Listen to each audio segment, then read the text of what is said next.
Hello, can everyone hear me? Yeah? Okay, greetings and welcome, ladies and gentlemen, to the AYDA Awards International Finale 2023-2024.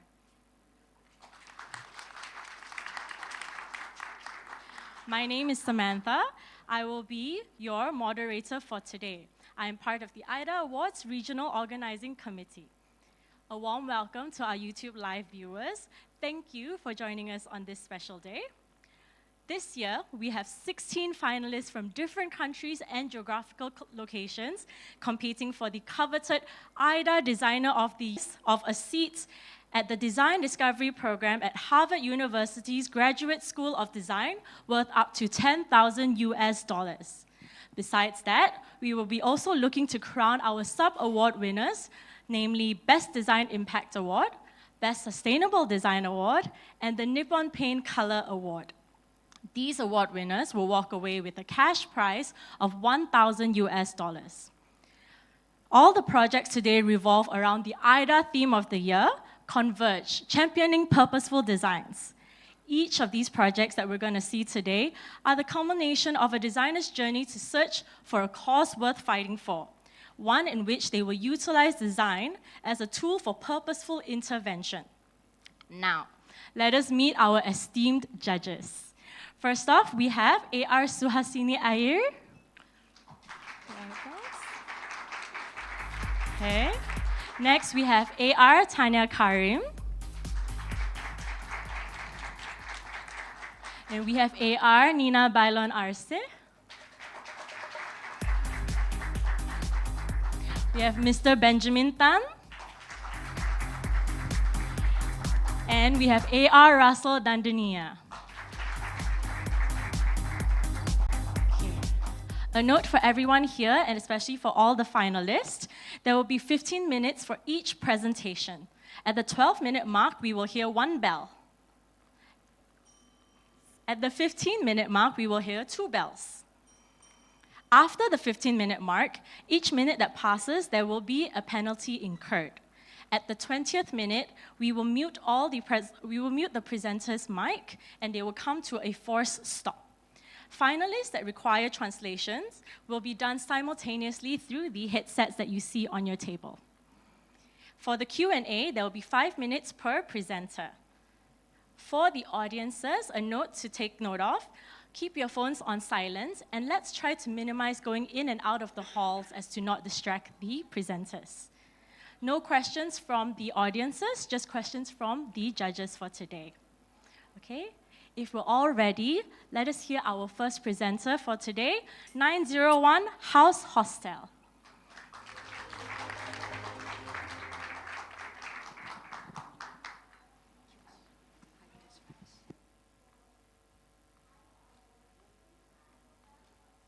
May I start?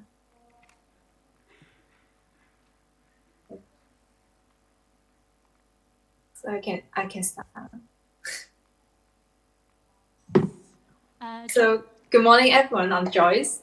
Thank you all for being here today, and I'm so excited to share with you the design concept and detail of my house hostel design.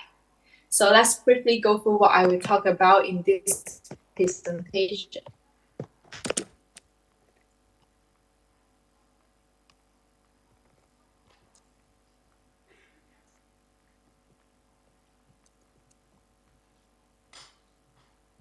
Can change it.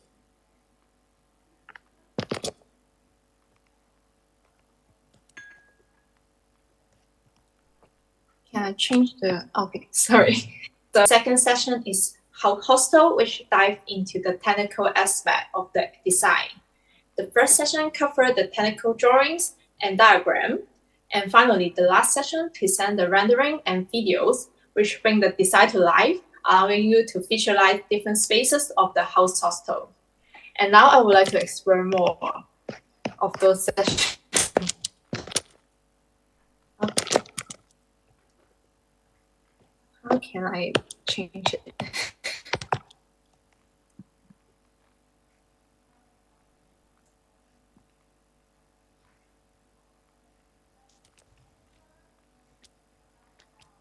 Okay, So the key concept behind the house hostel design is to create a comfortable and welcoming atmosphere for guests, same as the feeling of being at home away from home.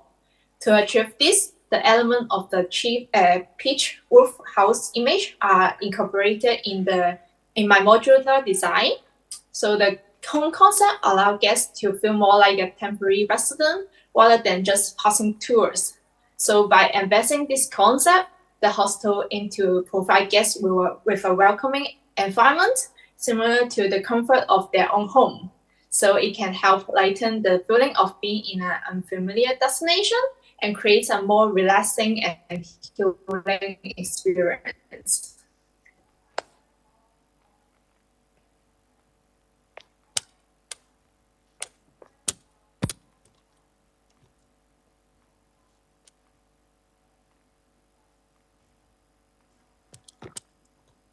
So the house hostel is located in Kuam. Maybe you may have never heard of that. It is not our most popular spot for tourists, but actually, so I try to put it in a location near the Kuam town center, next to the vibrant Sunhui market. So to do that, I want to allow guests to immerse themselves in the local community and engage with authentic insights into daily life. By being close to the vibrant market, a visitor can explore the diverse local offering and engage with the friendly vendors, so it can develop a deeper appreciation for the area's culture and tradition.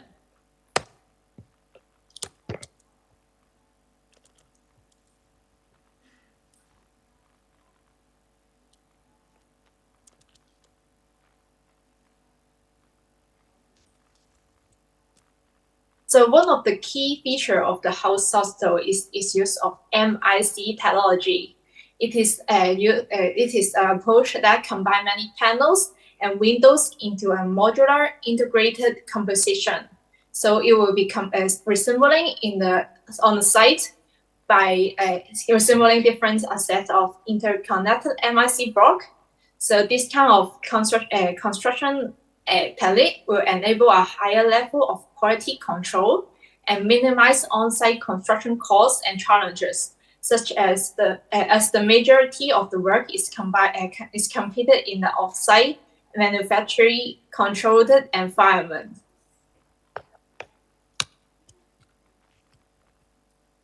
Let's take a closer look at the modular design. As you can see, so here is the explored diagram. The modular is combined by some elements, including a steel trapezium frame and different columns, and also the walls, etc. So the design can be formed in different ways according to their function. Like in my design, I put it vertically and horizontally according to my use. So as I show it in the next slide. In this slide, you can see is the plan of different rooms in the hostel. As you can see, I used it in the vertically in the change room. I combine two together so that it can be used in different way and diverse into two floors, each with the unique layout and features, and horizontally with the single room. So it is a one room for people in different needs.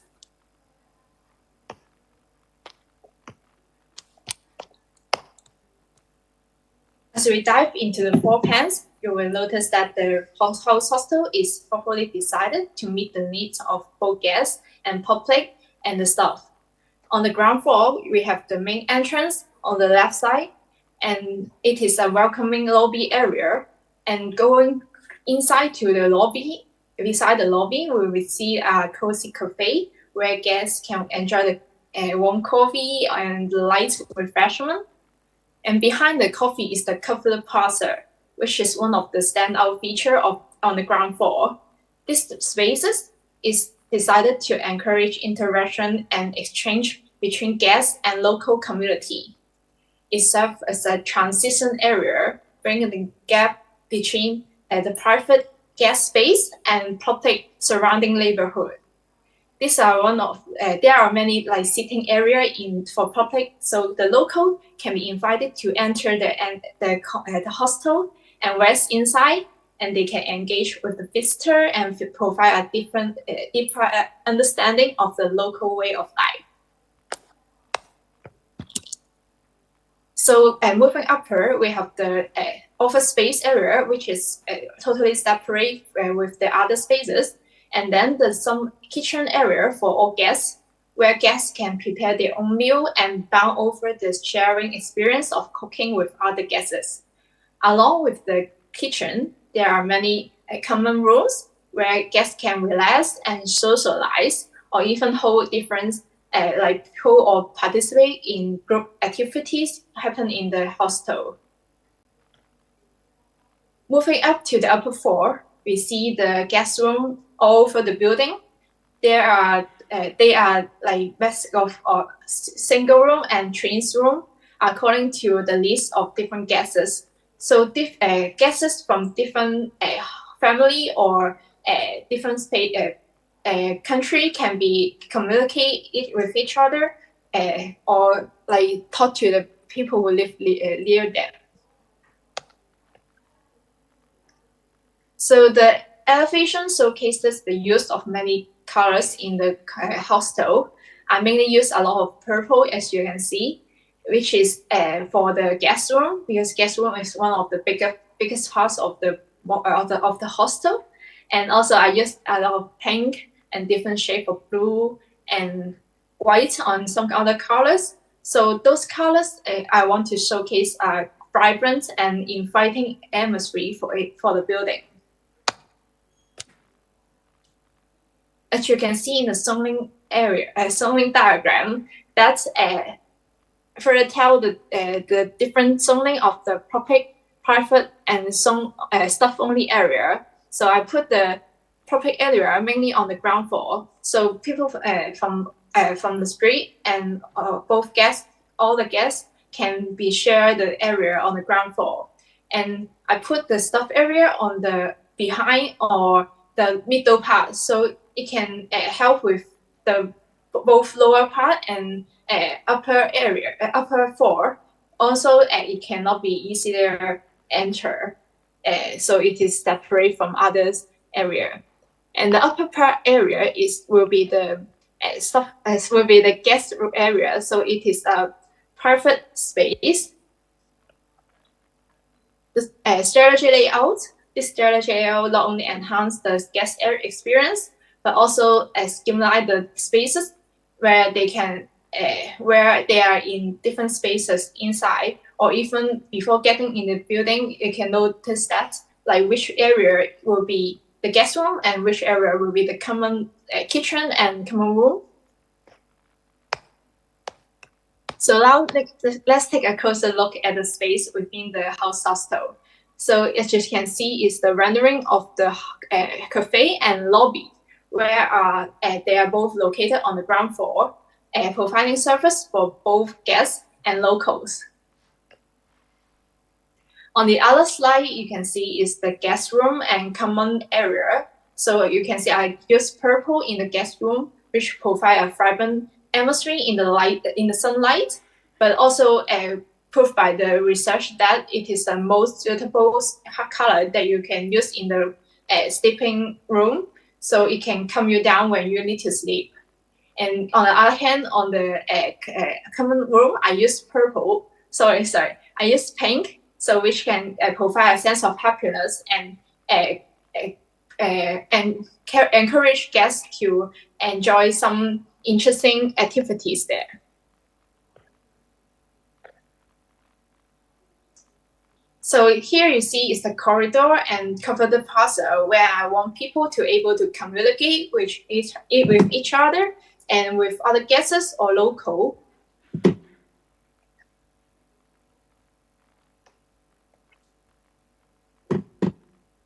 And on the last page of rendering, I show is the view from the outside to the building, where people can walk there from different direction, and they can see the building. I try to do it. The modules are in the in and out shape, so it will be looking interesting in the sunlight.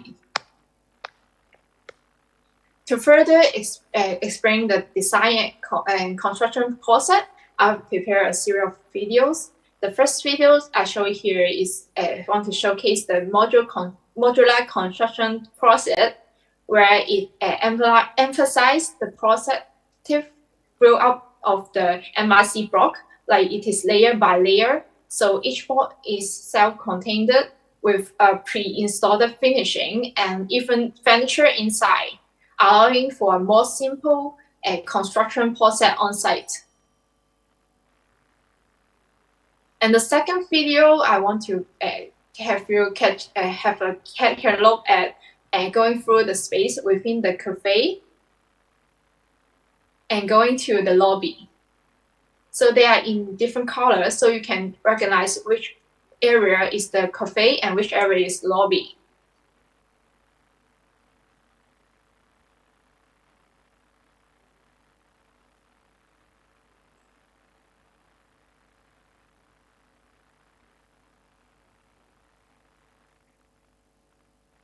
And the first video provides a view from the stairs and going through the upper floor corridor. So you can see rooms are in and on the two sides of the corridor. So people come outside and they can walk casually talking with the people and other guests from different countries, and also have a view of the beautiful Two Moon areas. So this is the video I want to show.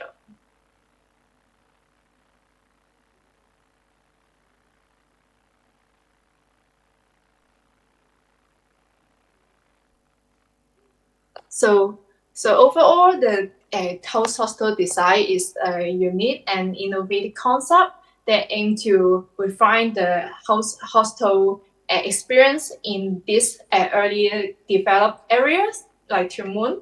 So by embracing the home concept, the design want to provide guests with a welcoming and comfortable environment and allowing them to engage with the local community and truly experience the destination. The MRC technology and the thoughtful layout are used when I design the hostel. So I hope the guests can automatically help the foreigners to explore this beautiful town by fostering the cultural exchange and deeper the connection with the local way of life. So with that, I conclude my presentation on the house hostel project. Thank you all for being here today, and I'm so happy to answer any question you might have. Sorry for the technical problem on the first slide. Thank you. Thank you so much, Joyce. Now I'll open up to questions from our judges for Joyce and her projects. May I ask a question? Sure. Actually, Joyce, very interesting project in the context of urbanity. You tried your level best to work out something unique. But I have two questions. One is why you try to change the entire form, the rest of the context, because the context, immediate context are very simple, rectangular, mass buildings were there.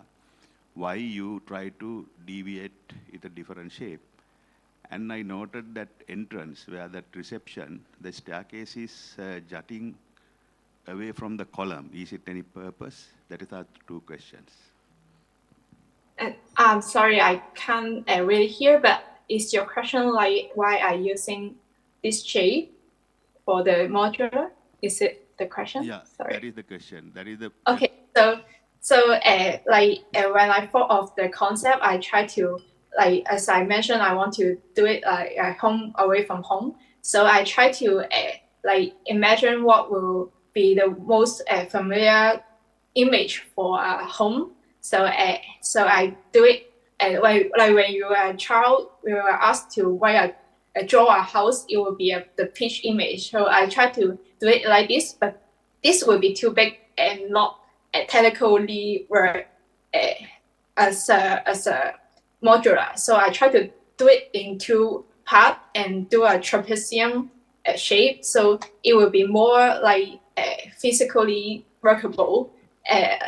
Even though it is an imaginary project, so I try to do the research and to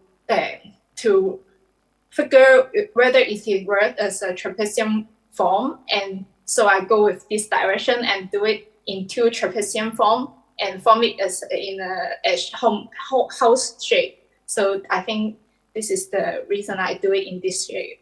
Thank you. Thank you, Joyce. We have time for one more question. I think, Tanya?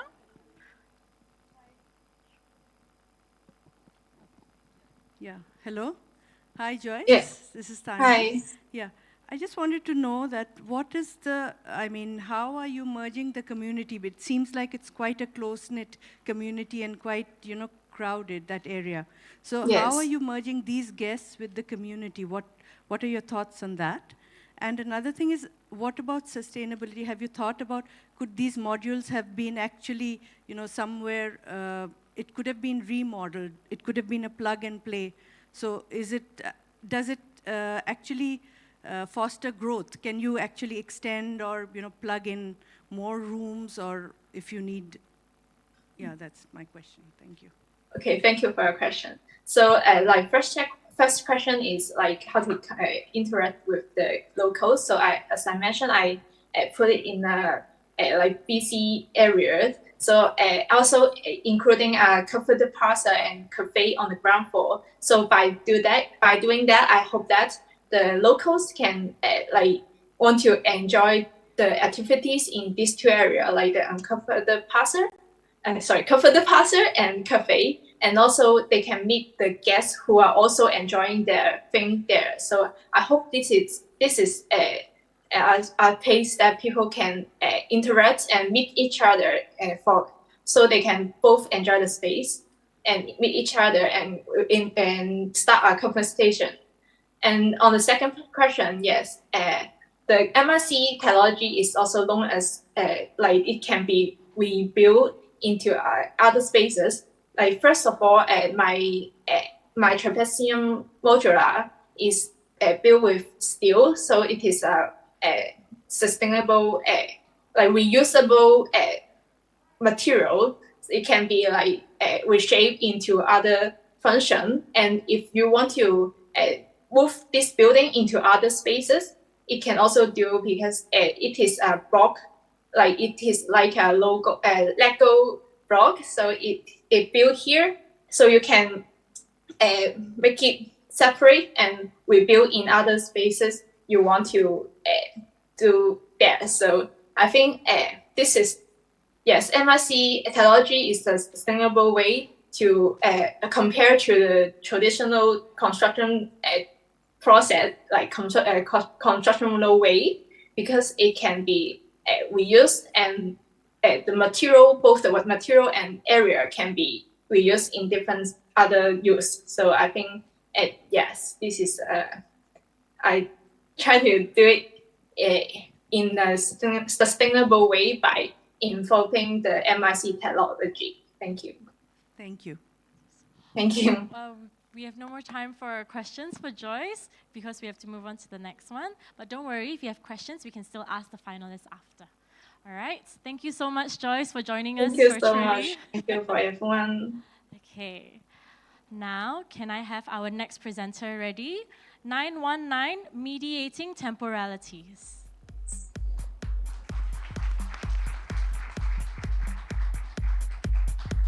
Sorry.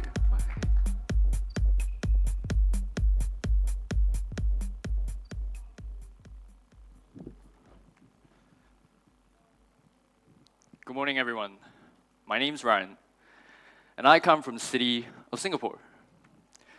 Now, I'll first like everyone to just recall your first day of school, where you're not quite sure of who to talk to, and you're quite worried that you might have no friends. Remember that feeling of being terrified of not being able to connect with anyone. Now, this feeling of loneliness not only spans after school, not only spans during school, but actually after. moving into the modern world where we work, this sense of isolation grows even more. In a city which is so rampant with technology and innovation, with technology like social media, with technology like social media and the internet, it should mean that we are more connected. It should mean that we are more connected together. But technology tends to separate us more than we think. So I'm sure that we all know growing popularity of platforms like Instagram, Facebook, and TikTok. Technology that allows us to feel like we're part of a bigger community wherever we go. But yet at the same time, we tend to feel, or we tend to separate ourselves from the people directly around us more than we think. So in a sense, we're not really truly living in the physical space around us, with the virtual world being so easily accessible today. Now, I'd like to just share statistics of how people are so indulgent in the social media world today. Where 2 in 3 Singaporeans admit that they are addicted to social media. And people who spend a lot more time on these platforms are at least 2 times more likely to feel socially isolated. To me, the idea of social isolation is not just about being away from people, but it's a sense of loneliness, even in a room full of people. So then I thought, how can architecture and this use of technology can better facilitate this idea of social reconnection for people? And this is where the inspiration of my project comes about. For me, growing up, connecting with my dad has never been easy. Even when I'm in a room with him, we can't really know what to talk to each other about. It's not that we don't have anything in common. It's just that sometimes it's just a bit difficult to talk to one another. But somehow one way or another, whenever we're sitting on the couch in the living room, watching TV together, the conversations just start to flow. We start to talk about our favorite shows, and then we start to talk what's going on in our lives. So then, that got me thinking, what if architecture can be a middle ground for not just people like me, but for the wider community that's around us? So that brings me to my project, which I try to mediate temporalities, where it's about finding the middle ground between people of differences in the cities we live in. As I explore this, I look into the heart of Singapore, an urban melting pot named Tanjung Pagar. The site itself is filled with a diversity of building use, from mature residential estates to intimate shop fronts on one end, and high-rise modern office building blocks and private residential estates on the other. So with these observations, we can start to see distinctions within the site itself, where on one end it's a bit more local, on the other it's a bit more global. And when we start to look at the rituals and the daily practices within the site itself, we can start to see a little bit of a difference in the way people go about in their daily lives. The indulgence of local kopi, also known as coffee, or on the other hand, we have more support for global brands like Starbucks. And as we look into the global side of things, or the business district of things, we start to see people always rushing about, always pending for time, always rushing for lunch, after 5 or rushing back home. It's always about mobility and time. But when we look at the local side of things, where it's a little bit more of the heartland, we see families converging on the weekends, and then we see old neighbors coming down for a cup of coffee. Interactions are a little bit more intimate, and communities are a bit more intricate. And what lies in between is actually an open green park, where the site is at. But as public as the park may be, with its public events such as National Day celebrations, picnics, and cultural events, the day-to-day realities of it differs very much from its seasonal events. where the space itself is very much uninhabitable, with the lack of shelter, shade, the lack of spaces for rest, and even serves as a disconnection with the adjacent buildings around it. So my intervention seeks to create a place of meaning and connection in this open green park that threads in between these two very distinct group of people, and to create a middle ground, as I talked about, mediating temporalities for these two groups of people. So then I realized I needed a form of shelter.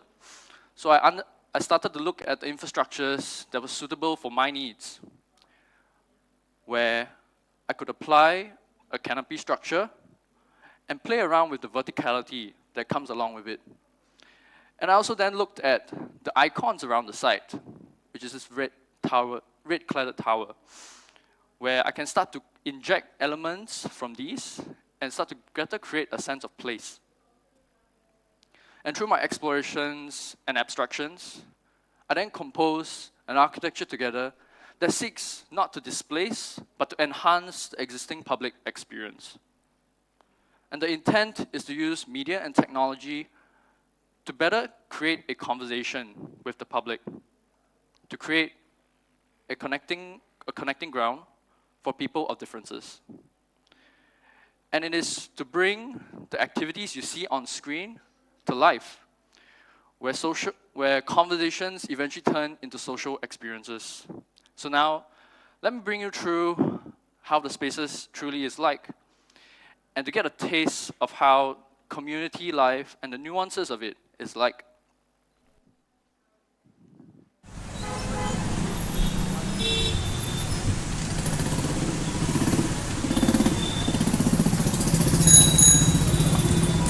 Ground level being this common meeting ground, a space for connection, rest, where the verticality of things that is so interconnected, you start to see a more intensity of activities happening in one space.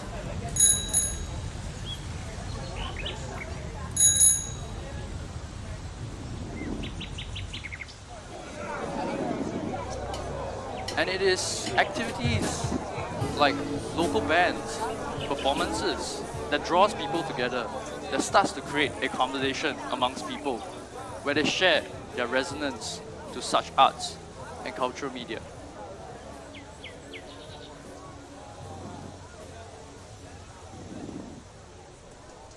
And spaces are also curated for debate, conversations, where people start to exchange their opinions, their history, with the things they start to see and resonate with.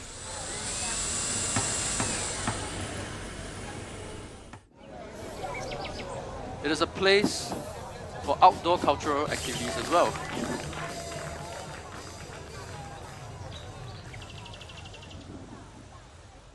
It is also a place that could revitalize old films that was once forgotten.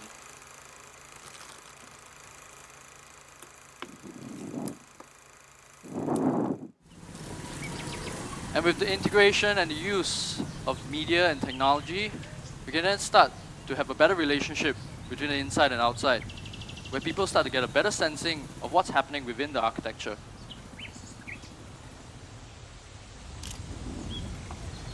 And with a careful blend with existing nature, the wildlife can be admired, while spaces created for local heroes and artists can be celebrated.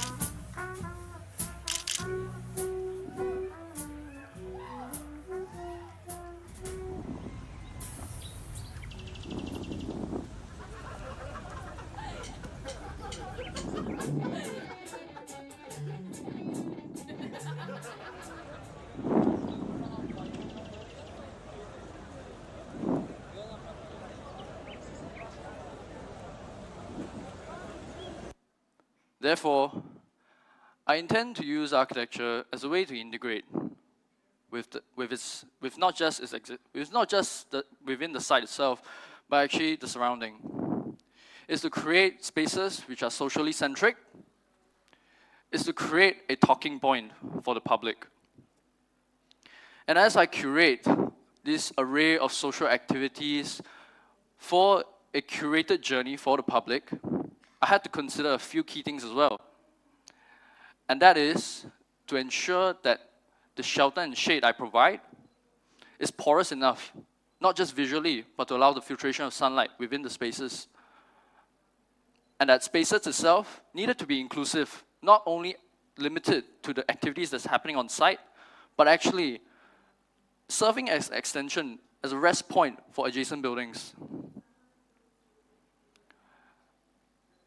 The architecture needed to not just be limited to one kind of social activity, or it needed to have a wider variety of spaces to accommodate for different kind of activities that could possibly happen through the integration of different spaces, different social spaces, space types, outdoor, indoor, different types of scale, small, bigger scale, as well as the different kind of acoustics within the space. So, the architecture seeks to create a meeting ground for people. Maybe it could just be for rest, but at the same time, it is littered with these small activities that becomes a conversation for the people. And it's not only serving as a small meeting ground or intimate meeting ground, but it actually can host large-scale activities. Activities like we all know, such as World Cup, large-scale events where people could cheer for their teams, or even just support their local bands. Lastly, it is to create a space where people can live in the moment, to disconnect from their social devices, and start to live life with true meaningful conversations. To conclude it all, I'd just like to say that I hope that the architecture that I'm bringing on stage today helps to bring the architectural world in the right direction in terms of how we connect with people, especially with people who has once felt disconnected. And for me, growing up in Singapore, connecting with my family has never been easy. But one thing I know for sure is that spaces that allow me to do so means the most to me. And it is that kind of architecture and spaces that I would like to bring into this world. Thank you. Thank you so much, Ryan. Now I'll open up the floor to the judges to ask questions. I think Suhasini has a question, then we'll move on to Nina's question, right? Thank you. Am I audible? Like that? Yes. Okay. Thank you, Ryan. That's quite commendable. The fact that you took the alienation, whether it's social, psychological, or emotional, especially in a cosmopolitan society,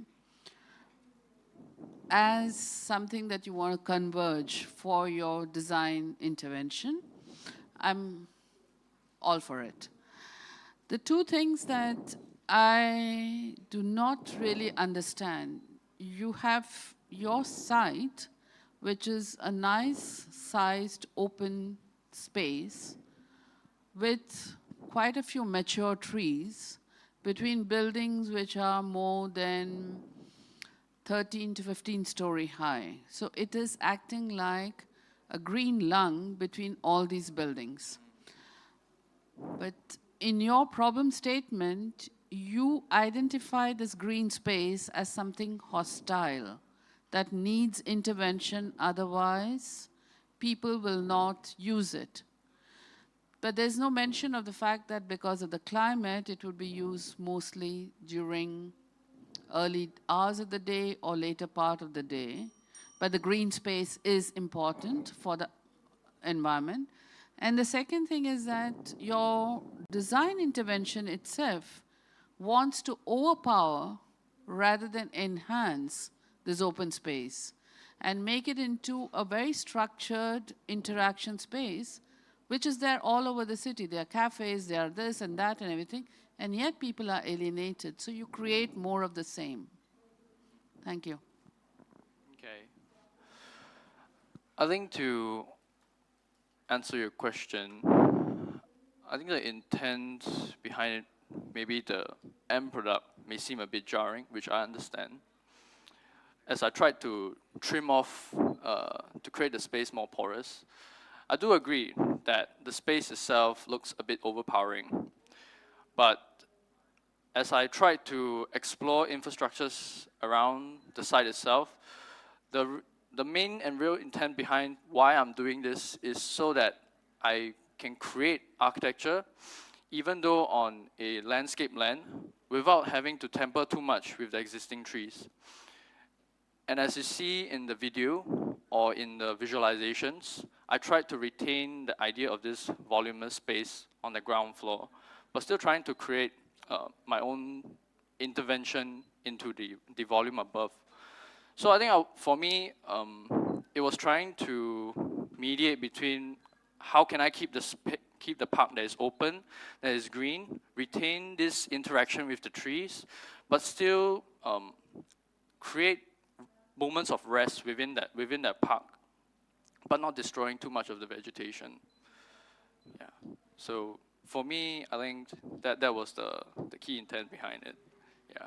And if given a chance further, I think I would have definitely pursued more in how I can better cut down spaces to make it a little bit less empowering. Thank you. Thanks, Ryan. Now we move on to one more question. Nina? The interplay of the enclosed spaces allow the natural light and ventilation to come in, to come through the spaces, and the wind will swirl its way around those rooms or halls. And the LED screens on the walls will make the place somewhat like Times Square for people to come together and veer away from technology and the usual humdrum of life. I appreciate your objective of bringing social connections at different levels and still leave nature to pass through your structure. Very clever.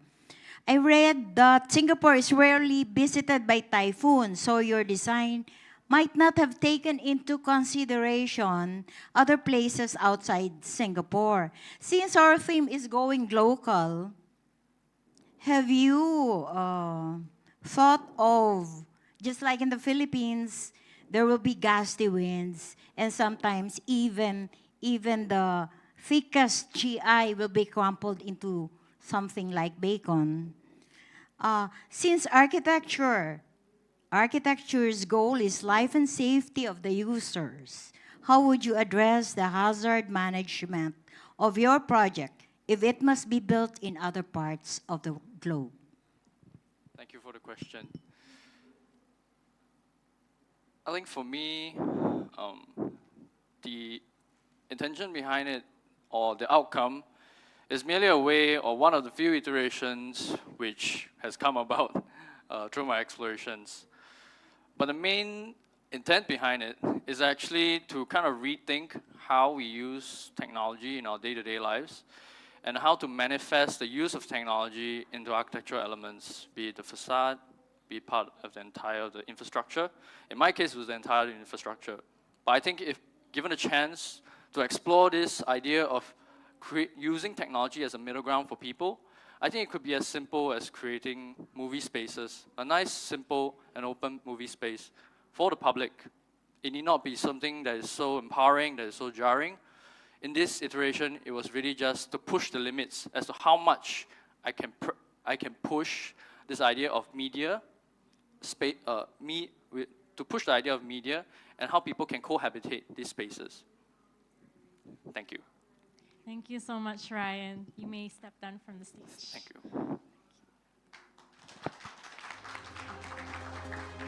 Okay. What a great presentation. I know we had a lot more questions the judges wanted to ask, but due to time shortage, we will have to move on to our next presenter. And our next presenter will be a virtual presenter. It will be 896 Threads of Resilience.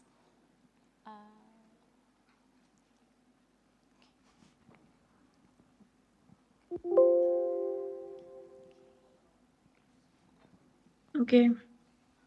Hi, hello. My name is Fatma Hassan. I'm from Lahore, Pakistan.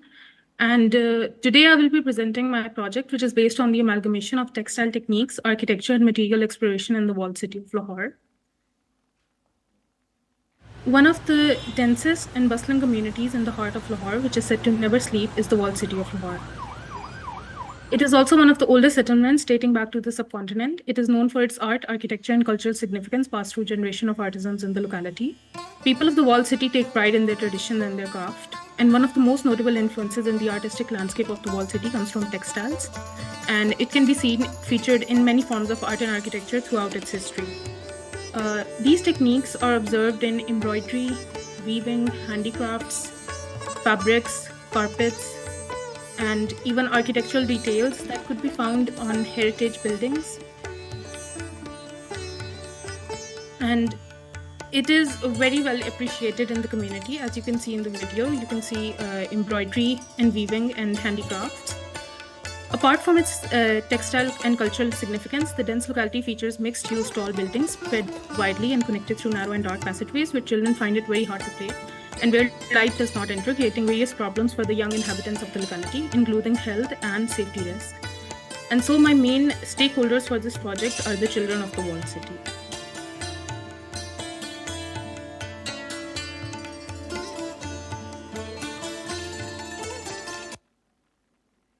During one of my visits, I met many children who told me that they don't feel at home due to lack of social spaces like parks. But one particular group of boys left me with a comment that stuck to me, suggesting that they don't even have a place where they could cry in peace due to their living conditions at homes. They have no privacy, no place that they can call their own. And this interaction deeply influenced my observation and direction of the project. My research for this project starts by looking into the influence of textiles in the walled city that it has throughout its existence. I narrowed down 5 textile techniques that are widely used, including looping, knotting, crocheting, linking, and knitting. And I thoroughly investigate their architectural capabilities by model making and evaluating their pros and cons in terms of their density variations, structural capabilities, elasticity, flexibility, versatility, and narrow down the technique that was giving me most out of it, which was knitting.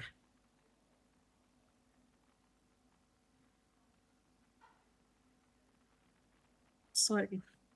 So since knitting was not only allowing me various kinds of density variations, as you can see on the screen, but it was actually flexible in terms of its elasticity, and it was allowing me bending of forms. It was also flexible in terms of exploring different materials through knitting, which was very important to me since my project is about material exploration of materials that could be found in the walled city. Now that I had my technique sorted, I started exploring the site and narrowed down the materials on the site that I would be able to use, and that could be found in scrapped or in abundance. That included acrylic wool that could be found in abundance from thrift stores on the site, bendable metal wires from dumpsters, cane and bamboo residue that could be discarded from bamboo chick factories that were there were a lot of factories like those on the site, and my exploration of the materials in terms of the selected textile technique, knitting, starts. So my idea was that I'm going to explore all my materials that can be found over here in abundance and that are very sustainable, and I would knit them, since that is the technique of textile that I have narrowed down that I think is very capable of providing me with what I was hoping to get from my exploration. So my first material exploration is bamboo. Here I explored knitting thread through bamboos and allowing bamboos to assemble accordingly into a flat surface that could be now folded to some extent after they had been assembled. I also looked into how various pressure points could create rigid forms out of it. And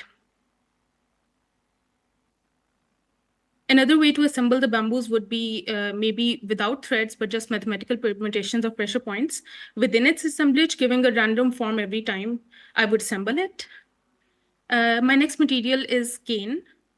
It's again a very breathable material. I would, in order to look into its architectural structural capabilities, I integrated cane with bamboo, so I could get even more stable of a structure from a structural point of view. I close its form with a structural membrane of a bamboo around it, and that would make the form even more stable. My next material of exploration was metal. I've created an enclosed knitted globe out of metal in order to see how density variations could be allowed in the knitted globe without disrupting the knitting process. Once it's been knitted into any kind of a shape, you could have it become very flexible. It allows protrusion even if it gets better with varying forms of density. So you have varying forms of density in this knitted piece, and it could still protrude itself. Now we integrate acrylic wool with the mesh knitted out of metal, and that makes the structure even more stable and flexible, and still looks very breathable. Next, we have acrylic wool. There's a lot that we can do with acrylic wool. We can fold it, join it seamlessly, vary its openings when joining it. We can split it and join it back. That could create different kinds of openings. We can vary its opening densities. We can, like over here, we can vary its knit densities. We can allow flexibility and stretching it to determine density variation, concluding that densities would be denser further from the pressure points of the flexible body and then vice versa. We can integrate it with metal wires and then bend the acrylic wool into curvilinear shapes that are stable. We can integrate it with bamboos and bend it into a rigid yet stable structure. We can protrude them by using flexibility and maybe threads and creating different kinds of forms. Next, I introduced resin into my exploration by protruding my acrylic wool with a mold here. Here I've used a balloon and cured it with resin, and upon drying, it would allow the acrylic wool to retain its shape even after I remove the balloon. And lastly, I've done the same process, but instead of using resin, I've used like a spread of concrete, and my fabric would still retain its shape even after drawing out. Here are the conclusions drawn from the material investigation, which concludes that acrylic wool is going to be my main material of use, and the other materials are going to be integrated with the acrylic wool according to their strengths explored above. Now, in order to truly understand the intricacy of all the materials, all the acrylic wool things that I've explored, I explore all the types of knits in the acrylic wools and evaluate them on the basis of their flexibility, openings, permeability, and density variations. I've color-coded all the types of knit over here, like as you can see, and I've graphed them according to their capabilities and evaluated them in accordance with each other to determine their strengths and weaknesses so I can use them in my final design respectively. Following that, I moved to my form explorations leading to my design development. I knit a fabric that has honeycomb knit that allows flexibility to stretch out the molds. So I've decided on honeycomb knit because of the exploration that I've done previously with the types of knits. And that would allow me to stretch out the molds. Again, I'm using a balloon over here. And the pearl knit would retain the shape of the fabric. And then when I'd cure them with resin and take out the inflatables, the thing would still retain its shape, and it would create a form like this in my final design that could maybe be used to create shells for the structure that allow maybe indirect light in my final form, something like this. So next, I explore the form with metal mesh integrated with acrylic wool and cure it with resin, which could maybe, which could maybe be used as columns that could support the shell of the structure and seamlessly blend with the ground and the shell itself of the design. The ground could be made with garter knit, and garter knit could be maybe then integrated with metal wires, made it into, then assembled into like a very dynamic shape, and then I could cure it with concrete like this, and maybe have it looks something like this in my design, the ground cured with concrete. And finally, the bamboo and cane exploration could work together to make a bridge that connects all the buildings above the narrow streets like this. So here's a model that seamlessly blends all the types of knits and prototypes the design. And the resin coating would make the structure waterproof. So the entire structure would be coated with resin after it's been completed, the shell, the columns, and the ground. And it would provide indirect light that would protect the users from the harsh light or the harsh climate of Lahore. Here are the colors that I've used for my design. They're very vibrant and lively that blend contemporarily with the context of the walled city. Okay, so back to my site. In order to understand where I would place the intervention, as you know that my site is the walled city of Lahore, and here are some observations that So here are some observations that I've narrowed down from the walled city of Lahore, including lack of spaces to play for children and narrow streets among tall buildings, making inadequate sunlight exposure in the streets, making 1 out of 10 children in the walled city vitamin D deficient, which was one of the things that was very concerning for me when I looked into the site a little closer. It has limited social spaces, obstructed sidewalks, traffic congestion, and safety concern due to dimly lit streets. And with that, the area faces environmental challenges like the UHI effects due to its dense buildings and narrow streets, trapping heat and giving rise to the canyon effect. The vertical densification also blocks the airflow in the narrow streets, due to which I project my vision towards the roof of the locality, where the harsh light could be indirected through the design that I am implementing on it. And the wind circulation would allow maybe a very breathable space for the neglected children of the walled city, since it's all being made with like this mesh kind of a design. Of course, it wasn't as simple as placing it anywhere on the roof, since the residential roofs are used for various tasks like washing, drying, socializing, and sleeping, and I couldn't disrupt that. Hence, I analyzed my site in terms of its residential commercial buildings along with its circulatory paths. And I narrowed down the paths around my site to understand the circulation of children. And then I finally decided to use this as my site that features a residential community around a commercial block. And the roof of the commercial block sits redundant with no activity on it. This is where I decided to put my intervention and connect it with bamboo and cane bridges with the residences. So the darker portion is actually the commercial roofs, and the lighter portions are the residential roofs, and they could be connected through the bamboo bridges. And also one of the reasons that I decided to use this was because the roofs are literally redundant in the commercial blocks. Nobody is using them. Nobody can even access them because the floors of the commercial buildings are actually filled with the warehouses, and people can't access the roofs from there. So this was just an artistic vision of how I would like to connect all of this together. In order to place my intervention, I grid out my commercial block in order to understand its retaining walls. However, my structure is very light. I still place the columns on the retaining walls of the commercial block. And so this is how it would be connected.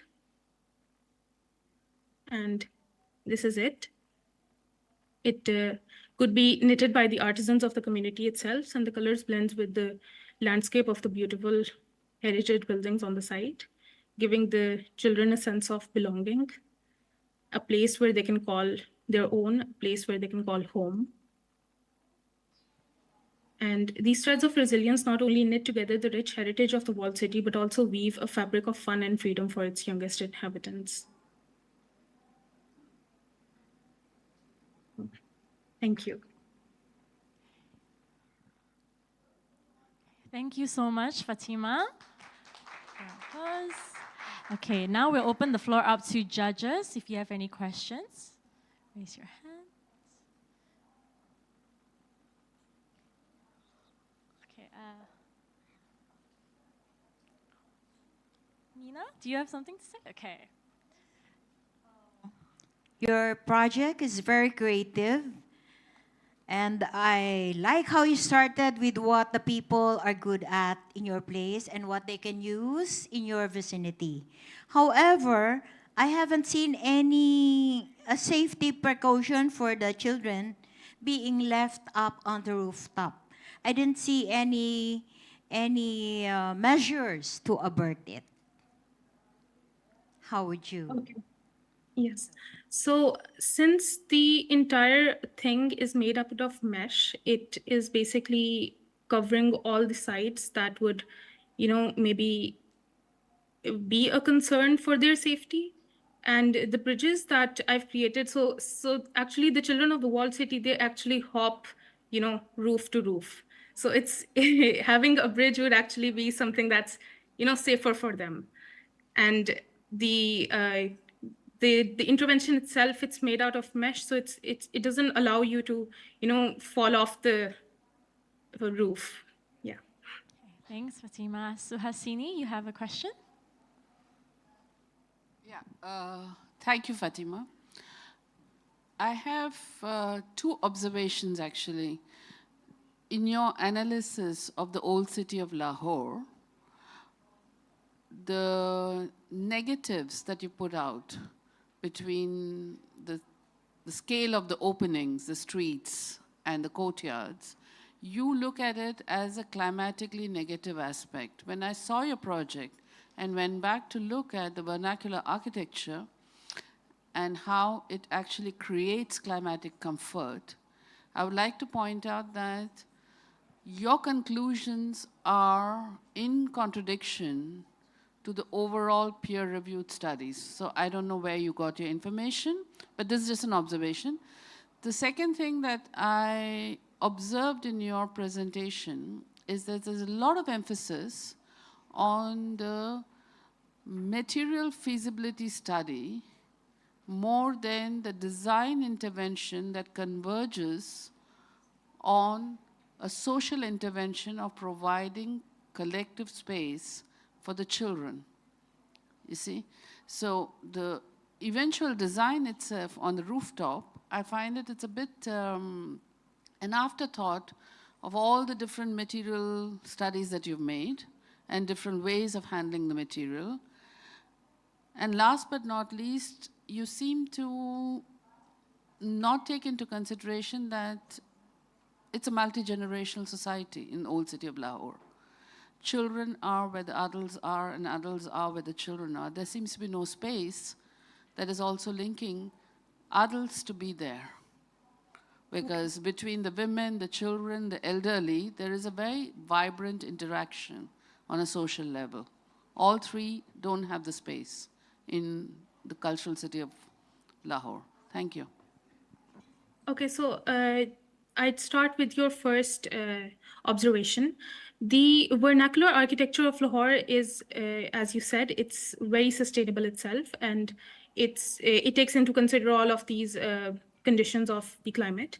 But my conclusions were particularly based on the streets and how the streets are being shaped through that densification, that vertical densification that is happening. So I'm not actually considering the houses and the courtyards over here, because what's happening in the walled city is, because since it's all heritage, all the courtyards and buildings are actually being locked down. So there is no space to actually play in those spaces that, once were accessible to people. So number one is this is the reason why, once that children are moving to the streets are not enough for them to play. Another question of yours that I would want to answer is about how you talk about that I looked into the material exploration a bit more and not the design aspect. So what I wanted to do for the community was that I wanted to have this idea of creating something together. So it's been in generations. It's been, as you said, that there's like this very interconnected feeling, or very colorful feeling between the people, the women and the children and everybody together. So I wanted to create that feeling while building something for the children. And another thing about the generation gap, or the generation thing that you pointed out, basically, I talked about how the residential roofs would remain the way they are. So the residential roofs are being used by adults, maybe, in the evenings, to sit around and have a conversation, to socialize. And children are not part of that because children don't basically have that particular time frame where they would sit around at night with the adults. So while the women are, washing and drying and doing all these things in their residential roofs, the children could be playing on the commercial roof. So that creates like this connection between both of them. So that is something that I took into consideration, creating that connection through connecting the roofs and connecting the people. So there's like a very visual kind of a connection that they would have. So yeah. Thank you so much, Fatima, for answering those questions. That's all the time we have for your presentation. Thank you for joining us virtually. Okay, let's set up. Let's prepare for the next presentation. So before I move on to the next presentation, I just wanted to give a note to the judges. For the next presenter, he will be presenting in English, but for the Q&A portion, I will require you to put on your headsets for the translation of Farsi language to English. So when you put on your headsets during the Q&A portion, make sure you change it to channel 2 for English. All right? For now, you don't have to put it on, but during the Q&A, you may put it on for the translations. Okay, now may I welcome the next presentation, 911 Unity Springs.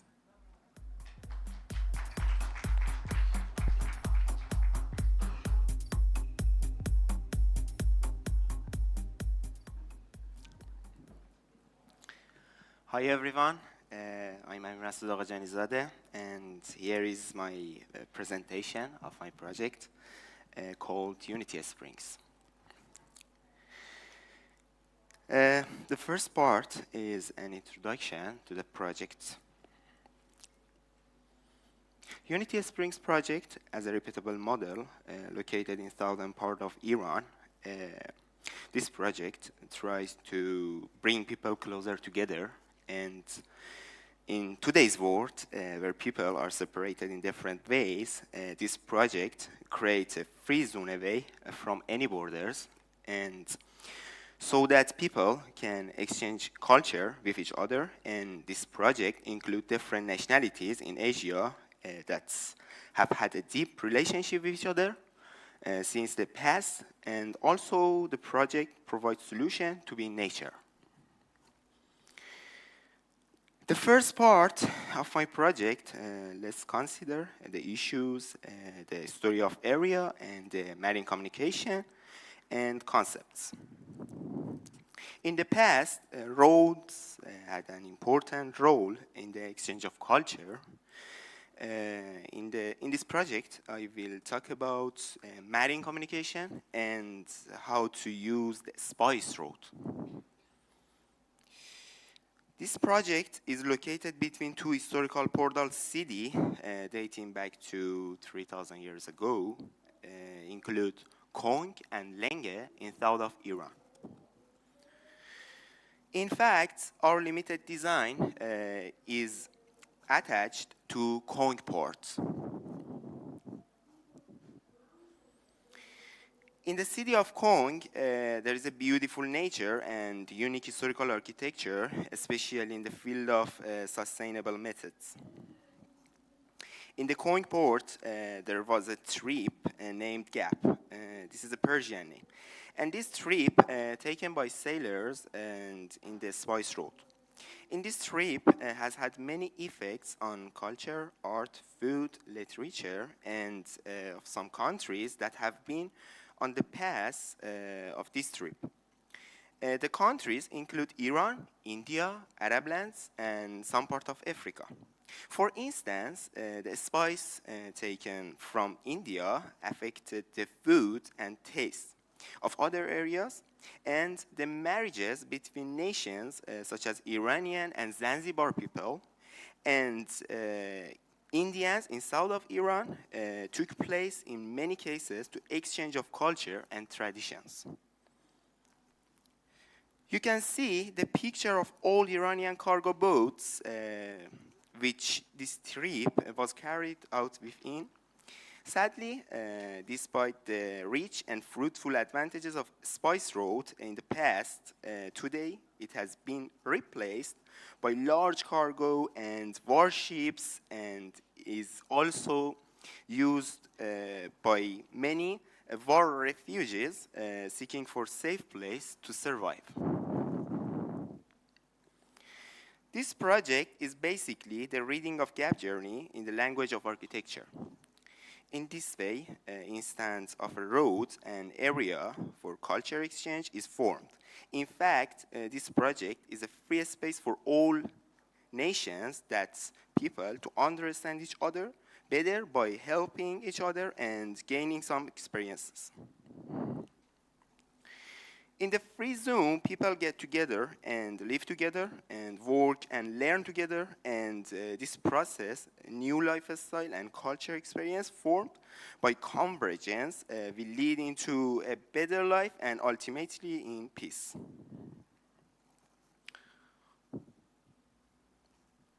And this project will be developed by people we can see in this diagram, such as businessmen, local people, and tourists.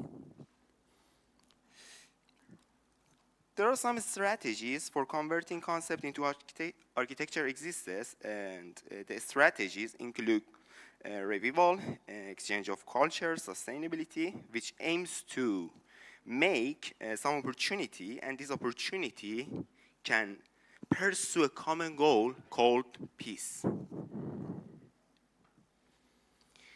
In this part, I will describe all spaces about this project. In this form, each space is indicated separately, and these spaces include specific uses such as bazaar, living space, reservoirs, and institute and workshops. This is the overall view of my project, and here I'm going to explain each part. The project, located in natural topography and the ground on the roofs, is developed. And fading on this. In these pictures, you can see the marvelous southern coast of Iran, where desert meet the beach. Topographically, this plan helped to restore the natural view and improve energy efficiency. And this is a top view of this part and show how project is faded. And this part, outer layer of the project, is secured with a drainage system. Here are some outdoor perspectives.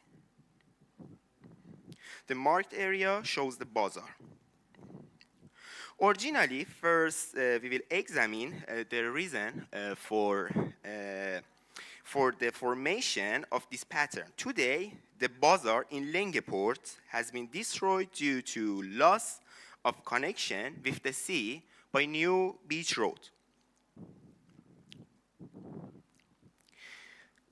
As you can see, there is a lot of free spaces in bazaar area. This is a view of open spaces inside bazaar. The whole spaces is designed around the path. It's a pattern that includes the old pattern of Iranian bazaars and have a deep connection with the sea in my project. And also the bazaar is connecting factor with a route to Kuam city. The shops and contacts of people can be seen in most part of project.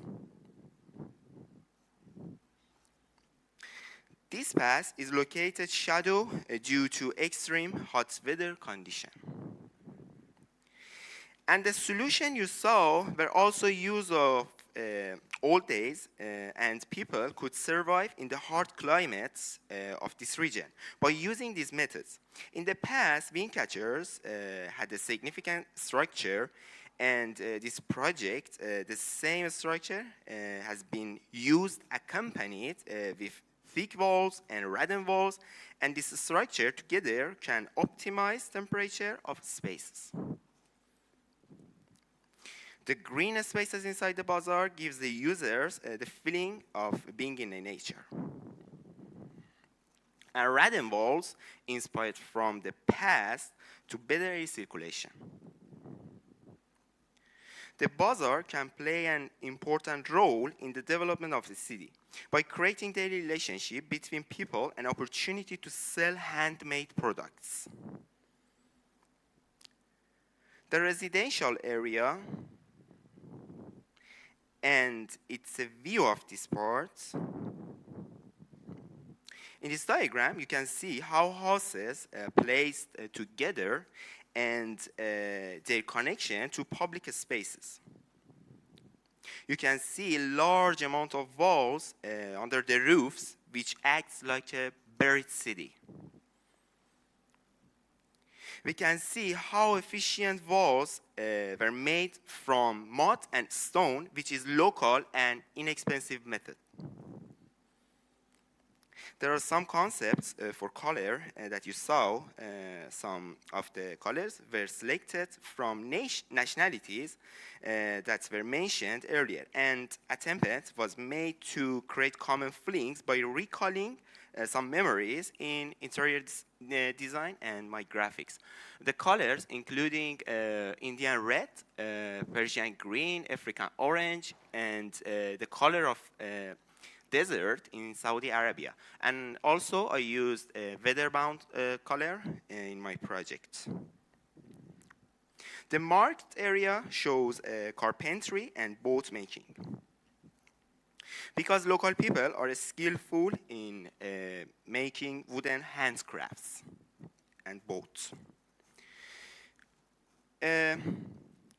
The work gives project opportunity to gain experience better and development of the city according to the skills of people and the available products. The research institute in the project that people have the opportunity to learn and teach each other and about culture and language. This can always lead to growth of a region. The marked area shows educational region. And again, creating the opportunity to learn together can create many shared experiences. Another aim of the project is to revive the monuments which exist in our site plan. This picture shows water reservoirs and old mosque in our site plan. The diagram shows how rainwater flowing from the high collected and saved by reservoirs. The old paintings show how people of this region created a settlement without access to freshwater sources. Here, collecting rainwater has been a culture for thousands of years. And this is my abstract digital painting, show how water gives life to a dry area that is source of my brainstorming. And the next part, critical water conditions, especially in the Middle East, are considered a potential danger for human societies. For instance, some areas in Iran have constantly battles and arguments over the water in some central area and borders of Iran. In this section, I will talk about opportunity. I had to create a new system by looking at the old version. This plan shows the location of the levee and overflow canals and two levels that the reservoirs sit on. At the first, the flood and rainwater in the area is collected by levee, which is a small dam, and then conducted the reservoirs saved for using in the homes. In the next stage, the wastewater refined and transferred to water reservoirs that are located at a lower level. Then water is used for yards have played a very important role in everyday life. With all strategies, with all strategies. And the final session says include production, education, culture exchange, and sales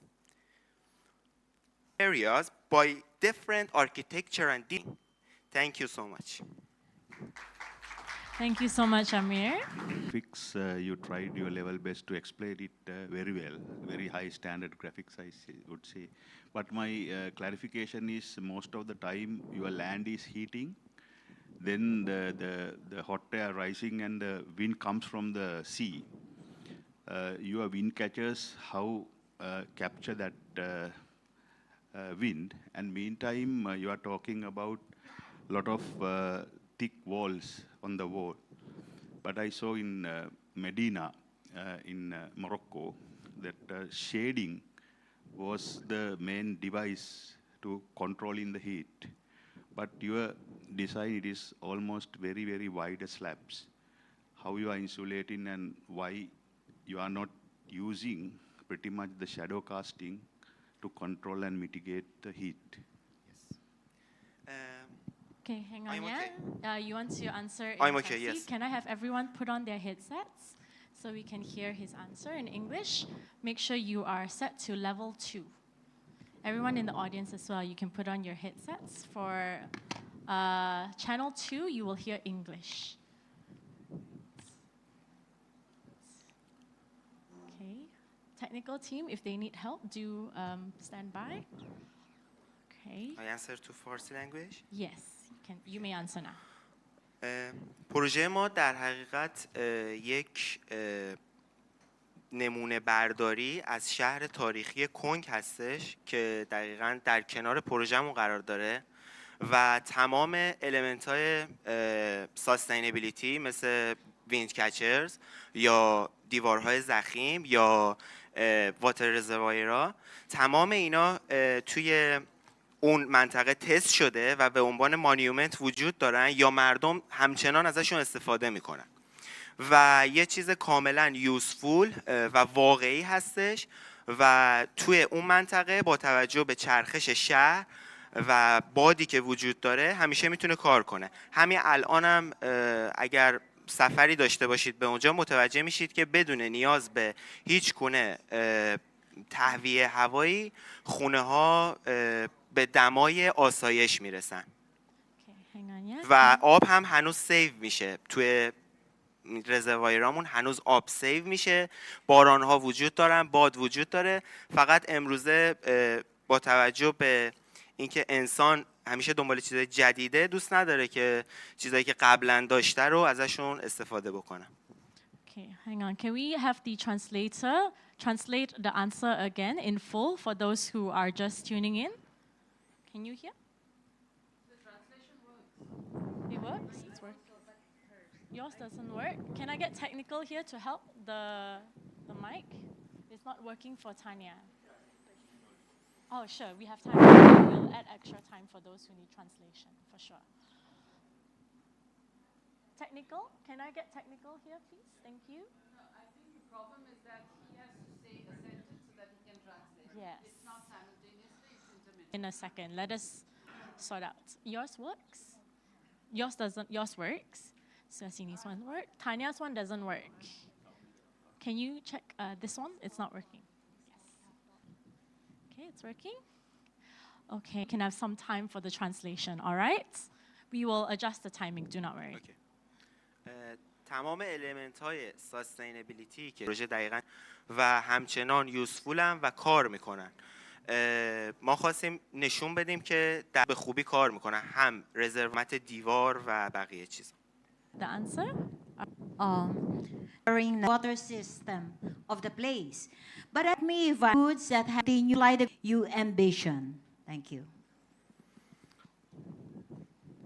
Okay, I hit. حقیقانگی فکر بکنیم و هم به خودمون و پروژه یه پروژه کامله، یعنی همه چی رو داره توضیح میده. میاد جواب داشته باشم چون فکر میکنم پروژه های بزرگ نیاز به جواب های زیاد دارن یا اگر قرار هزینه خیلی زیادی انجام بشه ما باید جواب های زیادی داشته باشیم. And that's it. در همین جلو بره مثل تکنولوژی یا چیزهای جدیدی که اختراع شدن، هر چیزی، کشتی جدید، حتی نوع جدید شدن باعث این میشه که ما همدیگه رو درک نکنیم و این درک نکردن. Okay, our next presentation will be 902 Ways of Making. Of creating, capturing buildings from all around the world. Next slide, please. In architecture. Next, especially the architecture we encounter day to day. It's actually quite hard to find combined to the process of turning them into reality. Next, designers resigned to the screen and therefore created this disconnect between architecture and the raw materials from which it is built. A musician will play the symphony they wrote. Next, please. But an architect will draw a building and will hand it over for someone else to make. Next. And I found that this helps to explain why much of the new architecture I see around me almost feels sterile and lacking in material expression. Next. So my aim for this project was to return to physical craft and making. Material isn't just something that is put on a building, but it's the very thing from which it is made. Next. So what I did was made everything by hand. Even all the drawings, everything I did for this whole project was by hand. And I really placed material at the genesis of the design process, using the intrinsic qualities present in the material to create an architecture that honestly represents craft and reveals the mark of its maker. Next. So I used the workshop as my main source of developing design ideas. Dutch architect Anne Holtrop, he talks about this thing called material gesture, where the materiality and the gesture that is already bound to the material as being something to work with, as something that can define architecture and can define the design. Next. By tying design to the process of making and building, the design becomes self-evident. So starting with material gestures in the design process can lead to initial ideas and forms that might be outside of the realm of architecture to start off with, but then developing them to perform as architecture. In this way, architecture emerges from a process-driven approach. Next. Most of the time, I don't even know what I'll come up with.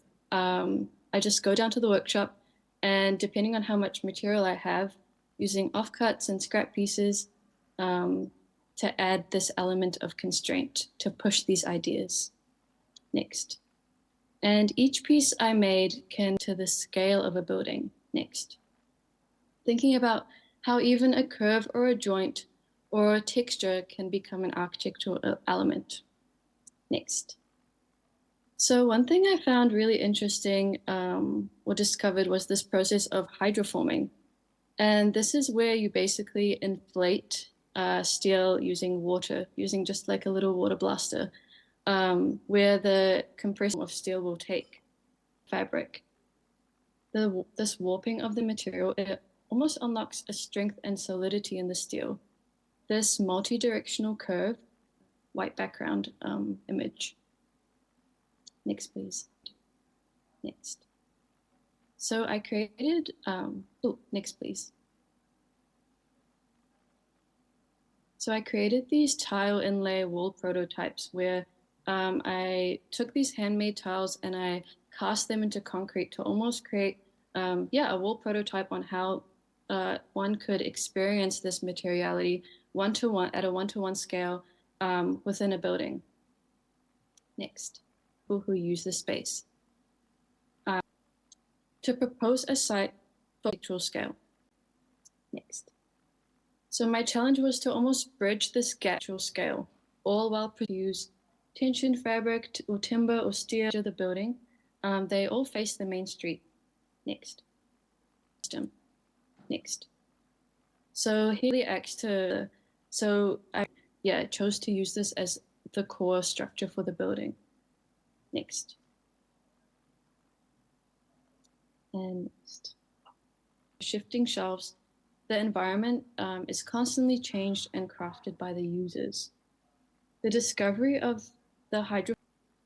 So throughout this whole making shortcuts and started to see why handcraft has become suppressed due to the cost of labor, the time taken, and the risk of mistake and imperfection.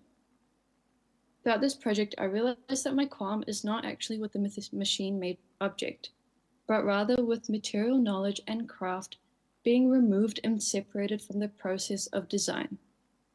When we make objects with our hands, we utilize the knowledge we have on material in order to design, but with reliance on the machine, and this hand being removed from the process of making, therefore, by the default, the knowledge library and material contained within a craftsman's hands becomes second to that of the machine. Next. Multidisciplinary workshops throughout history, such as the Bauhaus School, they were actually all designing with the goal of mass manufacture. However, with this physical notion of craft and making, it was never removed from the design process. In the early stages of design, these workshops were all prototyping, perfecting, and making their designs by hand in their workshops. When design processes are linked to craftsmanship, the output forms a dialogue with its maker. So my concluding thoughts place a boundary on mass manufactured design and the machine. All these forms of outworking can be successfully used in the conception of architecture, but architecture ought to observe the iterative and the circular experiments done through physical material outworkings in the conceptual design process. And this comes down to the architect. This was all a project to help my own knowledge in craft. If the architect is going to work with materials, then the architect must know the language a material speaks. While an architect might not build a building like a musician builds music or like a chef builds a dish, they're able to engage with craft and the conversation of material, which will ultimately be shown in the built outcome. Thank you. Thank you, Augustina, for your presentation. Okay, now I'll open the floor to the judges to ask questions. I believe, Ben, you have a question for Augustina? Hi, Augustina. First of all, congratulations on being here at the international finale. I don't really have a question, it's just more of a suggestion. After listening to your presentation, I realized that your project is heavily based on tactile, the tectonics of things. And I would like to share with you, maybe if you have the time, do read up on a book by Juhani Palasma called Eyes of the Skin. It talks about the suppression of the other four senses, which is very much like what you're doing. And maybe if that discourse and conversation with that book, if you read about it, maybe you can think of other more principles and concepts that can be applied throughout architecture, besides your solution of a corner coffee shop or community center. And yes, that's all I want to share. Thank you. Thank you, Ben. Okay, we have time for another question. Let me look at the judges.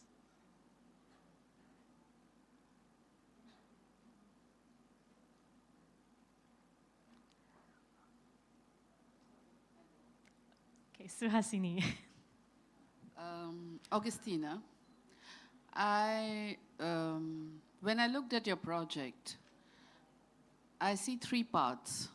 The first part shows that you have invested certain amount of cognitive and emotional time in analyzing and understanding the alienation of the human being to the settlement that we design as planners and architects. And the reason behind how this alienation came about with fragmentation of the delivery process between design and development, okay? But when it came to your design project itself, first I was a bit taken aback by the total dissonance between the scale of what you were analyzing and the scale of the project that you put out. And given that this year's thing is convergence, I found the divergence quite alarming. But I still invested time to look at what is the impact of your design solution to the community that you're developing it for, and the social and the demographic aspects of how you're bringing craft into the community with the kind of intervention of a pottery cum cafe, I did not find the connect. I would like to ask you, how does a pottery cafe bring craft with design back to the community where you have proposed your project? Thank you. So to answer your first question about kind of the disconnect between my material investigation and the final outcome, I guess I would have, if I had all the money in the world and all the time in the world, I would have loved to learn and build a building myself, to build at an architectural scale. But unfortunately, I didn't have the resources. So I thought the next best thing was the scale of furniture as my, as I guess my design, how I would output my design experiments. And all this is to say, for myself to just learn how these materials are act and how they are being used, so that when I come to design them, or when I come to design a building, I know how to use these materials at a different scale. Even though I'm not the one that's going to build, I still know how they act and how they patina over time and how they age. Yeah, so I thought that was kind of the best I could do at the time with using furniture and yeah, with my resources. And to talk about the building program, ultimately, the building program wasn't a huge focus in my project. The focus was to develop my own design process as an architect, and how through this project, how my future designs might be impacted with all this learning on material. But I really did want to make a community center or a community space just for the community to come together and for it to be site. So through my year of kind of sat down together and was making together and wanted to adapt that into my program as well. And as well as just having a space open to the community, there would be space for other artists to come in and do almost artist residencies, where they could almost teach other people this craft of clay making. As one thing that I found was that this idea that used to exist between the master of a craft and their apprentice, this passing on of knowledge and of craft was almost becoming extinct. So I found it as a way where almost the master could come in and start to teach people again to preserve craft within the community as well. Okay, thank you so much, Augustina. That's all the time we have for your presentation. Thank you so much. Okay. Okay, just a quick announcement. We will have one more presentation before we take a quick break for everybody. All right, and for our next presenter, for the judges' knowledge, you will need the headsets for the Q&A portion as well. We'll be translating Mandarin to English for you. Same channel, channel 2. Right, without further ado, our next presentation is 925, The Voice of Absence.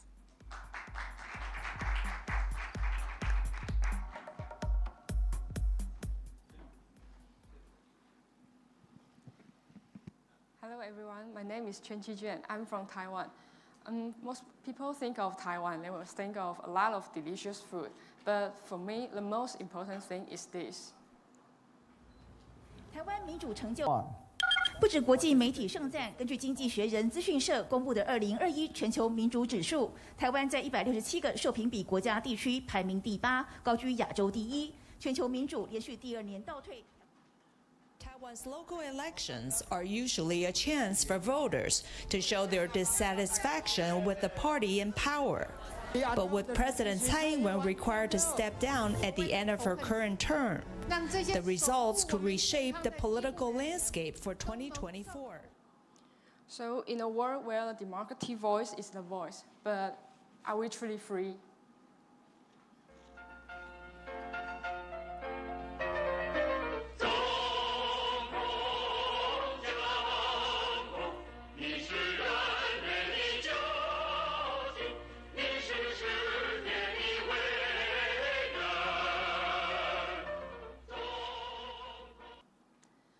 The Chiang Kai-shek Memorial Hall is located in Taipei, capital of Taiwan. and is surrounded by many important government agencies. So it makes it become people's first choice to gather and express their feelings. And so it witnessed our history and witness our growth. And since 1980s, people's powers has continued to gather, and the monumental has entered a restless era and of the student movement and the protest.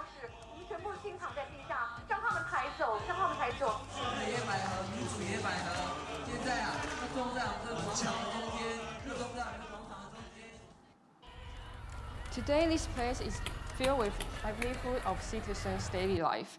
And so you can see many people will come here together and do many daily activities. But when we imagine a public space, we usually should think it should be, many activities should be going on there. But when we check the management of the site, you will see they will not open 24 hours a day. So they make people can come whenever they want. And also there are many activities also are illegal here, such as like bike riding, riding bike or ball playing. And so in this picture, you will see it's really ironic when the Liberty Square and the Democracy Boulevard is not celebrate freedom, because you will see those activities only occur in the edge of the site. So it seems they are visible. So if the sound is representation of the life, then the disappearance of sound is implies death. And now that is what happening in our Democracy Boulevard, and which has witnessed many important events here, and now has become totally silent.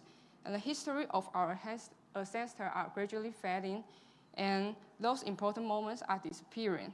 So it keeps me awake thinking, in this place, what else can we commemorate?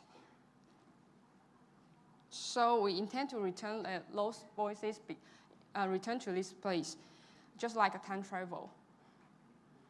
So you can see there, the sound from different era, it carry different emotion too. So therefore, we want to represent these history slides and lay them layer on each other. And so creating a new dynamic and promoting a cross-generation conversation. The burden voice of the past compared to nowadays, relaxed atmosphere seems particularly conflicting. So this reflects an arduous process of Taiwan's breakthrough authoritarian to democracy. And the share of size memory hall creates a strong sense of authority, and a thick wall symbolizes the era of information restriction. So I tried to open the hole. And when I checked the program, I found the commemorating is the only purpose for this huge building. So I changed the original program with the sound exhibition and letting the daily life of citizens can come into the building. So, and in order to eliminate the monumental axis, we insert 2 corridors that pass through the building and connect to the city. So people will be guided roam freely in the building. And then we hope to show the true process of Taiwanese democratic progress, because we think those threads of history are important reference to compare nowadays.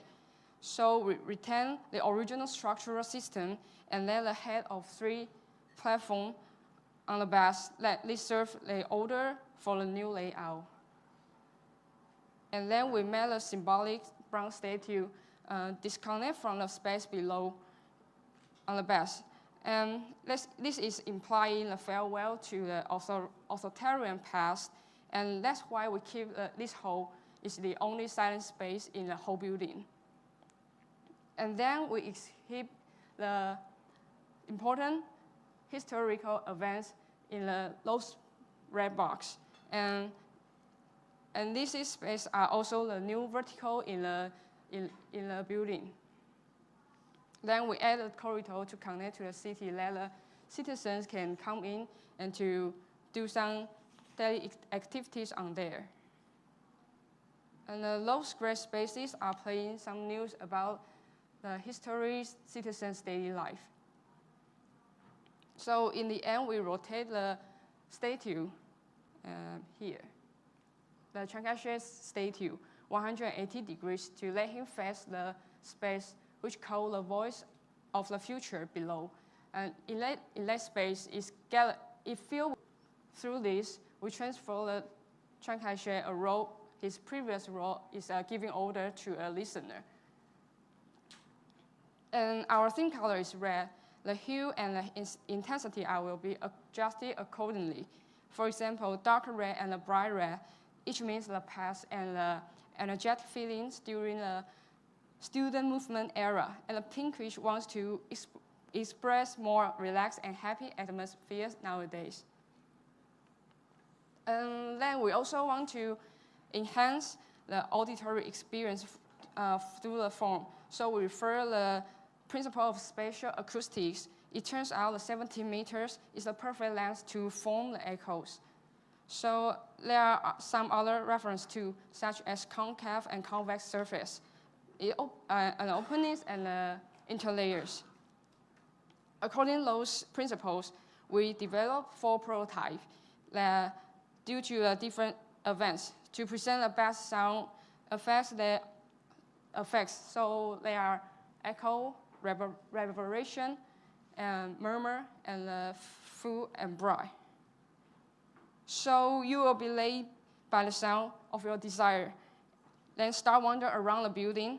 The sound from the exhibition are arranged in random orders, so the visitors are constantly fed with the voice and the stories of different eras on their way to their desired location. And that's the way we create more chances for different groups. So let's see what happened in the new hall.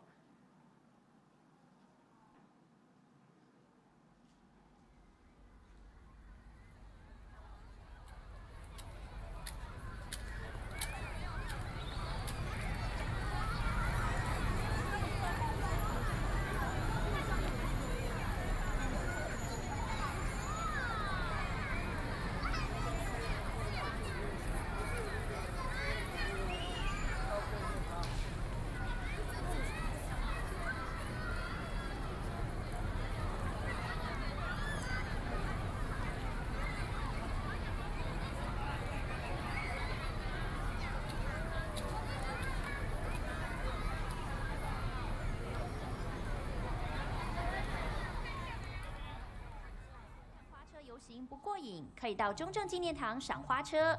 国庆花车嘉年华，全台24辆花车连续。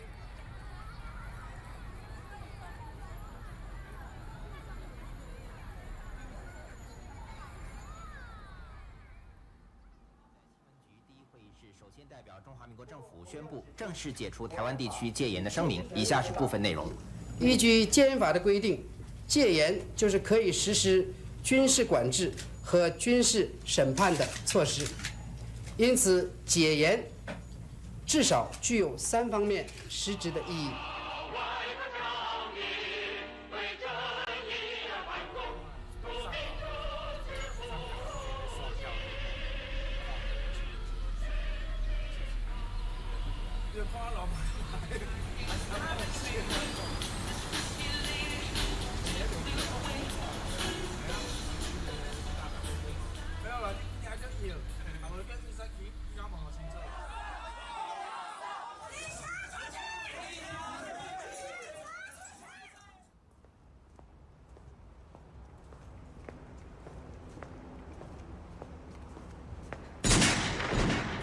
走伊无怨恨，我会当活转来咧。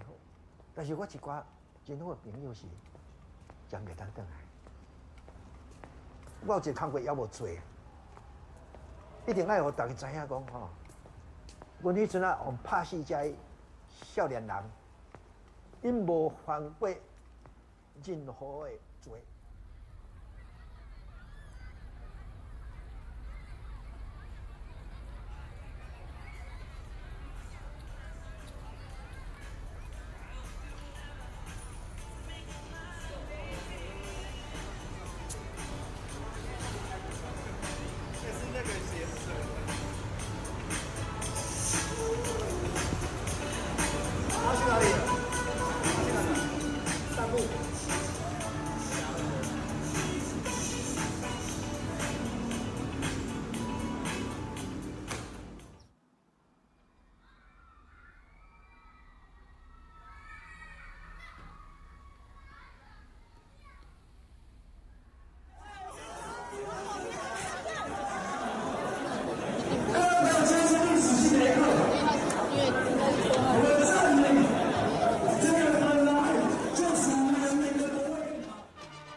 关心到中央在北市中正纪念堂开设儿童大型疫苗接种站，量能最多。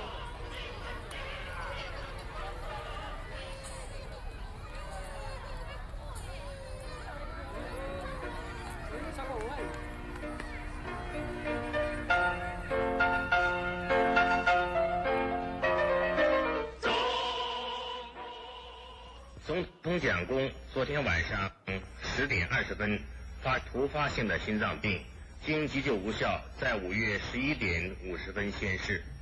总统蒋公春季就发生肺炎。 Citizens' daily life. This place carry much of common memory of Taiwanese people, and I think we are standing at a forgotten junction. Without the past, we will not be present nor future.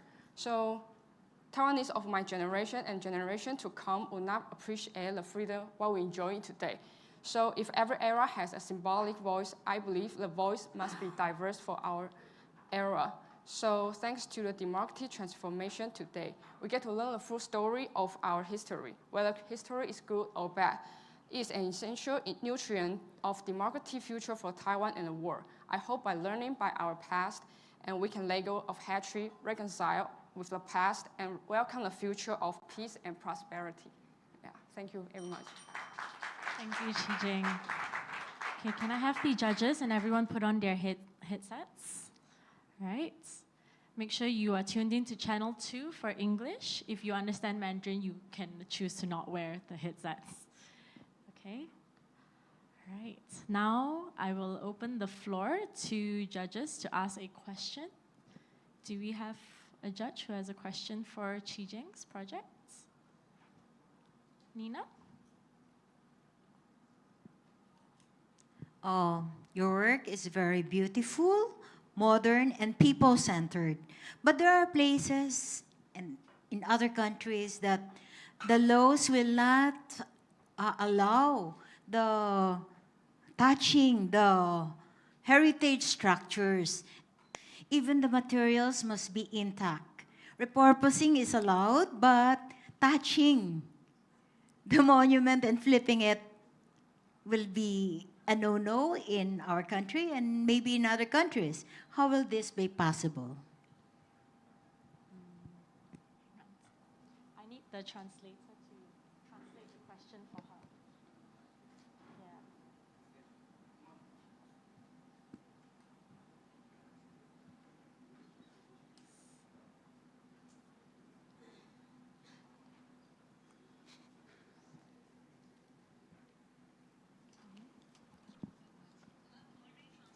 You turn on to channel 3 for Mandarin. Yeah? Can you hear? Yeah. Can hear. Okay, translator, you may translate the question first.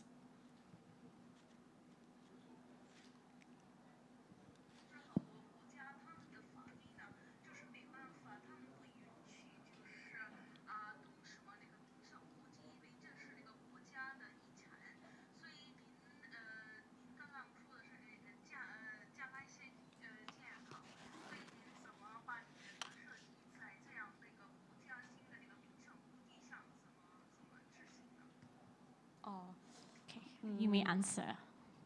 就是其实我们台湾正在面临一个转型的过程，就是有关于这些比较威权过去的历史。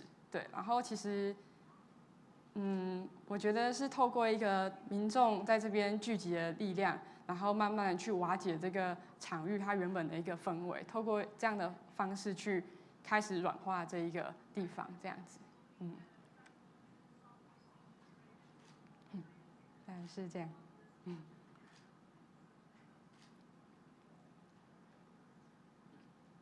，Okay, the answer has been translated. We have time for one more question. Russell. Very interesting project, but I am having a lot of reservations. Specifically, that turning the statue of they are reversing the side. I think never it is possible in our part of the world. A lot of revolutionary things will happen if you are doing so. And meantime, when we do something with different voices, that grasping and absorption of people might be challenging, because if you are feeling a monument, it is depend on the mindset of people. So you are introducing different experience with open spaces. How you are controlling sound is my question, and how appropriate it would be for the users. For me, they might confuse sort of feeling.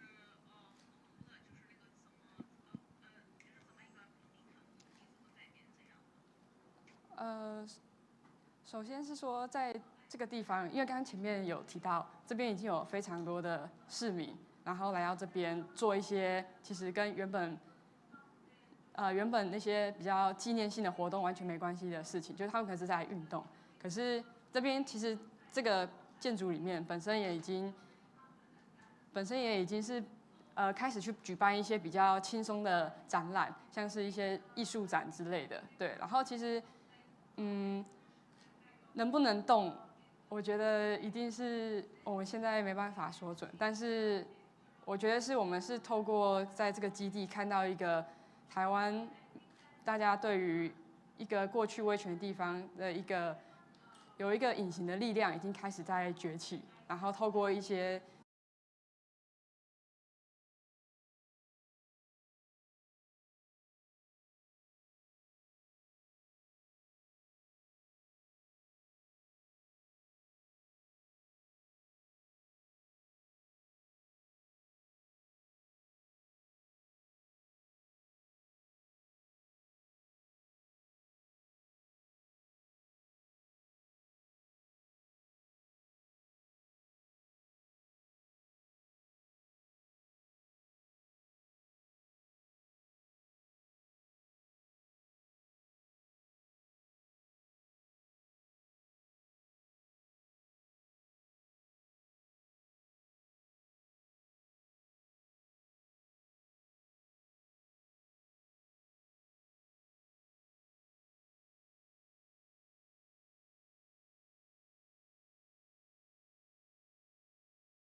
Okay, everyone who's just returned from the break, kindly take a seat. We will begin shortly.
Okay, everyone's back in the room.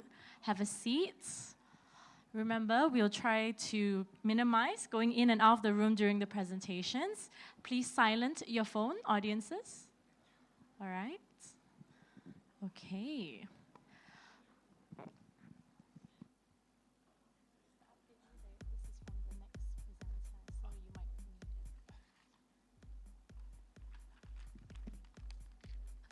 Let us continue our presentations with our next one, 900 River Reverie.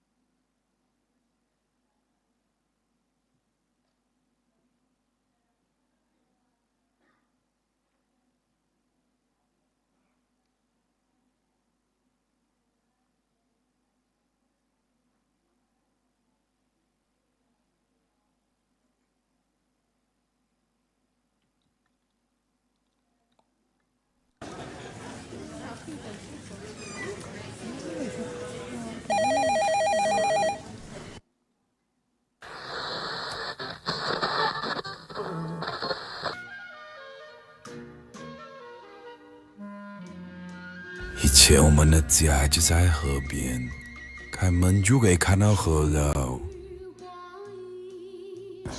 以前的河都没有小现在叫肮脏。前男友我们都会去个北钓鱼，就拍了些有时跳下去游泳啊，不知道几开心。哎呀，我真的没有小时候不到，不到都是不了，唉。And this is the story that my late grandfather used to tell me during my childhood.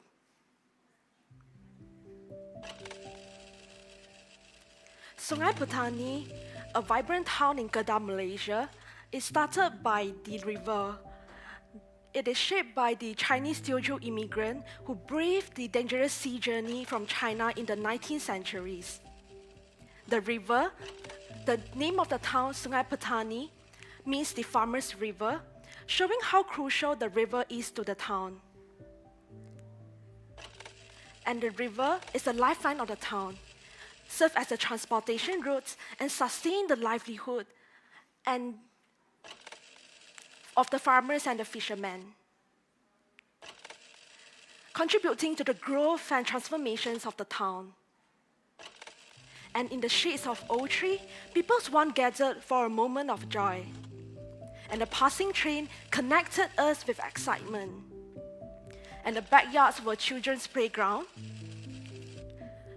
creating memories that shows the true spirits of our community. And the introductions of the rubber plantation by the British brought us prosperity, but at the same time, it has led to the environmental degradation. So the river, once the heart of our community, is now neglected, polluted, and is dying. And I was wondering, how can I contribute to the place? A place where I call home Sungai Petani. Located at the north of Malaysia, Sungai Petani was a historical riverine settlement started by the lifeline of the place, the river. Today, the river has lost its significance.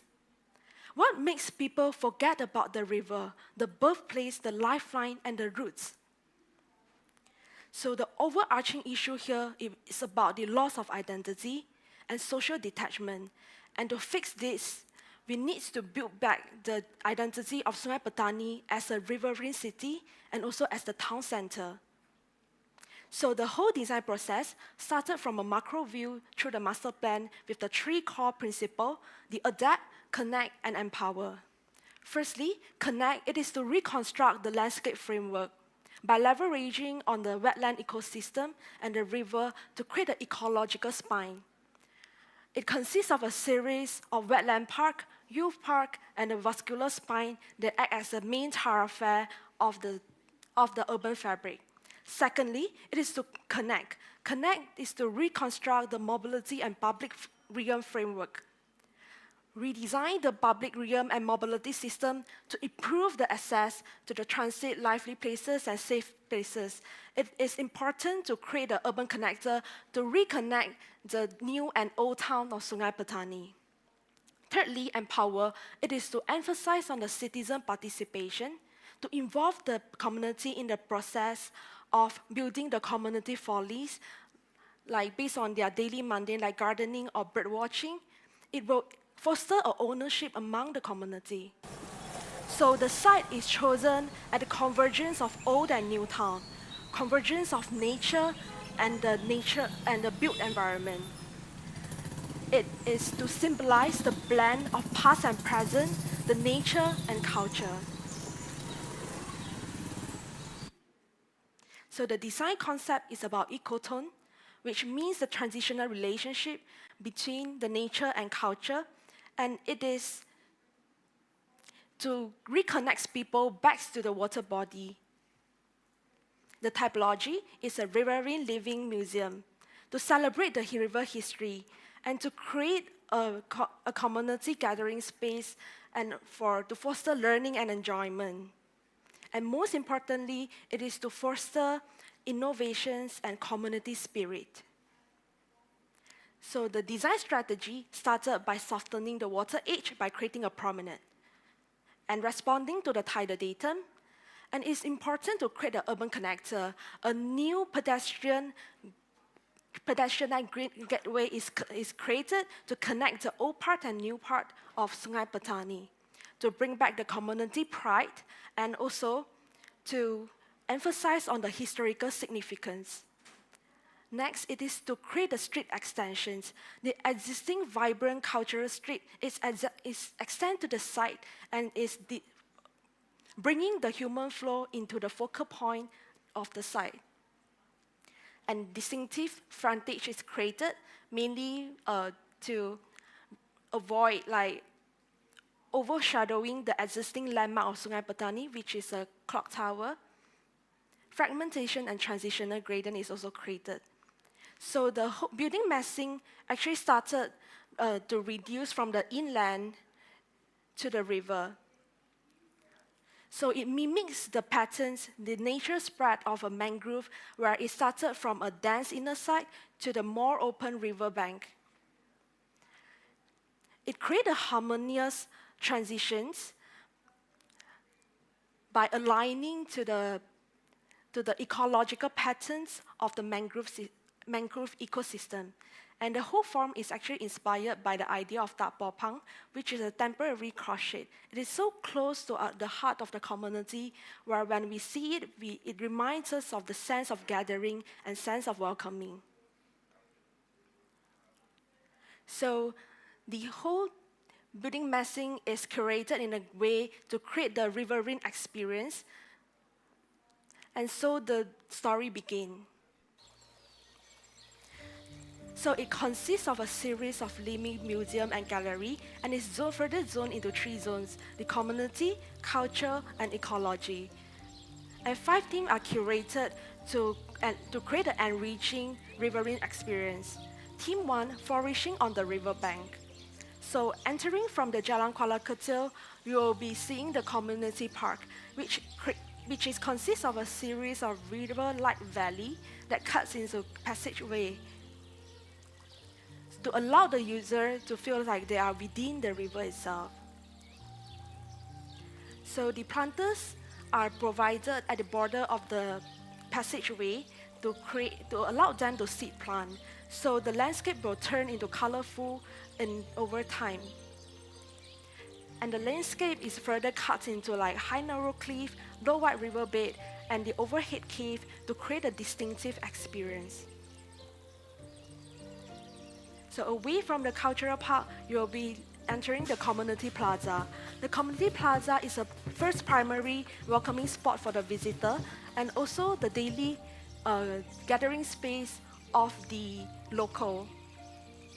So the community plaza consists of a triple volume space, and the roof is splitted and lifted to allow the dynamic sunlight to come in. It is a space for the community to create events and celebrations in daily basis. Further into the community plaza, you will see a community think tank, managed by a group of youngsters who just returned to their homeland.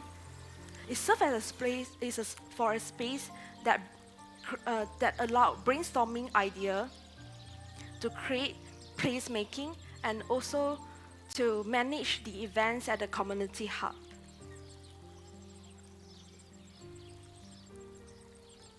So this building is located at the frontage of the site. So to solve this issue, like the heavy traffic and also facing a mid-rise building, the roof is actually pushed to the ground to limit the views towards the community park, shielding the building away from the busy roads.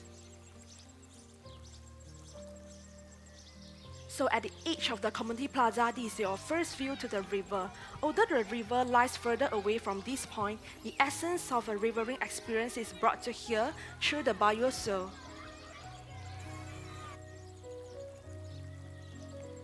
Crossing a bridge, we will be entering a Serukam organic farm and kitchen. This is a place where you can find the freshest fruits and vegetables in town planted by the owner Shin Tong.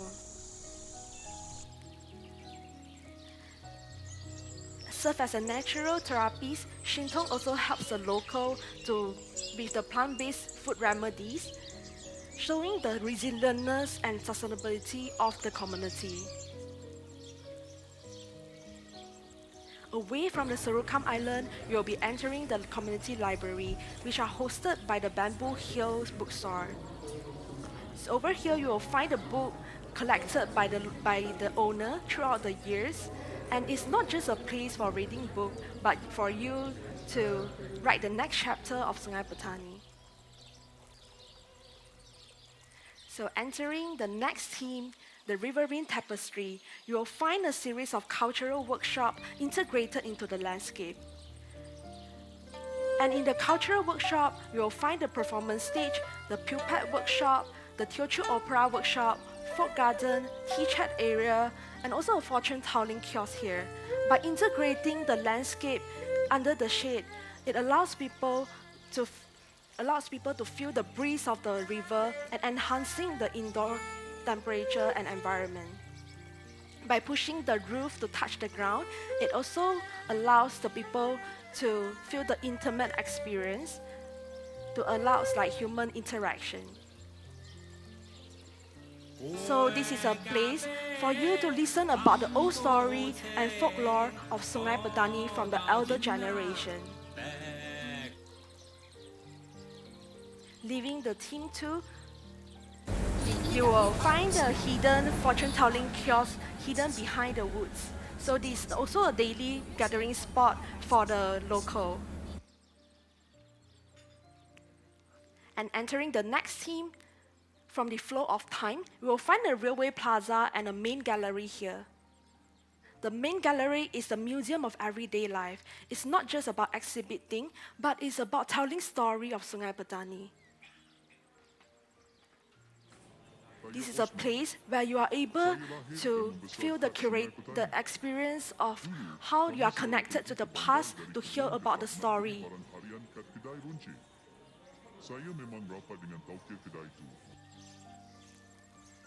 The main gallery consists of a shade that are lifted and created by a double volume space.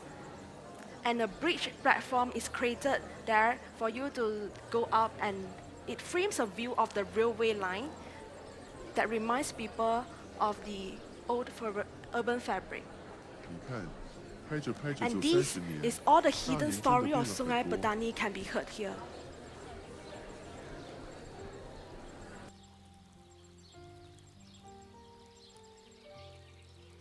Going to the next theme, theme 4, is about reclaiming the forgotten river. Over here, you'll find a group of river rangers fighting for our river. The River Care Center consists of a series of stilted and also a lookout tower that is connected to the new part of the town. So the lookout tower actually acts as a visual connector, a visual guide for you to go from old and new town.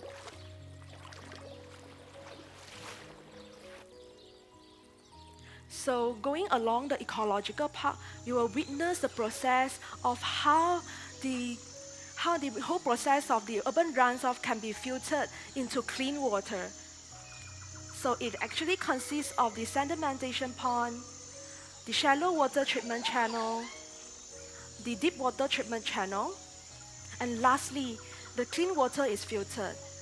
And it is filtered to the theme 5, the central spine, with the topic of the river pulse. So over here, you will find the river living spirit and living.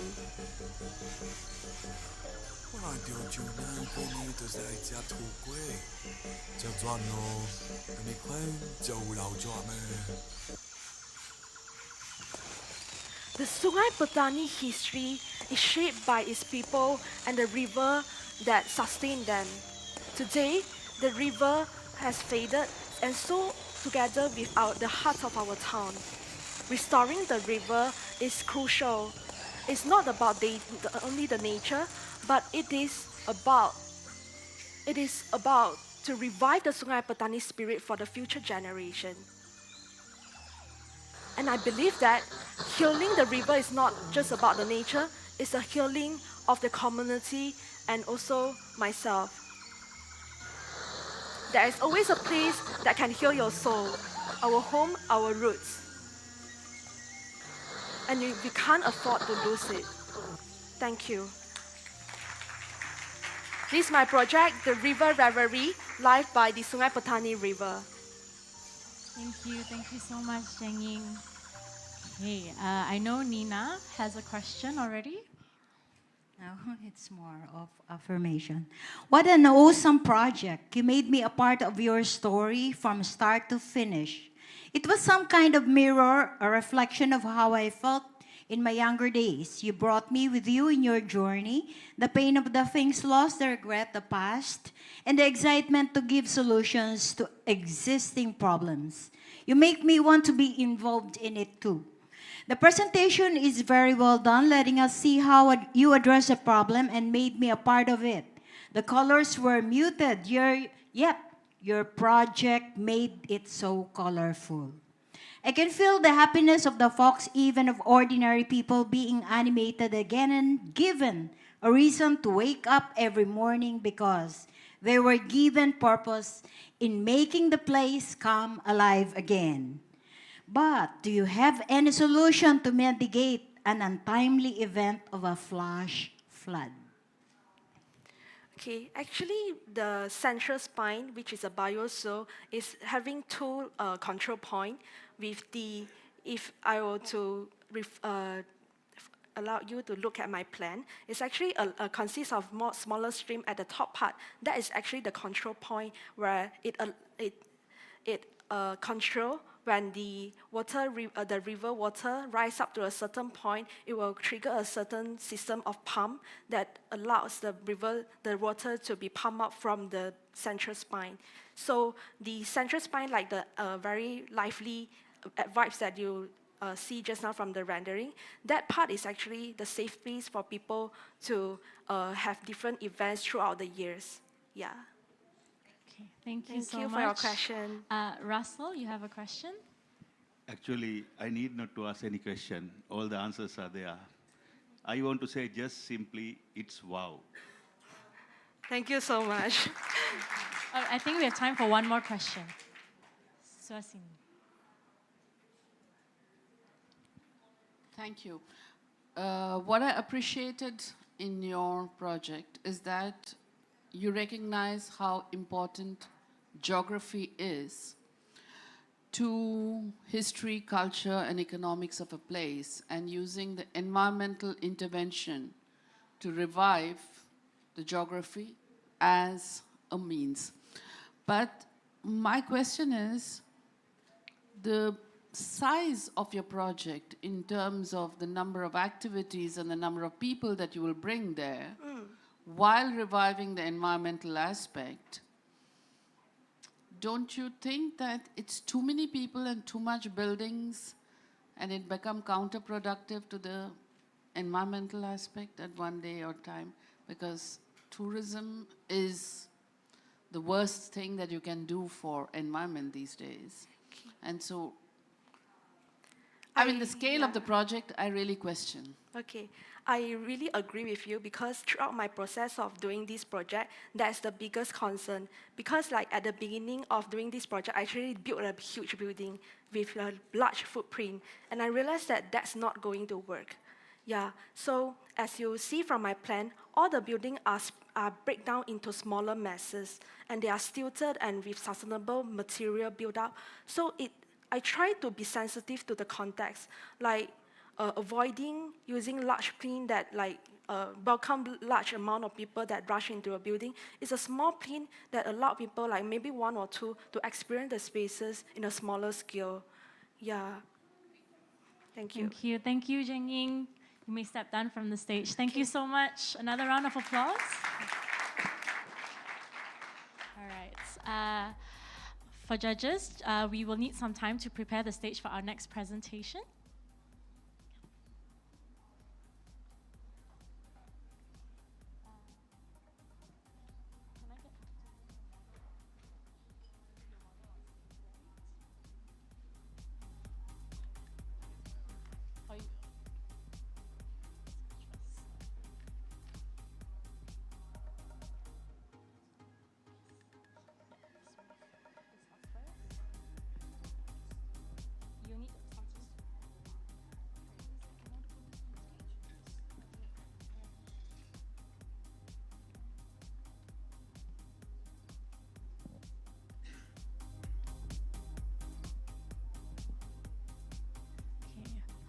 For the judges' information, we will also need you to wear your headsets for the Q&A translation later. Channel 2 for English.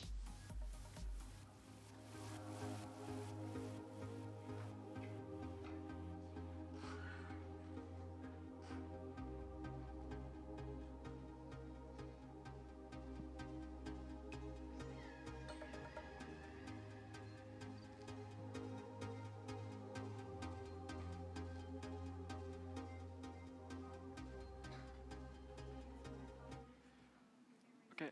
At the first word, I would like to give a greeting to judges and everyone in this session today. My project name is The Door, a new primary school in Africa. Firstly, I would like to explain why I chose the primary school in Africa. The story began with a desire and aspiration to assist, share, and support the children in difficult circumstances. In Vietnam, I have organized and maintained many activities for children. So far, I have participated in 4 major organizations. This is the Mid-Autumn Happiness. We were organizing the Mid-Autumn Celebration Night for the children in remote areas. Even when the COVID-19, we still have it online in Zoom platform. And this is the 3S Plus team. We are designing and to build a school in the mountain. This is the school space after it's complete. This is another organization with the name Painting and Swimming. We organize the class to train the soft skill and other activity for the children in the social child protection facilities in Vietnam. And this is the final organization with the name Rainbow Playground. We are designing and constructing the playground in the remote school for the children. And so far, we have already completed a playground in the nationwide. And from this experience in Vietnam, I began to think about the children in the world and in Africa, especially in complex apartheid region, especially Senegal, Africa, where the education resources are lacking. And I have brought the story of these children as follows. As you may know, in the world, the right to education is a fundamental and inalienable right for everyone. But however, 600 million children, this right is not guaranteed. And this is study of the child labor. When the right to education is not guaranteed, the children may be forced to be a child labor or even the child soldier in the world or complex area of the Africa. And alongside the social issue, lack of material resource and material condition still negatively affect the children learning.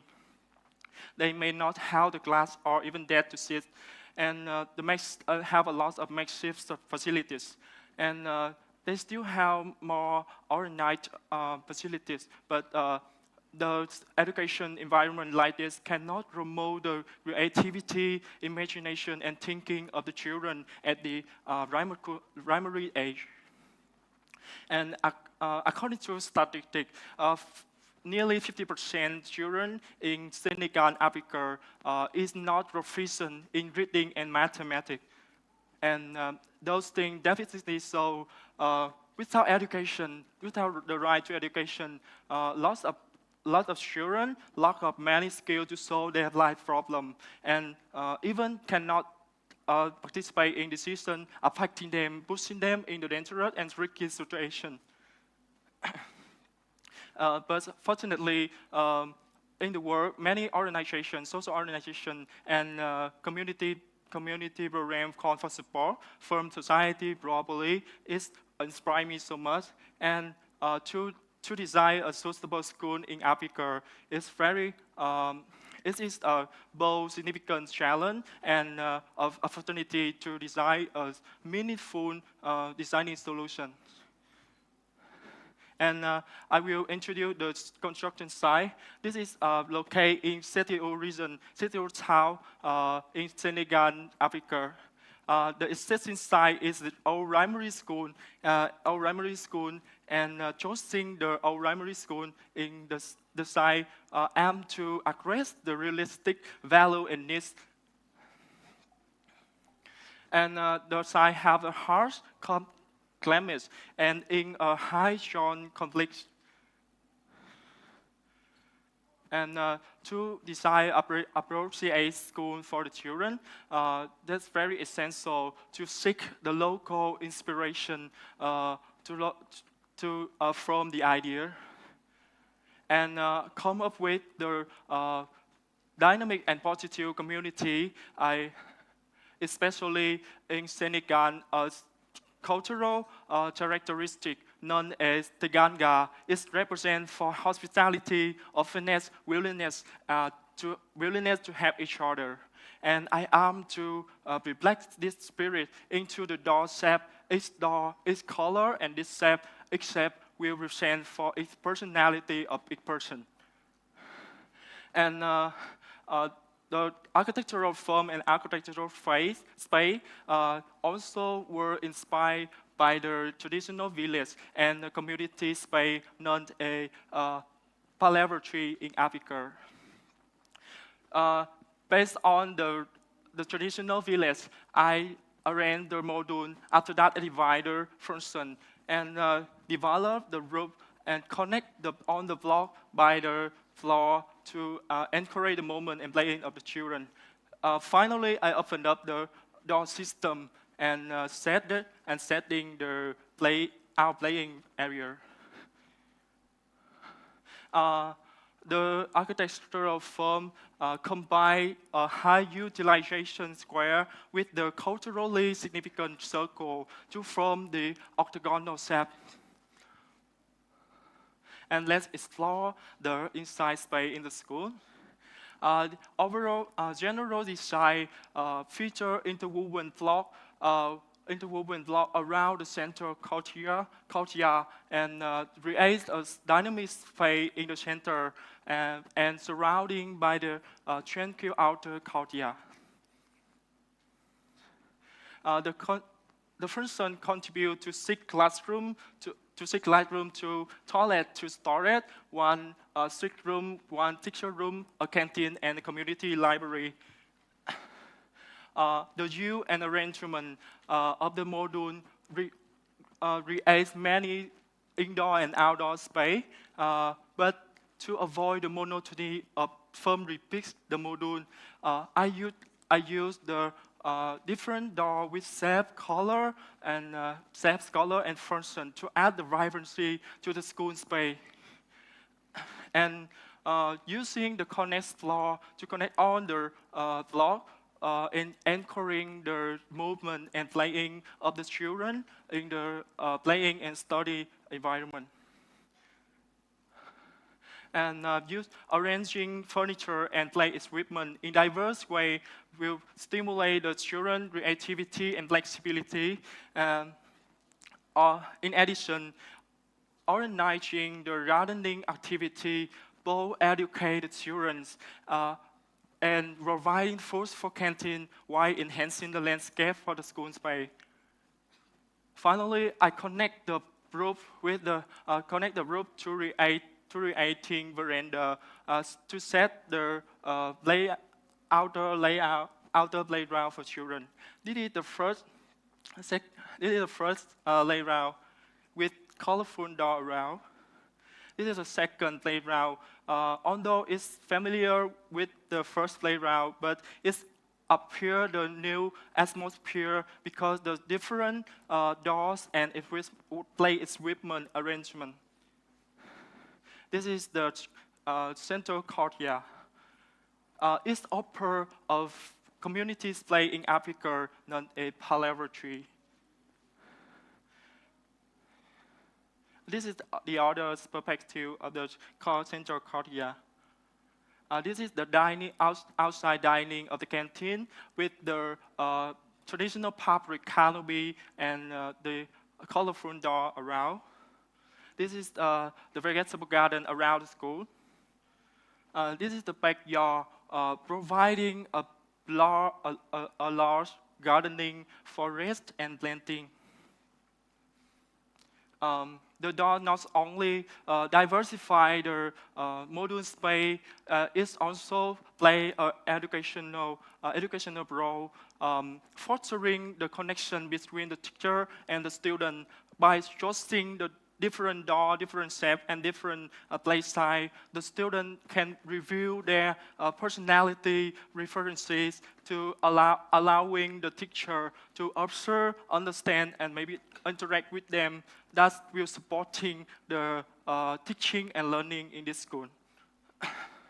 And the shrunken central courtyard not only define playing area clearly, but also collect the rainwater for sanitation, and gardening purpose.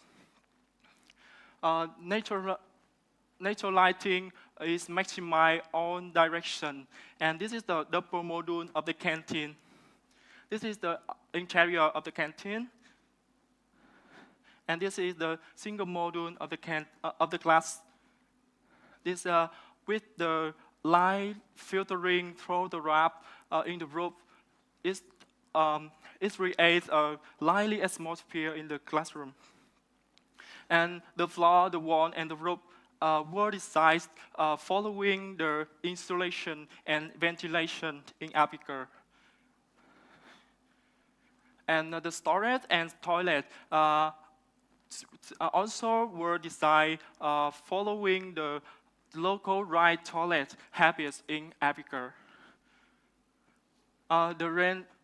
The rainwater collection were installed around the school to maximize the water capture, hand washing machine, and combined hand washing machine and storage tank near the garden, vegetable garden, to create the moisture for environment and the soil. Design aims to easy construction, allowing local people participating. The construction process from the foundation, from building the foundation to the floor, the wall, and the roof structure. Finally, it is the complete module. This is the complete module with using the local material. It will be able to connect with external system using the traditional fabric for setting and decoration. Beyond diversifying, beyond carrying the meaning, cultural meaning of the form, diversify the module space, creating the significant education connection in the visible door inside the school. Also have many invisible doors. The hidden door is a small signal were installed around the school space to stimulate the imagination discovery of the children. The first hidden door site is 2 rows of trees forming the school entrance. The low street make the school familiar with the children, marking the entry into different inner world. This inner world is the outdoor playground of the children, with its playground represent for its unit world and continually connect by the module corner. The next hidden door is the buffer space in front of the library. It visually connects from the central courtyard. It is the door into the book. The world of the book is represent like a forest of human knowledge. The finally hidden door is the consistent space between the central courtyard and the backyard, balancing the dynamic space and tranquil space. symmetrically design symmetrically. I having a tree in center the space to light represent as a natural filtering to stimulate the children deep thought, deep value in the children's whole. And at the end, everything of the school interact with the children from the physical activity to cognitive, fostering the emotional development, fostering the emotional development, and creating an educational environment with fun feel of emotional and vitality. On the side, prioritize sustainability with the education is the most important, and I would like to convey this message to everyone by the following video. There was a time when humanity was divided against itself.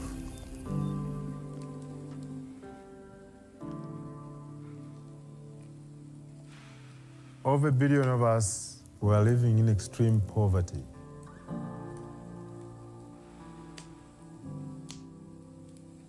While others had more than they needed.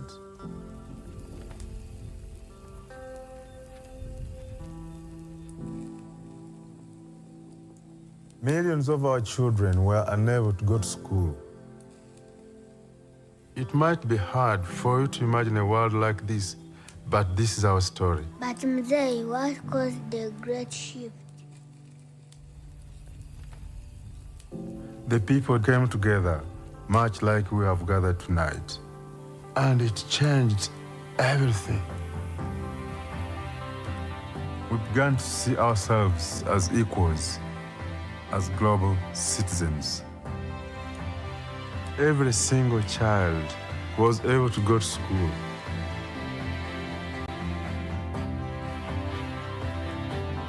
The world came alive.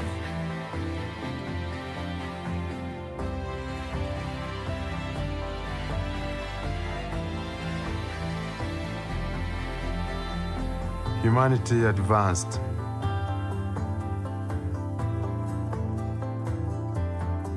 You see, when we come together, we can do more.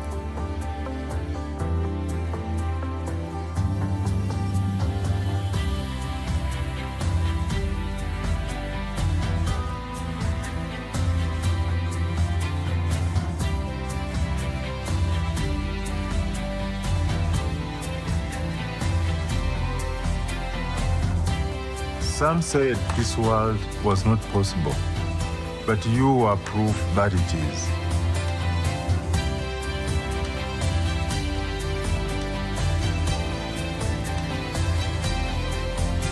The new world is yours to protect.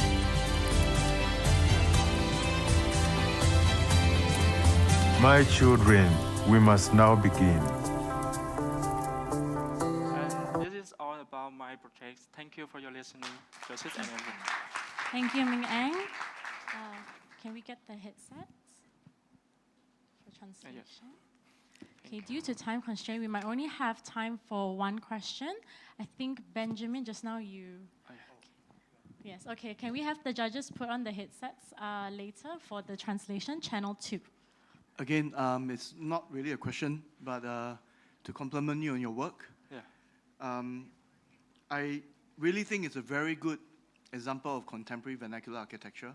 Yeah. I think you have set out a very detailed brief, and you took a very everyday project of school into something very well developed and thought through. Yeah. I'm extremely impressed with the amount of detail you've gone into. And I have kids, so I can see them.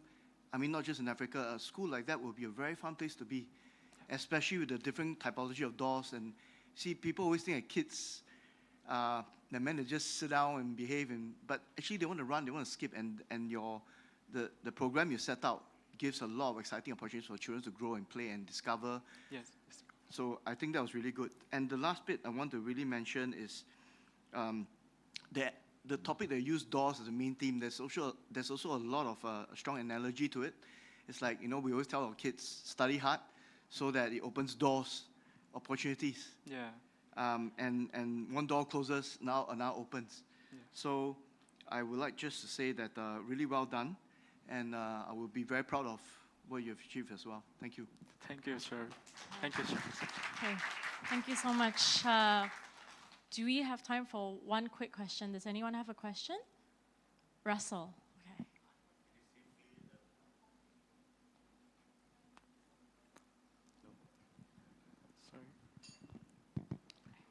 It's simply a very good practical example of how think something achievable.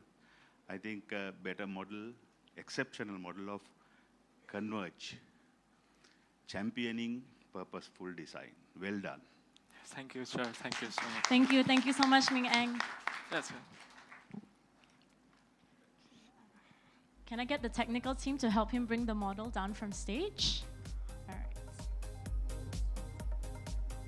Okay.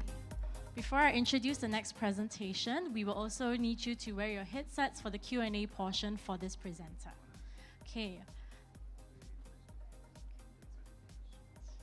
Okay, now for the next presentation, 907, The Whale of Hope.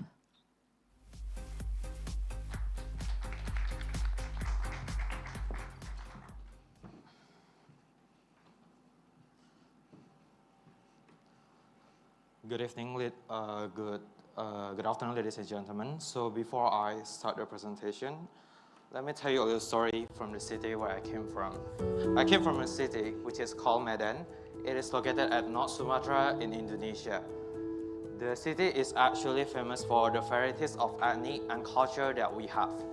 The city is also famous for the way the people speak, which may sound really harsh and impolite, but deep down they are really loving and caring. The city is also considered as one of the most impatient people that you may find in Indonesia. But with this kind of varieties of ethnic, culture, and the uniqueness of the city itself, live the small group of people who never get our attention, those who never get the same chances like us to live in comfortability.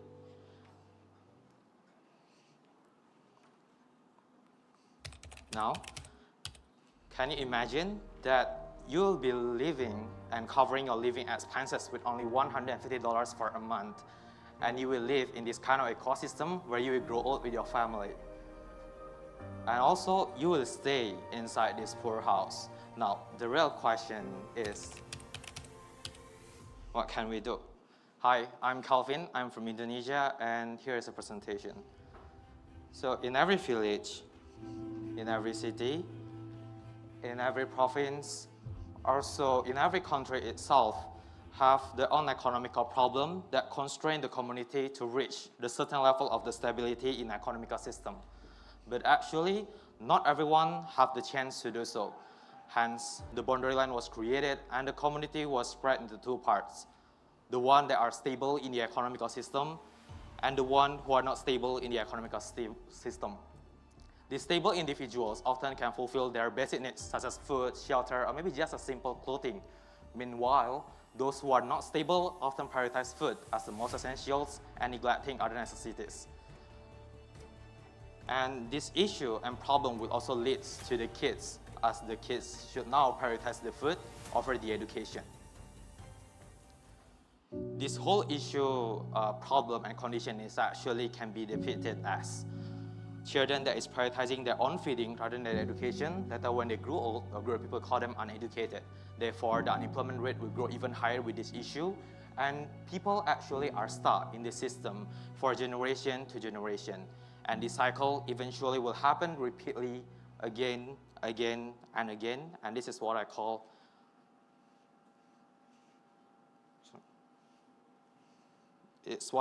chain of the poverty. The site takes place at Brejan Kartamso Street, Medan in North Sumatra, and here is the main access where most of the vehicle will pass on. And here is the right side of our site, there is actually a mall that will attract people that are stable in the economy to fulfill their basic needs. And surround our site, there is actually this slum housing. And at the left side, there is this public cemetery which is covered with these bamboo trees.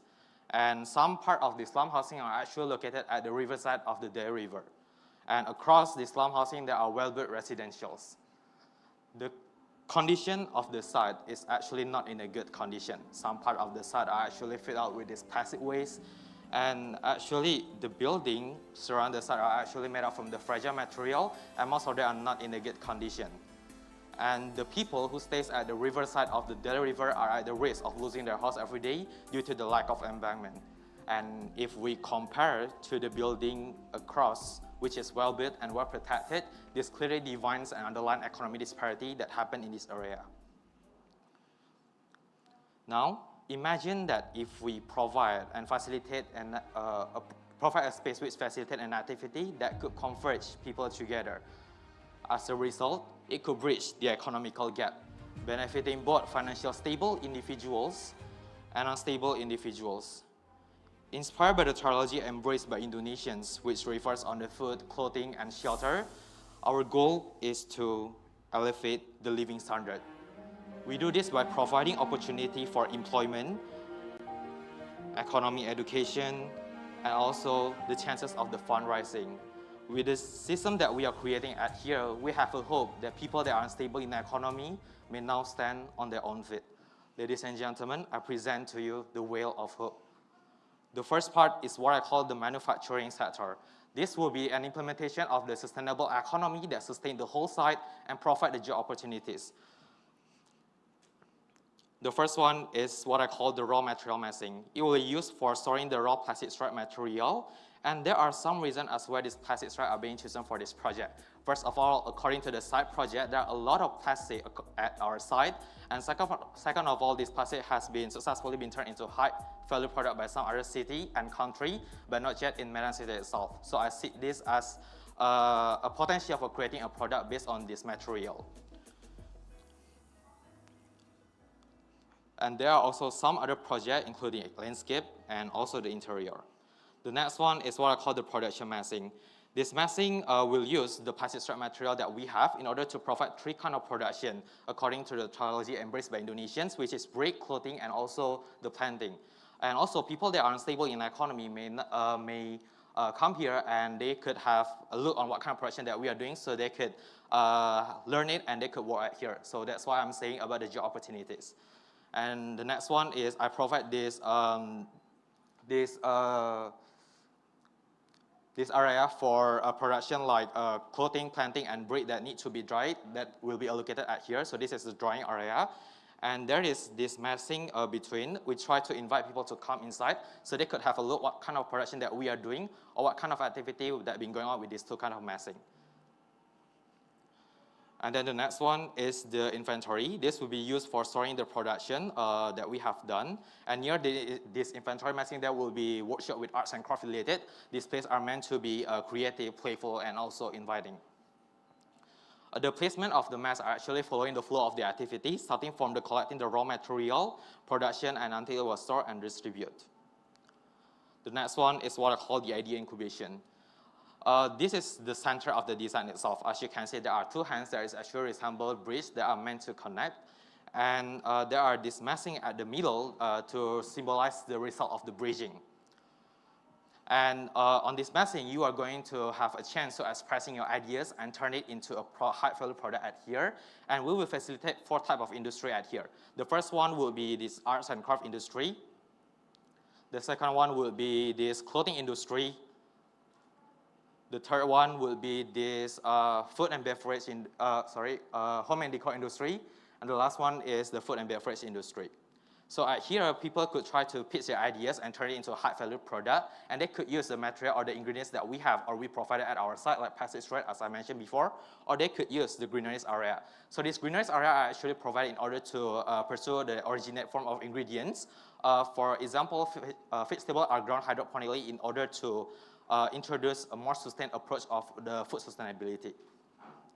And also there are this display area for displaying the project that have been done by these people. And the roof is actually resembled togetherness, people that are stable and unstable for helping each other. That's why I make it like a layering shape. And this massing is actually surrounded by water to lower down the temperature. And I set this wooden bridge as the main circulation for inviting people to come inside the building. And the next one is what I call the investment center. This will be the place for people that have worked in idea incubation. They are going to try to pitch their ideas for the investor at here. And then same as before, we will facilitate 4 types of industry. The first one is arts and craft, the clothing industry, the home and decor industry, and as well the food and beverage industry. So this will also be a multifunctional massing where it will also serve as a place for meeting for the educational purposes, or maybe just a simple gathering community where the meeting of the cooperative system will be conducted. So the site is actually using the cooperative system where all the share or all the income of the site will be shared equally for all the workers at here. And for another example is, after the investor invests in a product, it will still be monitored and supervised by the people within the site or the community within the site. And we do this to expand the job opportunity for the upcoming generation or for the next generation. I bring the water closer to the mass in order to lower down the heat temperature of the building. And to make the building less intimidating, I created the same exactly geometric form as the slum housing. And here's the perspective of the investment center. And the next one is the educational system. So the intention of this massing is we try to invite people, or we try to provide a living space for people that are stable in the economy so they could live here, and this could attract people that are stable in the economy. And this place could be also a place where they are going to learn about how to manage their finances for people that are unstable in the economy or who run this whole system of this cooperative system, as I mentioned earlier. So 2 forms of architecture are created in order to represent the growth of the economy of these people. The next one is what I call the entrance and the exhibition. These are the picture of this entrance, exhibition, and also the transition massing. The first one is the entrance and exhibition. So on this entrance and exhibition, here is the street view of our building, and here is the entrance of our massing. So the site has approximately 4 meters depth of contour, and that's why I created this kind of circulation with support of the ramp. And the roof is again exactly following the form of the geometry of the slum housing, but this time with the additional layer to represent the togetherness. Here is the perspective. And also, this place could be an exhibition area where it will show or display the product that have been successfully invested by people, or it could be a gesture for people, so people have a glimpse of what kind of product or what kind of project that have been done or conducted at this site. And the 4 meters depth of contour will also set as this bamboo in a courtyard. As I mentioned earlier, there are this public cemetery that are covered with these bamboo trees. So instead of using this bamboo tree as a building material, I blend it as the architecture for the landscape. And the lower part of the entrance will be the trial store, where it will sell the product, but only as a trial version, not for distribution. And the placement of the store are actually located at the end of the corridor to create a focal point so people could have a look on this store before returning to the entrance. And same as before, I bring the water closer to the mass in order to lower the heat temperature of the building. And here's the transition massing, where people are going to chill out and enjoy the scape of architecture that I created. I provide 2 kind of pathway at here. At my left side, it will be the public pathway where you can walk down from the street. And this private pathway will be the place where it is private and you must go from the entrance. I divide it with this landscape of the bamboo plant also. And to provide the development of the building, I create this partition wall that are made from from the plastic brick that we created or we produced at our site. And same as before, to make the building less intimidating, I create the exactly same geometry as the slum housing. And here's the perspective. And the next one is the water recycling. So I try to collect the whole water by creating this retention pond at here, and some part of the used water will be stored at here and be recycled, and it will be stored again into the nearby massing. And here's the perspective. And lastly, I would like to state that this project is put into perspective into someone that we never put attention into, someone that are crying with a helpless voice. This project shows that we as an architect, as the designer, can make a contribution for the economical problem that have been haunting people from era to decades by designing rightful and proposal design. And we hope with the project that we are creating at here, we could give a better quality of life for humanity. My name is Calvin, I'm from Indonesia. Thank you for your attention. Thank you so much, Calvin. Okay. Before we move on. Okay, so judges, for the Q&A portion, Calvin will actually try to answer in English if he can, but if not, you guys have your headsets, so you can tune into channel 2 for English. Nina, you have a question? Congratulations, your approach is very holistic, giving hope from training to giving them life and job opportunities.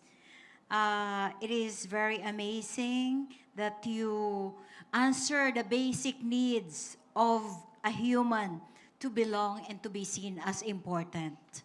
But have you researched about any toxicity using the plastics and all those garbage materials to be part of your material for the building? Thank you.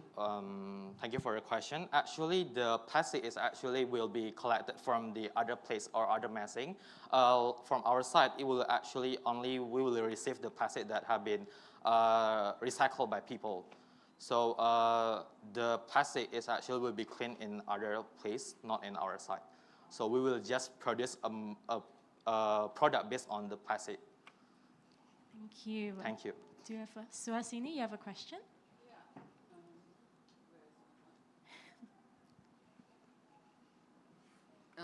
Kevin, thank you so much for this project. The idea of using waste management and livelihood to improve the quality of the people living in the slums in marginalized lands, wonderful. But I fail to understand how your project will improve the overall situation of these people in the long run, because it's hooked into the market economy that created the slum in the first place. So the waste is created because the market economy creates inequity of economical development, which marginalizes people. Then you are taking the waste, getting the marginalized people to create objects for the same market economy for people with disposable income who will create more waste and more marginalized people. So instead of a circular economy, it becomes actually feeding into the same economy that created the problem. The second point that I would like to do is that the scale of your project, the enormity of the building, compared to the land where these marginalized people are living in slums, what happens to them? This needs a capital from a financial industry. Where will these people go to live? So I will answer the second question. The site itself is actually surrounded by the slum housing. So the people, we didn't invade any of the slum housing. So they will still there as they should. But we try to make a place that we try to invite people according to the site. According to the site, we try to invite these people to have a work on our site.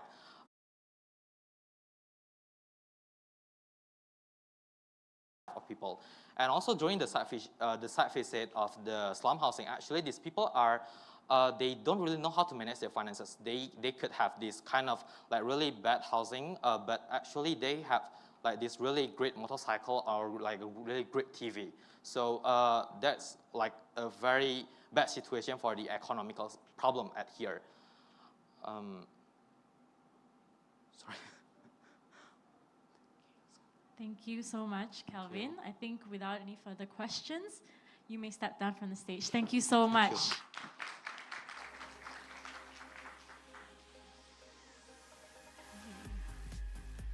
So just to let everyone know our timing, we have 2 more presentations, then we will break for lunch, all right?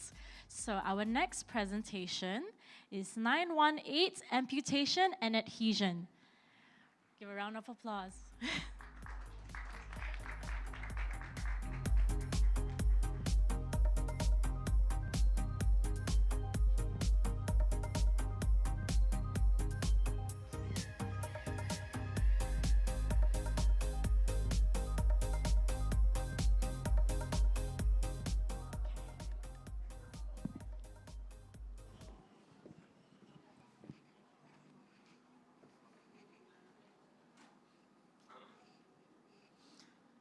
Okay, amputation and adhesion, creating new space using for traditional method Hikia. My name is Ryu Hei from Japan. Okay, I'd like to start my presentation. Architecture has always been changing in response to transition such as environmental changes and the social background. In Japan today, various problems are occurring that need to be addressed in our approach to architecture. We are faced with a declining population due to a low birth rate and aging population, and also an increase of the single-person household. So now we have to consider the new architectural method that is not bound by the conventional thinking. So it is within this context that I propose a new architectural method, neither a new build nor a renovation. Okay, first of all, I will talk to you about the recently Japanese situation.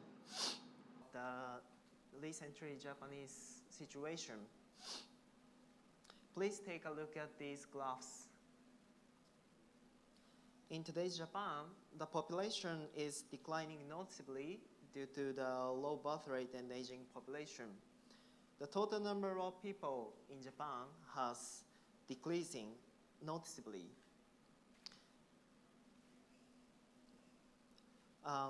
Decrease about 2 million people over the past 7 years.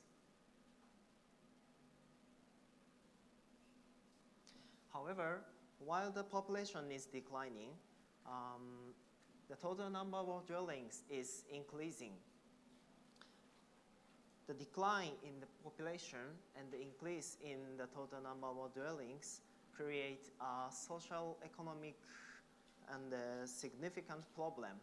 This is that a large number of vacant dwelling houses. The number of vacant houses has been consistently increasing for the past 50 years.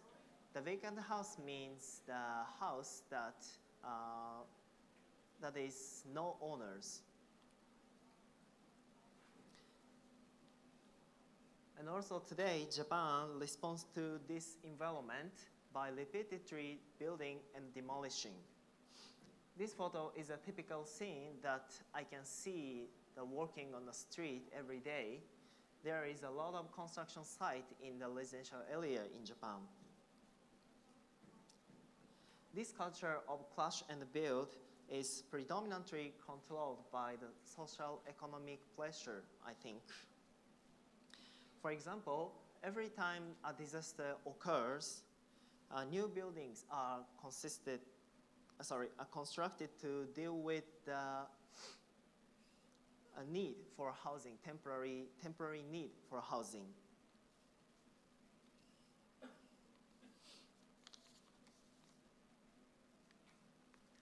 As a result, there are many architects in Japan now who try renovation, but they do only the partial renovation or decorative adjustment.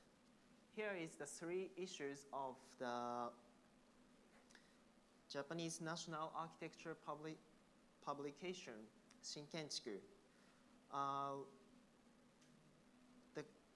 This goes to show how prevalent it is becoming in the country. In this situation, I'm proposing a new mode of architecture that considers vacant house not as a social problem, but as a positive resource that can be fully utilized.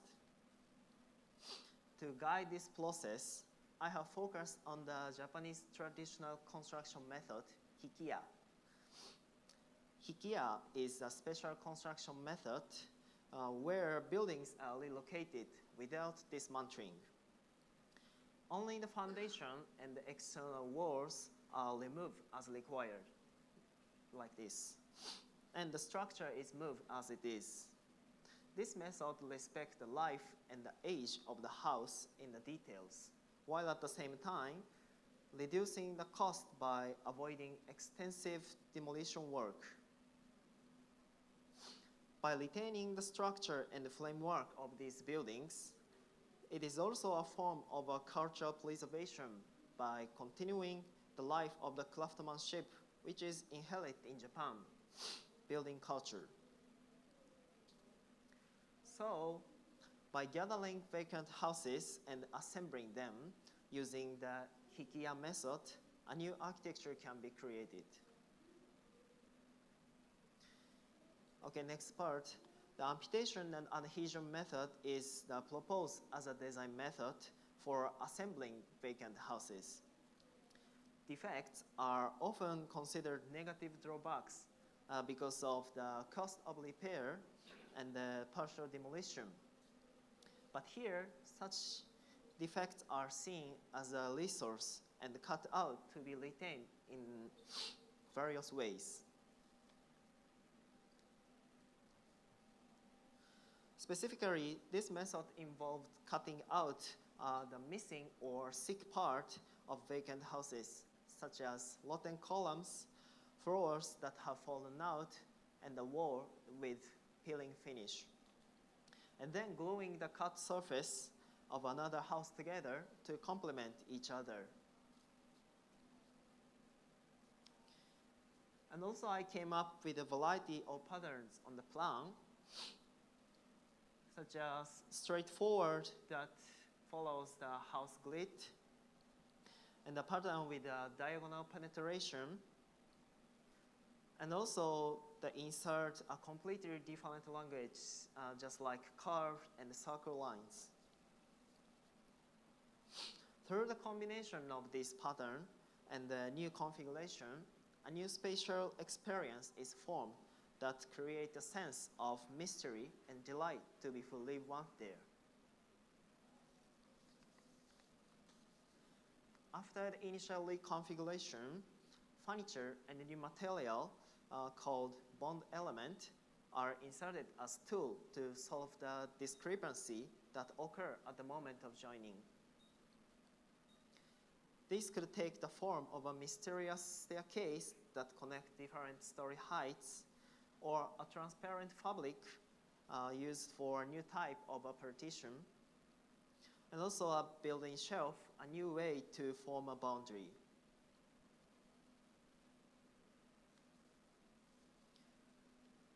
Okay, in reality, I will now talk you the case study that I developed using this method.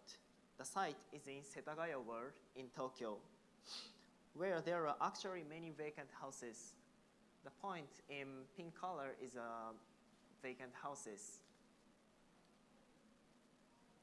In the city, there is a site where there is a plan to rebuild a new apartment building. This plan will be completed in summer 2026. Instead of this new build, I have proposed a new communal house designed by amputation and adhesion, formed by the configuration of 8 vacant houses already existing in Setagaya World, assembling on site using the hikiya method.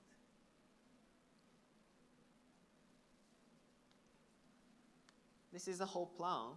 It consists of a total 8 vacant houses. The area marked in pink color is designed for bonding. For example, the rough cut surface, the outside are left as intact as possible, while at the same time carved glass is inserted and the materials such as expanded metal and polycarbonate one are used to control one side. In the interior spaces, transparent curtain and the shelves behind the staircase and the triangular shaped pantry occurs.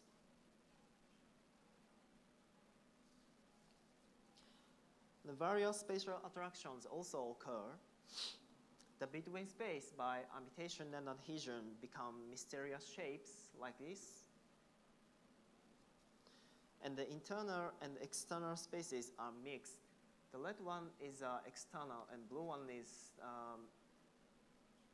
red is external and blue is internal places. And these situations stimulate us the physical sensation. And also the flow lines are secured across the various places. Sometimes they enter through the front door of a different house and they use the different stairs to cross the east to their room.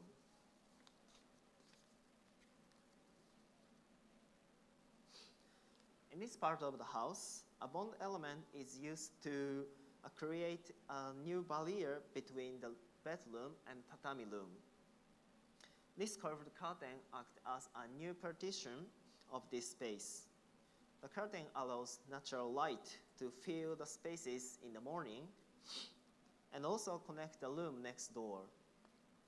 On the other hand, the smell of lunch can walk through the space and encourage occupants to go outside and speak to neighbor. It is a boundary that stimulates all five senses. In another part of the house, a narrow yet vertically open space is generated by diagonally directions. The occupants used share washing machines and laundry is dried all together. A stairwell along the cutting surface creates an open space with daylight.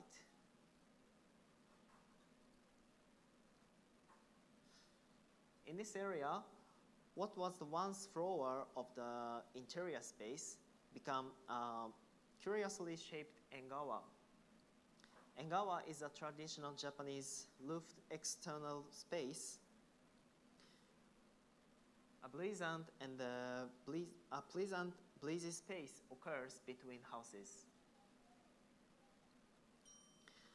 It is the overall appearance of narrow residential area in Japan, but at the same time has a new face.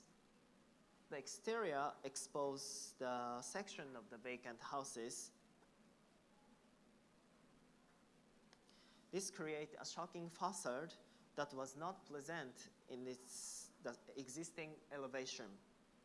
The cut adhesive surface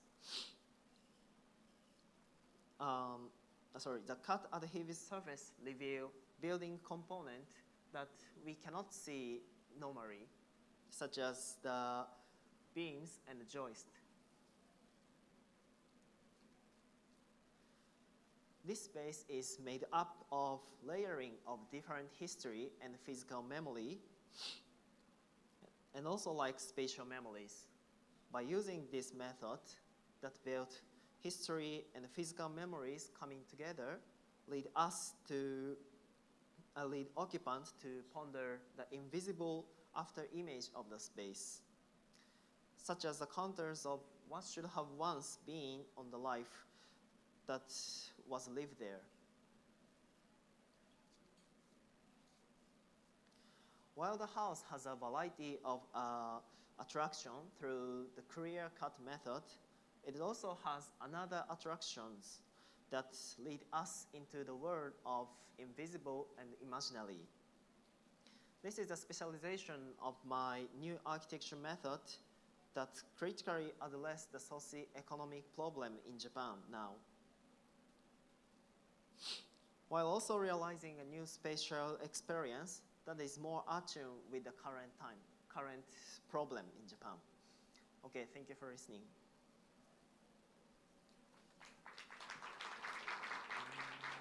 Thank you so much, Ryuhei. Okay, now I will open open the floor to questions from the judges. Nina? I like that you could make use of all the unoccupied houses. Yet, you're mixing it together for a new and interesting living space. May I know how you will address the privacy and security issues of the new occupants? Okay, maybe it's difficult for me to answer because assembling the unoccupied house, the people, the house and the room connect and another rooms with others, for others. That is more important, interesting point for me. Maybe we insert a new partition and while talking the neighbors and such like public or I don't know, but the new boundary. Yeah, I think it's a nice point to talk to neighbors. Okay, thank you. Any more questions from the judges?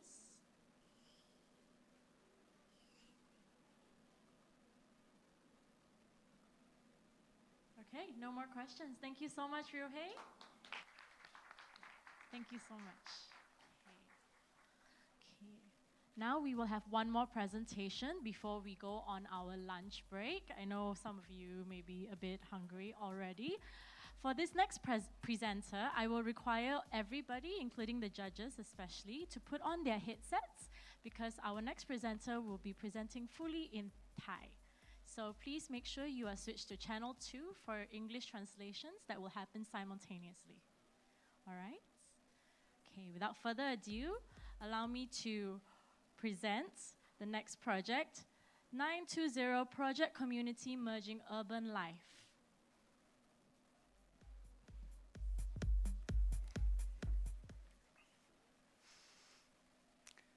ครับสวัสดีครับผมนายสุธิพงษ์คำทิศครับหรือเรียกง่ายๆว่าลอยคินครับผมเป็นตัวแทนจากประเทศไทยในสาขา Architecture ครับ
ครับจากคลิปวิดีโอที่ทุกคนได้ดูไปเมื่อกี้นะครับจะเป็นพื้นที่ของเมืองหลวงประเทศไทยนั่นก็คือกรุงเทพมหานครครับซึ่งพื้นที่ที่ผมเลือกมาก็คือเป็นย่านพระราม9ครับผมซึ่งทุกคนจะเห็นได้ว่า2พื้นที่นี้ครับจะอยู่ใกล้ชิดกันมากครับแต่ว่ามีความแตกต่างของบริบทมากๆครับผมซึ่งในฝั่งซ้ายมือของผมฝั่งนู้นนะครับจะเป็นชุมชนแออัดครับผมที่ขาดการเชื่อมต่อกับระบบสาธารณสุขครับแล้วก็ระบบขนส่งต่างๆครับแล้วก็ระบบทางการศึกษาครับเพราะว่ามีการขั้นกลางด้วยคลองแสนแสบนะครับผมที่อยู่ในตรงประเทศไทยครับผมทำให้เกิดการตัดขาดของชุมชนพระราม9นะครับผมทำให้คนในชุมชนพระราม9อะครับไม่มีการเข้ามาพัฒนาของหน่วยงานต่างๆครับผมทำให้เป็น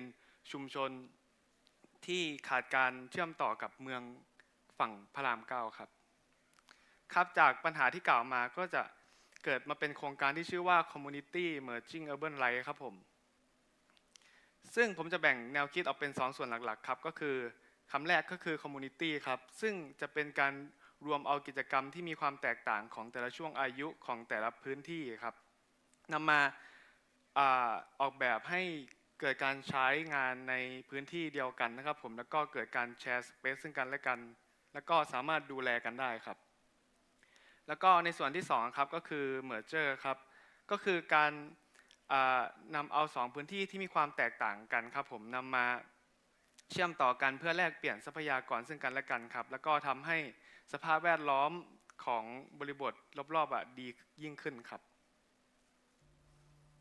ครับในส่วนนี้ก็จะเป็นไดอะแกรมที่จะแสดงให้เห็นถึงว่าในบริบทของโครงการนะครับผมจะมีการตั้งของกิจกรรมต่างๆอยู่รอบๆนะครับผมซึ่งมีความใกล้ชิดกันมากครับแต่ว่าถูกตัดขาดด้วยสายคลองที่มีชื่อว่าคลองแสนแสบครับผมทำให้เกิดการตัดขาดของการเชื่อมต่อการทำกิจกรรมต่างๆครับผมและซึ่งเป็นเมืองหลวงนะครับในสมัยก่อนก็จะมีการขุดรอบคลองนะครับเพื่อจะเป็นการเป็นทางเลือกของการเดินทางในสมัยก่อนครับผมทำให้เกิดการแบ่งแยกของ2พื้นที่ออกจากกันครับผมจึงได้ออกแบบโครงการนี้เพื่อที่จะเชื่อม2พื้นที่นี้ครับเข้าหากันนะครับผมแล้วก็สามารถแลกเปลี่ยนทรัพยากรแลกเปลี่ยนพื้นที่ซึ่งกันและกันครับผม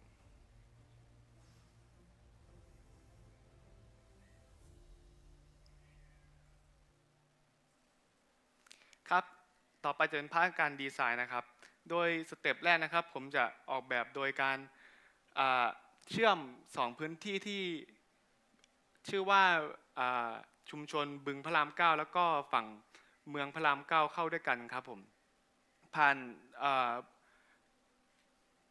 านใต้ทางด่วนนะครับผมแล้วก็อยู่บนคลองแสนแสบครับผมแล้วก็ในส่วนสเต็ปต่อมานะครับจะแบ่งพื้นที่ใช้งานออกเป็น6ส่วนหลักๆครับก็คือพื้นที่ที่1ก็คือพื้นที่ทำกิจกรรมของคนในชุมชนครับแล้วก็พื้นที่ที่2ก็คือพื้นที่ห้องสมุดครับผมแล้วก็ co-working space ครับแล้วก็ศูนย์ฝึกอาชีพครับแล้วก็ในส่วนที่3ก็จะเป็นท่าเรือครับผมส่วนที่4ก็จะเป็น market ครับส่วนที่5จะเป็นลานกีฬาครับแล้วก็ส่วนที่6สุดท้ายที่จะเชื่อมไปยังเมืองจะเป็นสวนสาธารณะครับก็ในส่วนสเต็ปที่3นะครับก็จะเพิ่มพื้นที่สีเขียวครับเข้าไปในตัวโครงการทั้งแนวตั้งและแนวนอนครับเพื่อเพิ่มประสิทธิภาพในการใช้งานให้มากขึ้นครับแล้วก็เพิ่มความสวยงามในตัวโครงการครับส่วนในส่วนนี้ก็จะเป็นภาพไอโซเมตริกนะครับที่จะแสดงให้เห็นถึงว่าเราจะมีการออกแบบเพื่อเชื่อมชุมชนบึงพระราม9อีกฝั่งหนึ่งครับให้เข้าไปสู่เมืองพระราม9เพื่อที่จะเพิ่มทางเลือกในการใช้ชีวิตแล้วก็ทางเลือกในการทำกิจกรรมต่างๆของชุมชนบึงพระราม9ครับแล้วก็ในส่วนต่อมาครับจะเป็นพื้นที่เป็นชั้นที่1ครับจะออกแบบให้เกิดการเข้าถึงได้ง่ายครับแล้วก็สามารถปรับเปลี่ยนได้หลากหลายกิจกรรมครับผมเพื่อที่ว่าจะให้เกิดการหมุนเวียนของการใช้งานที่มีความหลากหลายของกิจกรรมครับทำให้พื้นที่ดึงศักยภาพในการใช้งานออกมาให้มากที่สุดครับแล้วก็ในส่วนชั้นที่2ก็จะเป็นส่วนของพื้นที่ที่นำเหมือนสะพานนะครับเอาไว้ข้ามไปสู่ของแต่ละฝั่งครับในส่วนต่อมาก็จะเป็นส่วนของลานกิจกรรมของชุมชนครับผมแล้วก็จะเป็นco-working ห้องสมุดแล้วก็ศูนย์ฝึกอาชีพครับส่วนต่อมาจะเป็นสะพานที่จะข้ามไปสู่กันและกันของ2ฝั่งครับแล้วก็ส่วนสุดท้ายจะเป็นส่วนของลานกีฬาครับผมที่จะสามารถให้คนที่สามารถรอเรือโดยสารของคลองแสนแสบมาพักตรงนี้ได้ครับแล้วก็รอรถโดยสารที่จะเข้าไปในสู่ตัวเมืองพระราม9ได้ครับก็ในส่วนต่อมานะครับจะเป็นส่วนของลานกีฬาลานทำกิจกรรมของชุมชนบึงพระราม9ครับผมซึ่งในส่วนนี้ครับผมจะออกแบบให้เกิดการปรับเปลี่ยนได้หลากหลายฟังก์ชันครับก็คือในส่วนแรกก็คือจะเป็นลานกีฬาครับส่วนที่2ก็จะเป็นลานประชุมของชุมชนหรือว่าลานจัดแสดงครับในส่วนที่3ก็จะเป็นพื้นที่ที่รองรับการจัดประเพณีต่างๆครับผม ตัวนี้ก็จะเป็นภาพ perspective ที่แสดงว่าในพื้นที่เดียวครับผมจะออกแบบให้สามารถดึงศักยภาพของพื้นที่ครับออกมาให้ใช้งานได้หลากหลายช่วงเวลาเพิ่มมากขึ้นครับแล้วก็ในส่วนต่อมานะครับก็จะเป็นส่วนที่ว่าในปัจจุบันนะครับในบริเวณบึงพระราม9ครับจะมีการออกแบบการใช้งานพื้นที่หนึ่งให้เหมาะกับแค่เพียงอายุเดียวเท่านั้นครับผมทำให้เกิดการแตกแยกของช่วงอายุที่ไปใช้งานเป็นกลุ่มครับผมจึงนำกิจกรรมเหล่านี้ที่ความแตกต่างกันนะครับนำมาออกแบบในตัวโครงการแล้วก็เชื่อมของแต่ละเจเนอเรชันของอายุครับเข้ามาใช้งานร่วมกันครับผม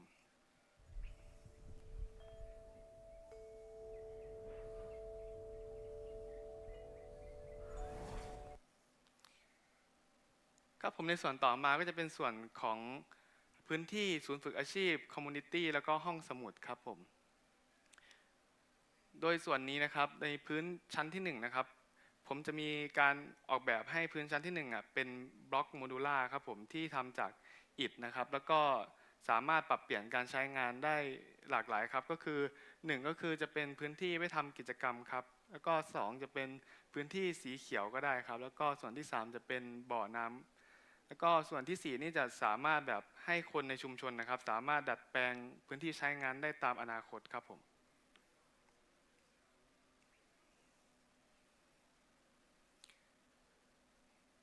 แล้วก็ในส่วนต่อมาจะเป็นดีเทลของพื้นที่ของส่วนนี้นะครับก็จะเป็นพื้นที่ตรงนี้ครับจะเป็นผนังดินอัดนะครับผมที่มีการออกแบบให้มีโต๊ะที่พับเก็บได้จะจัดอยู่ในคอร์ทยาร์ดครับผมแล้วก็ในส่วนที่2ก็จะเป็นห้องสมุดครับผมที่นำตะกร้าจากตลาดครับมาใช้งานใหม่ในส่วนที่3ครับจะเป็นส่วนของศูนย์ฝึกอาชีพครับผมที่จะให้คนในชุมชนนะครับสามารถเข้ามาใช้งานตรงนี้เพื่อเพิ่มทางเลือกในการประกอบอาชีพของชุมชนเพิ่มมากขึ้นครับ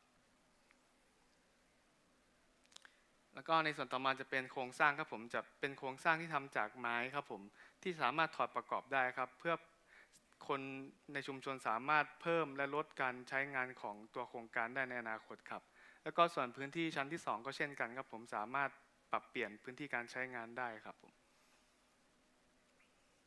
อันนี้ก็จะเป็นภาพ perspective ตรงคอร์ทยาร์ดนะครับผมที่จะมีพื้นที่ให้ทำแบบหลากหลายกิจกรรมครับผมส่วนนี้จะเป็นศูนย์ฝึกอาชีพครับส่วนนี้จะเป็นลานของชุมชนนะครับผมที่จะอยู่เชื่อมต่อกับศูนย์ฝึกอาชีพครับผมที่เพื่อที่จะให้แบบพื้นที่นี้สามารถแชร์สเปซกันได้ครับแล้วก็ในส่วนต่อมาจะเป็นเซกชันนะครับที่แสดงให้เห็นถึงว่าผมเลือกที่จะออกแบบพื้นที่นี้เพื่อเห็นศักยภาพในการออกแบบที่ว่าอยู่ใต้ทางด่วนนะครับสามารถบังแดดและฝนให้กับตัวโครงการได้ครับผมทำให้โครงการนะครับสามารถประหยัดพลังงานขึ้นไปอีกทางเลือกหนึ่งครับ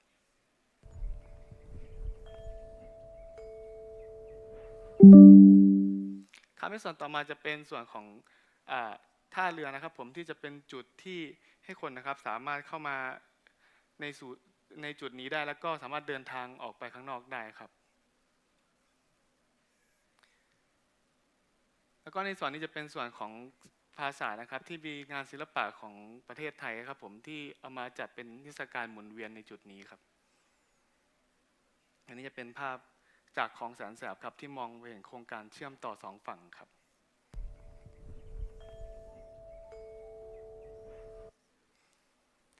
ก็ในส่วนต่อมาจะเป็นเสาสีเขียวครับก็คือจะมีการนำโครงสร้างนะครับไปล้อมรอบตัวโครงสร้างของพื้นที่ใต้ทางด่วนนะครับผมเพื่อเพิ่มพื้นที่สีเขียวเข้าไปในตัวโครงการครับผมซึ่งในส่วนนี้จะมีน้ำจากคลองแสนแสบครับที่นำมาหล่อเลี้ยงในส่วนนี้ครับผม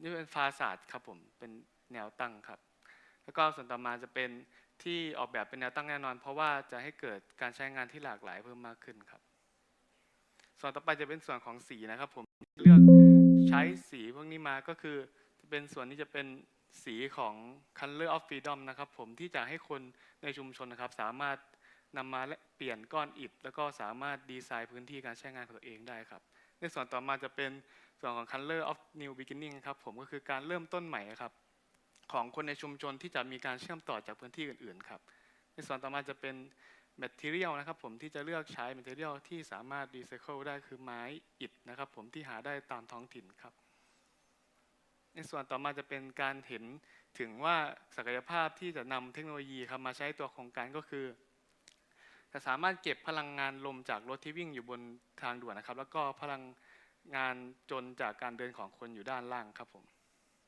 ซึ่งจะนำไปใช้ในไฟการให้ความสว่างของโครงการครับผมแล้วก็การบำบัดน้ำของคลองแสนแสบครับ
โครงการนี้จะไม่ได้เป็นโครงการพัฒนาแค่คนเท่านั้นนะครับยังเป็นการพัฒนาสิ่งแวดล้อมไปในตัวด้วยครับผมครับผมขอบคุณครับ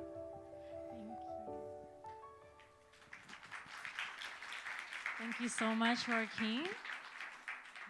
Can we get the translation device on Roy?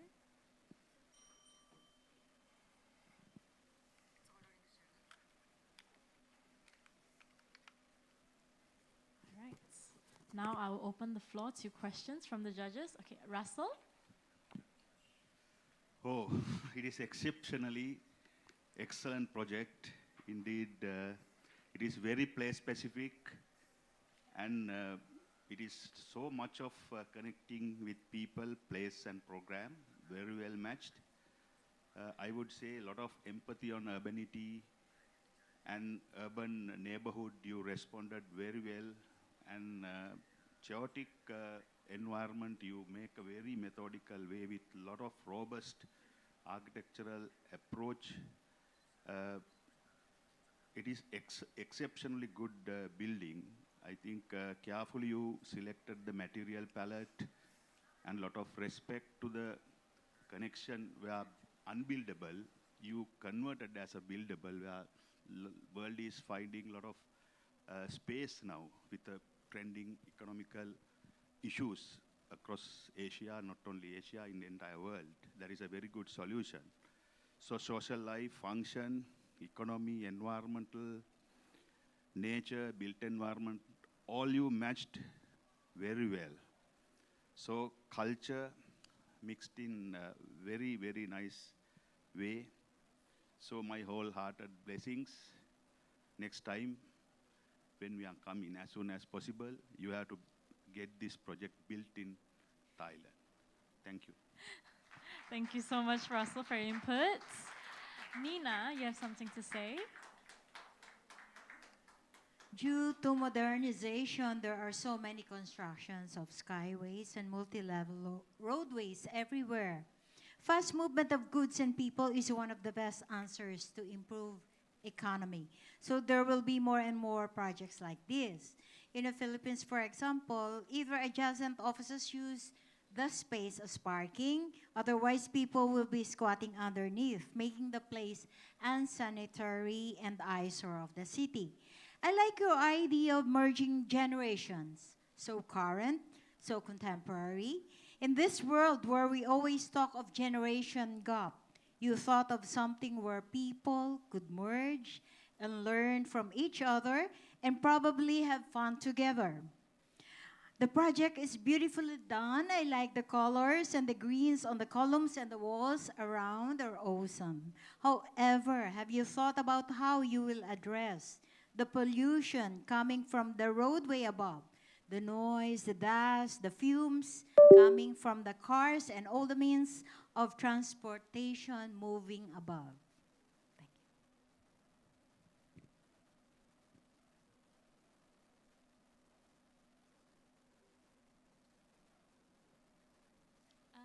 Roy, you can say your answer out loud.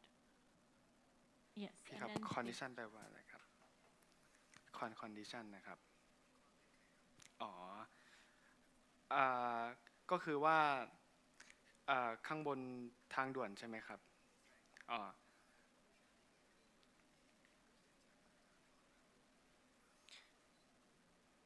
อครับผมโอเคครับก็คือผมได้ไปดูพื้นที่จริงมาแล้วครับแล้วก็สอบถามเขาว่าเขามีปัญหาเรื่องกับเสียงรถเสียงอยู่บนทางด่วนหรือเปล่าเขาบอกว่าเขาไม่ได้มีปัญหาในเรื่องนี้เลยครับผมเพราะว่าเขาอาจจะอยู่จนชินแล้วแต่ว่าผมก็ออกแบบให้พื้นที่ตรงข้างล่างนะครับตรงที่เป็นโครงการนะครับให้มีการกรองมลพิษหรือว่าเสียงต่างๆผ่านกรีนนะครับผ่านกรีนสเปซที่เป็นแนวตั้งแล้วก็แนวนอนนะครับผมคือในส่วนนี้ก็คำนึงถึงเรื่องของใช้กรีนนะครับในการกรองมลพิษหรือว่าเสียงในส่วนของที่จะเข้าถึงตัวโครงการครับผมครับ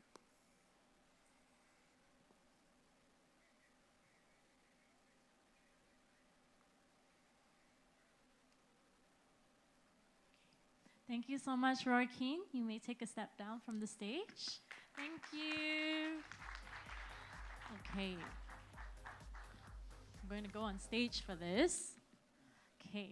So now we are going to take our lunch break, but please be back by 2 p.m. All right, we want to start on time. We have 5 more presenters eager to present, so please be back at 2 p.m. after lunch. Now go and enjoy a delicious lunch, everybody.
A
vast and seemingly boundless expanse is not separate entities but active participants in its grand narrative. If you look at nature, there's nothing unnecessary. Every pattern, Project Bhumi, a microbiocenosis haven, which is a center for research and conservation of indigenous amphibians and freshwater endemic species in Asia. Climate change, as you know, is a very big topic today, and this is because of anthropogenic activities, the encroachment. Default of this project is biodiversity conservation, species protection and rehabilitation, and then genetic discovery of these species. Section of the site, and then mainly the research zone happening where the amphibian and the freshwater fish research zone happening at the rear part of the site. And then one of the main zones is the biotope reforestation zone. This is where the magic happens. This is where mainly what I wanted to incorporate is biomimicry. As you know, biomimicry is broken into 3 levels, which is form, behavior, and ecosystems. I wanted to achieve all 3 goals, all 3 levels. So my biotope reforestation zone is where I wanted to incorporate the whole, where I achieved the ecosystem level in biomimicry, thereby incorporating the agroforestry and riparian forestry. And then the research zones are where I was able to achieve the levels of form and behavior.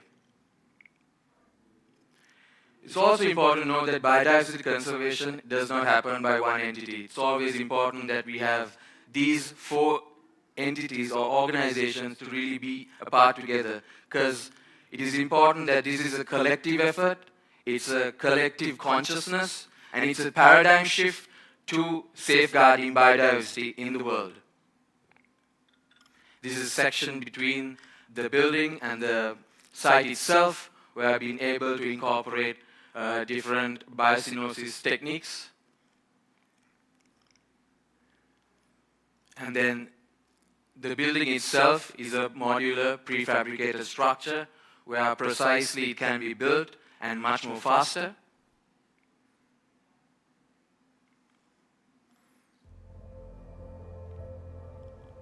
This is the entrance promenade where the visitors are able to really be grounded first, starting and being able to go through the elements, natural elements, and really enter to the biotope and really see the vista of the biotope along with the research labs.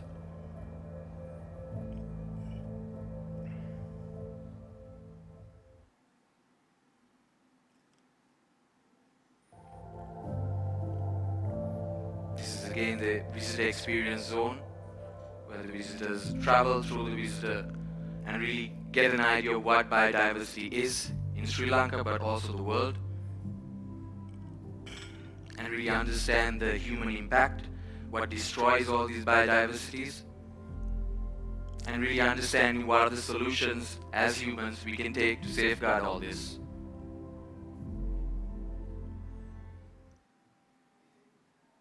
So the building program, as you can see, the site itself, the visitors are able to go through the whole visitor experience zone, And then, as this site is very sloped, I wanted to respect the site itself and really understanding and really making sure that there's a very less carbon footprint. And then the journey begins where they finish with the exit experience and really entering the whole higher side of the site.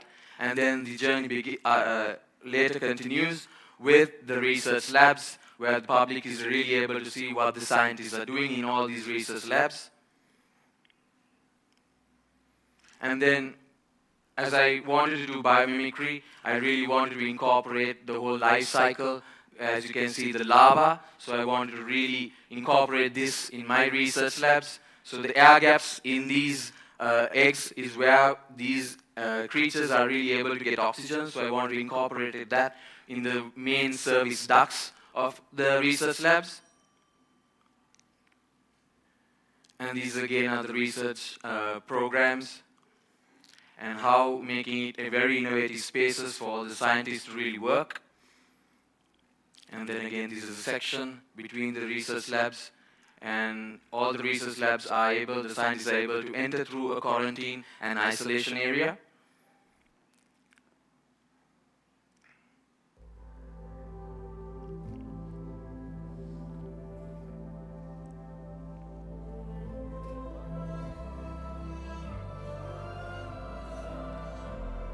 These are the research labs.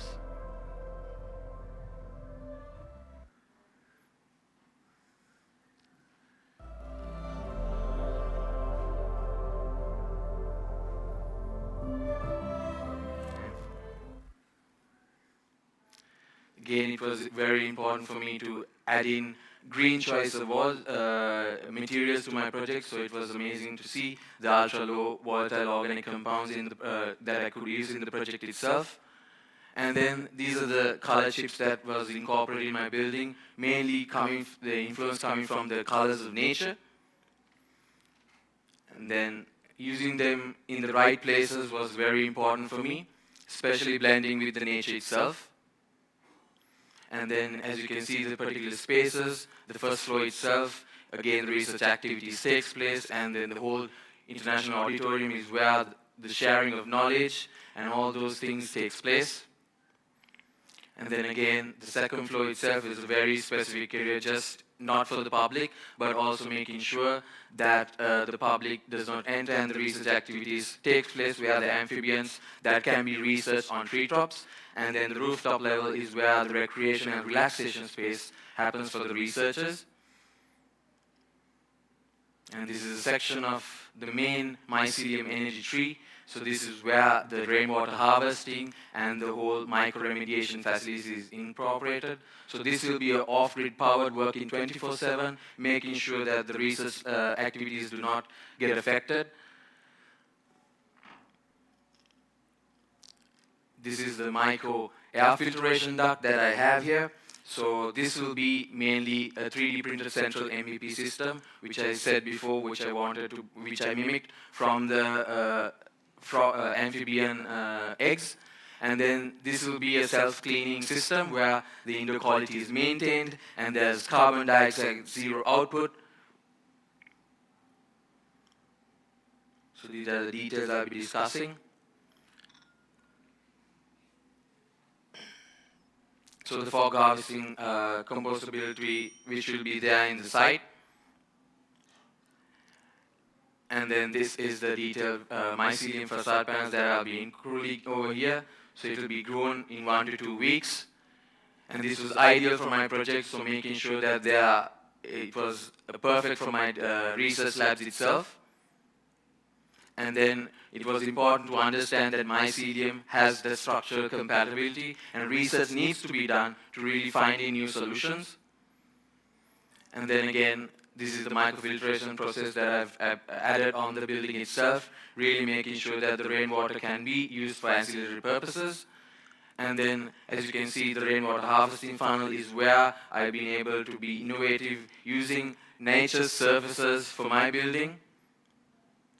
And then the main core of the building itself is the micro-remediation tanks. As you know, research labs, they have a lot of toxic waste that harm the environment. So what I wanted to do is incorporate American oyster, which is considered the best composer in in fungi itself, so breaking down that waste and having that recycle life cycle of using the compost or the toxic waste put back into the biotope reforestation. And then again, the 3D printed prefabricated structural columns, again using the particular techniques and the type of materials in these.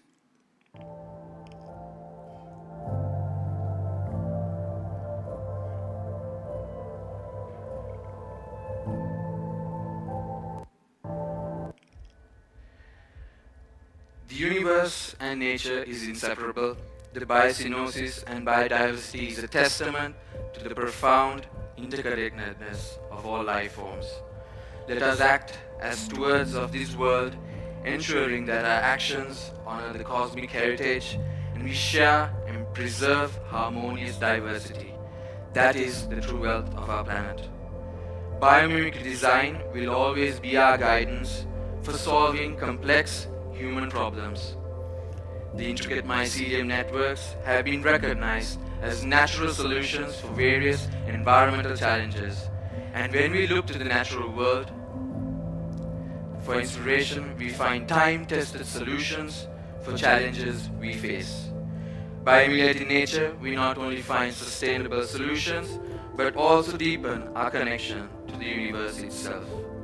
Just like humans have a right, let's remember fauna has a right, as they were here before us. As we continue to explore the universe and cover its mysteries, let us remember the profound wisdom of our natural world, which has been our guidance and inspiration for millennia.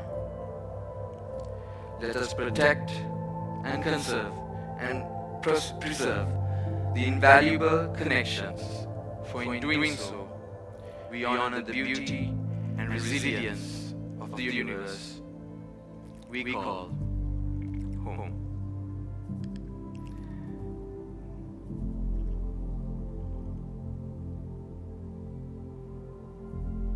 This is my journey to championing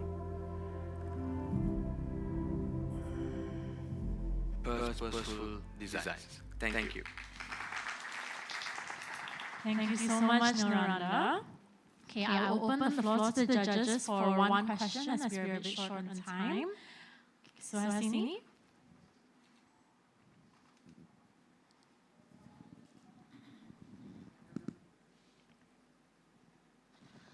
Okay, thank you so much. I'm quite impressed by the idea on a conceptual level to use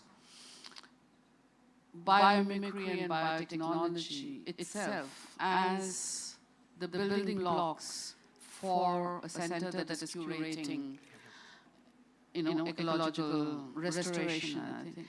But I do find that you have not paid enough attention to the scientific aspects of certain things that you're proposing. Just to give you one example, mycelium. Okay, I don't know how much you know about mycelium. Mycelium requires 85 to 95% minimum humidity at 22 to 27 degrees centigrade during the process of inoculation. And your entire structural system is dependent on mycelium growing in full sunlight, exposed to major part of the day, above 30 degrees centigrade, less than 60% humidity. So the self-regulating aspect of regeneration of mycelium that happens in the understory of the forest is being denied. And not to talk about the spores in the fungi, which is then used as a building block to create mechanical elements. So I think that your idea in itself is great.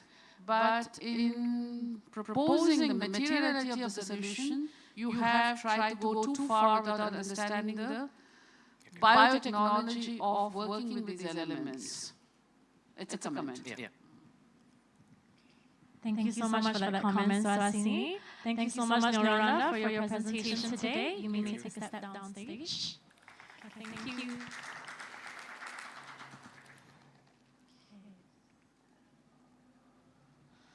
Okay, now we will move on to our next presentation, Project 913, Fears of Time.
Good afternoon.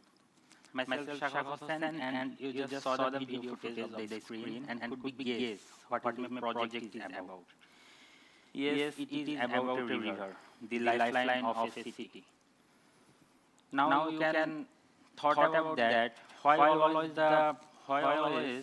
the topic of the river comes to our mind when we talk about Bangladesh? While talking about world's highest riverine country, Bangladesh is one of them. And this is one of the finest rivers in our country. Now next. That is why when this is about our pride, river is our pride, then it is about safety or something about cultural, historical, and imagining things for us. That is when it's about going to demolish and destroying, then we have to save this for the future. That is why we named it Fears of Time.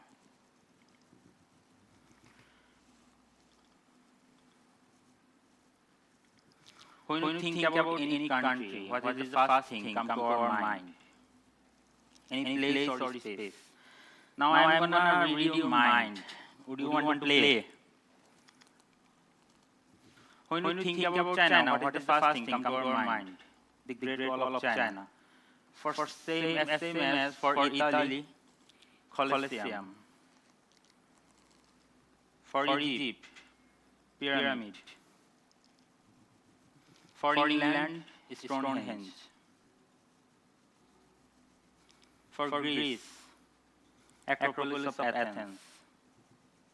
For Saudi Arabia, Masjid al-Haram. Now if I ask you, what is the first thing come to your mind when you think about India? Could anyone tell me? It's not that. This is the Taj Mahal. Actually. Okay. For the next. That is what I am talking about. When we are talking about Bangladesh, there is a topic about a river. Because Bangladesh is a riverine country. An archaeological or historical place or building is equivalent to its national identity or flag. Now, what is Fears of Time and what is the fear is about? Destroying the cultural or historical resources is the equivalent way of disposing people. This is the existing site image where you can see the infinite vista of the river edge, the lifeline of the city. When it's about dream to have a riverine country, journey through the river, what actually happening in here?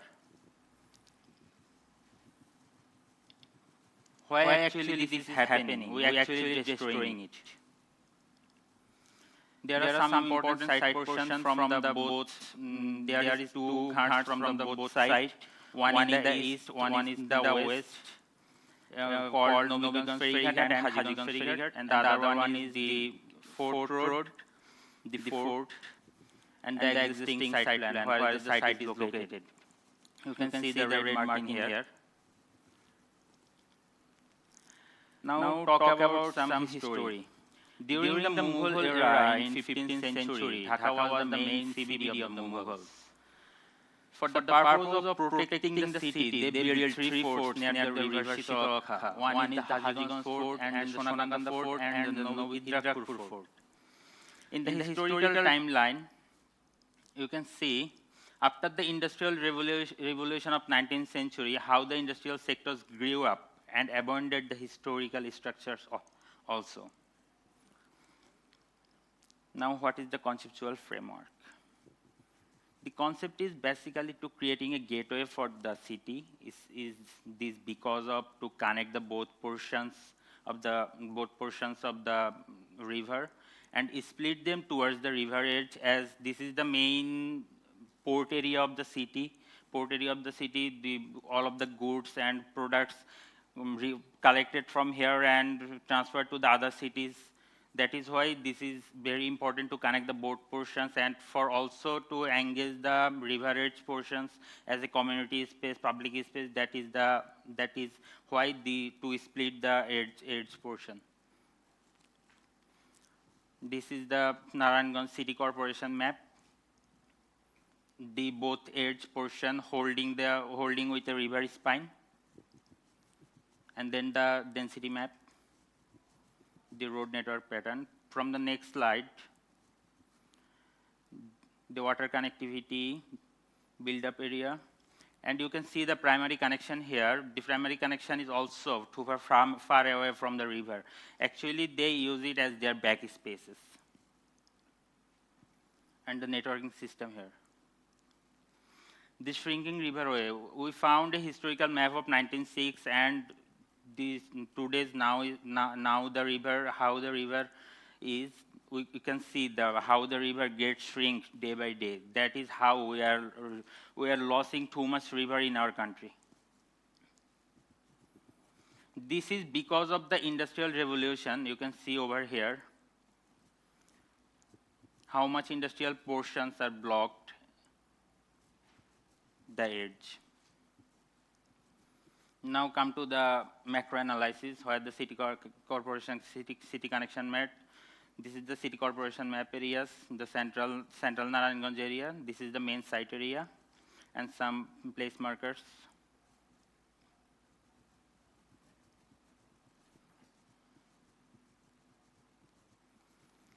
From the next slide, what we can do for existing site plan, we can reviving the waterfront activity, reviving the historical identification, and the riverfront development. While defining the problems, the street and the connectivity, we found congested space, narrow driveway, narrow pathway, blocked with industrial units, and lack of permeability, unplanned urbanization, and abandoned history. We found 70% of the solid area, the river edge is shrinking day by day. But one good thing is we found some existing ghats which actually reviving the past scenario of our river culture. From the next, you can see almost 50% of the users are the residential user, but they are too far away from the river. Even they use the river as their back spaces. You can see how much far away they are. All of the sectors are the industrial sectors. Even they don't have any other facilities like community facilities or other facilities here. While we trying to get some activity analysis of the ghats, we found many vehicles pass over the ghats. There is a ferry that took half an hour to pass from one side to another side. That's why we have to connect the both portions as soon as possible, as they can easily transfer their products or goods from one city to another city. If you look to the bottom two sections, you can see how the flat skyline of the area is. Only 2 industrial units are visible. We found some historical references also from the Mughal structural references, and we further use it in our intervention phase. For the intervention phase, in the sense of sustainability and contextuality, what we can do? What we do in here, this is the proposed master plan, that we connect the both edge with a central spine and split them towards the edge, as we can connect the both portions, and we want to create a vista from every nodal points to the river, as the community, as the residence user and the other communities can facilitate the area and use the other systems also. There you can see there is a historical site also, the Mughal site. We also try to connect with as it was a water fort. It was a water fort. That's why we want to connect with the water. A single unit from the commercial belt here. We want to orientate this shape towards the river edge, as we can create some vista for the users. The proposed street of the Hajigons, where the parking zone, nodal points, and other things are redefined. The building height map, where the low-rise building considered as a commercial shop. And we proposed a watchtower as we talked about the skyline of the city. This too flat. We want to create some nodal points or landmarks for the city. Now jump to the breakdowns of the analysis. You can see here we break the whole area into 4 portions and found different types of district type, and we connect it with the central nodal points and split it towards the edge and the spine to the networking sections. What I am talking about, we want to create some vista from the nodal points to the riverside. That is the things. Here you can see how much area actually I cover. Sub-intervention plans, some ghats. This is the watchtower. The proposed mosque, school, and the housing. And another breakdowns where you can see the central spine are connected how and where is the historical site is, and the east edge and the west edge. Now come to the color. Is it important? We use the colors from the Mughal structure as we can revive the historical city culture for the city.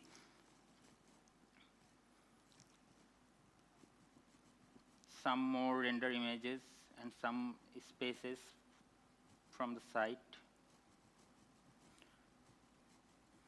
The proposed mosque, school, and the housing. The overview of the whole city.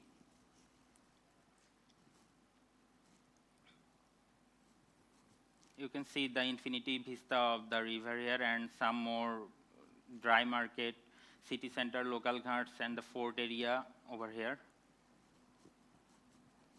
We want to add some more landmarks to engage the Mughal vibes there.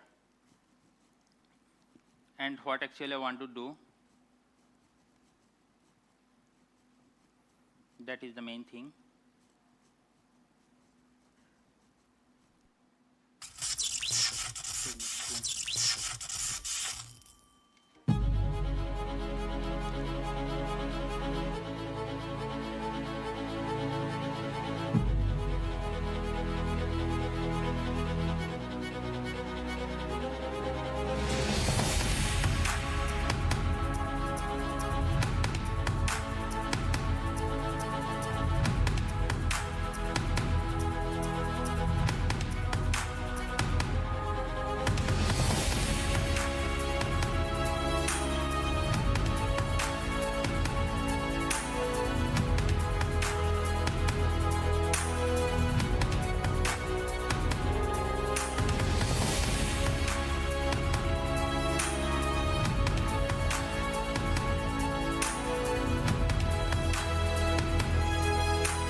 That's it for now. Thank you. Thank you, Shakawat. Thank you so much for your presentation. I think we have time for one question. I look to the judges. Anyone have a question for Shakawat or any comments? Nina?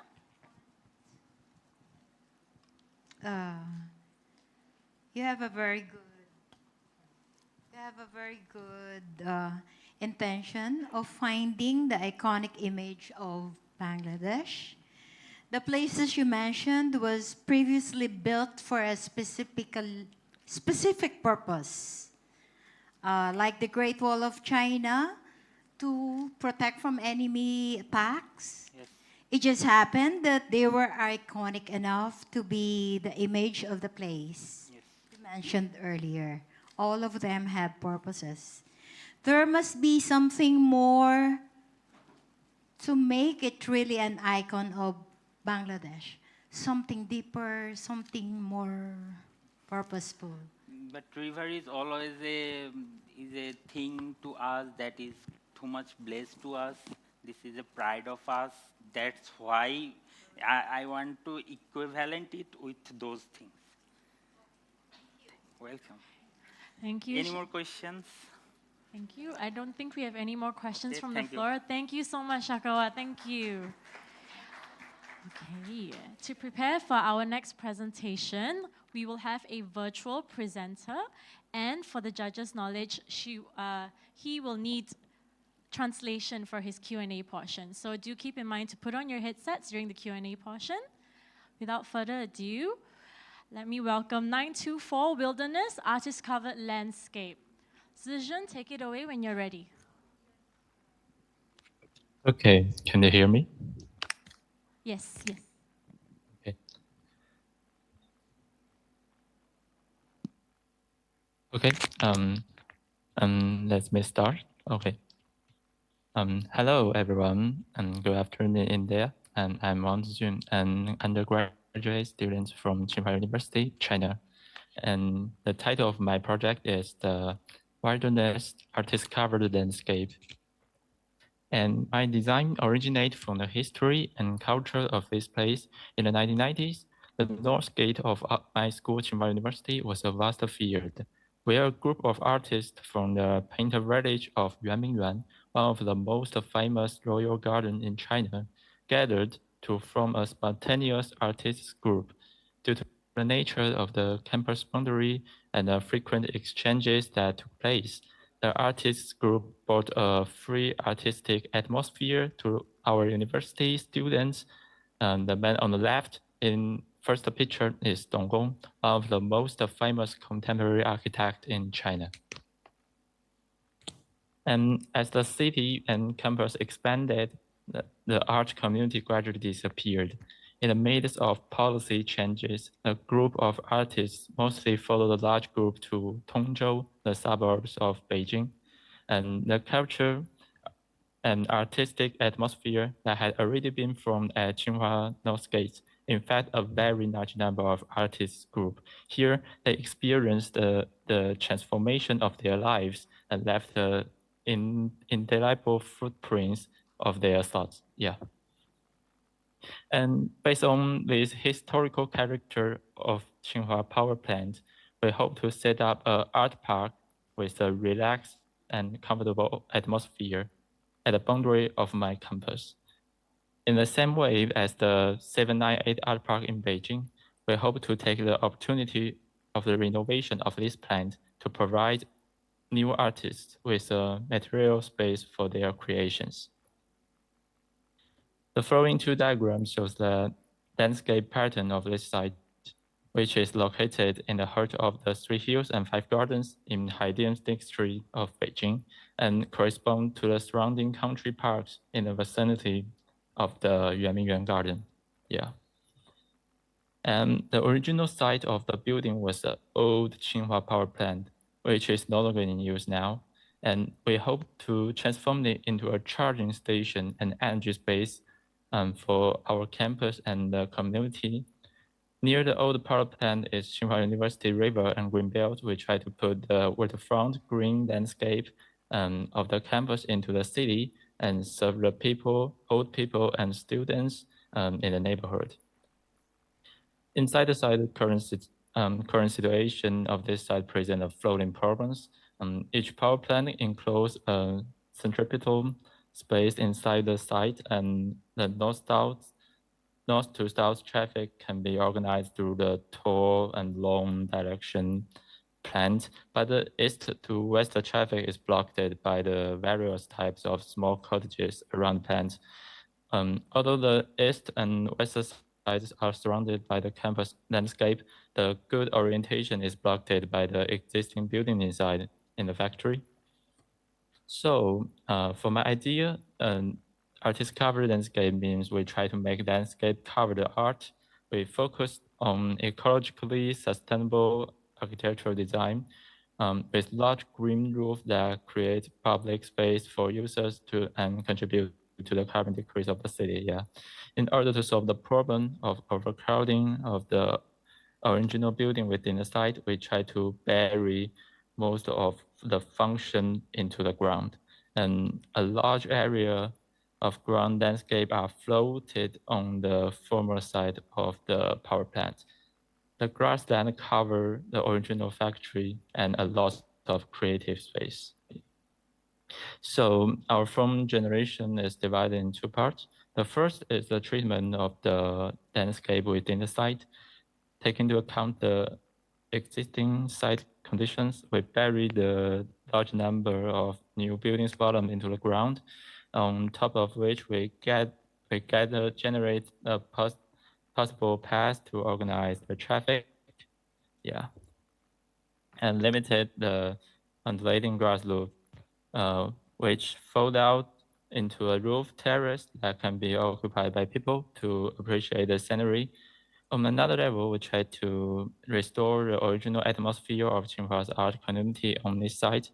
Firstly, we respect the original material of the site and preserving the original brick and concrete house and placing the platform in them, building a new small workbox belonging to the artist community and on the grass to realize the connection of the art community and the factory. Yeah.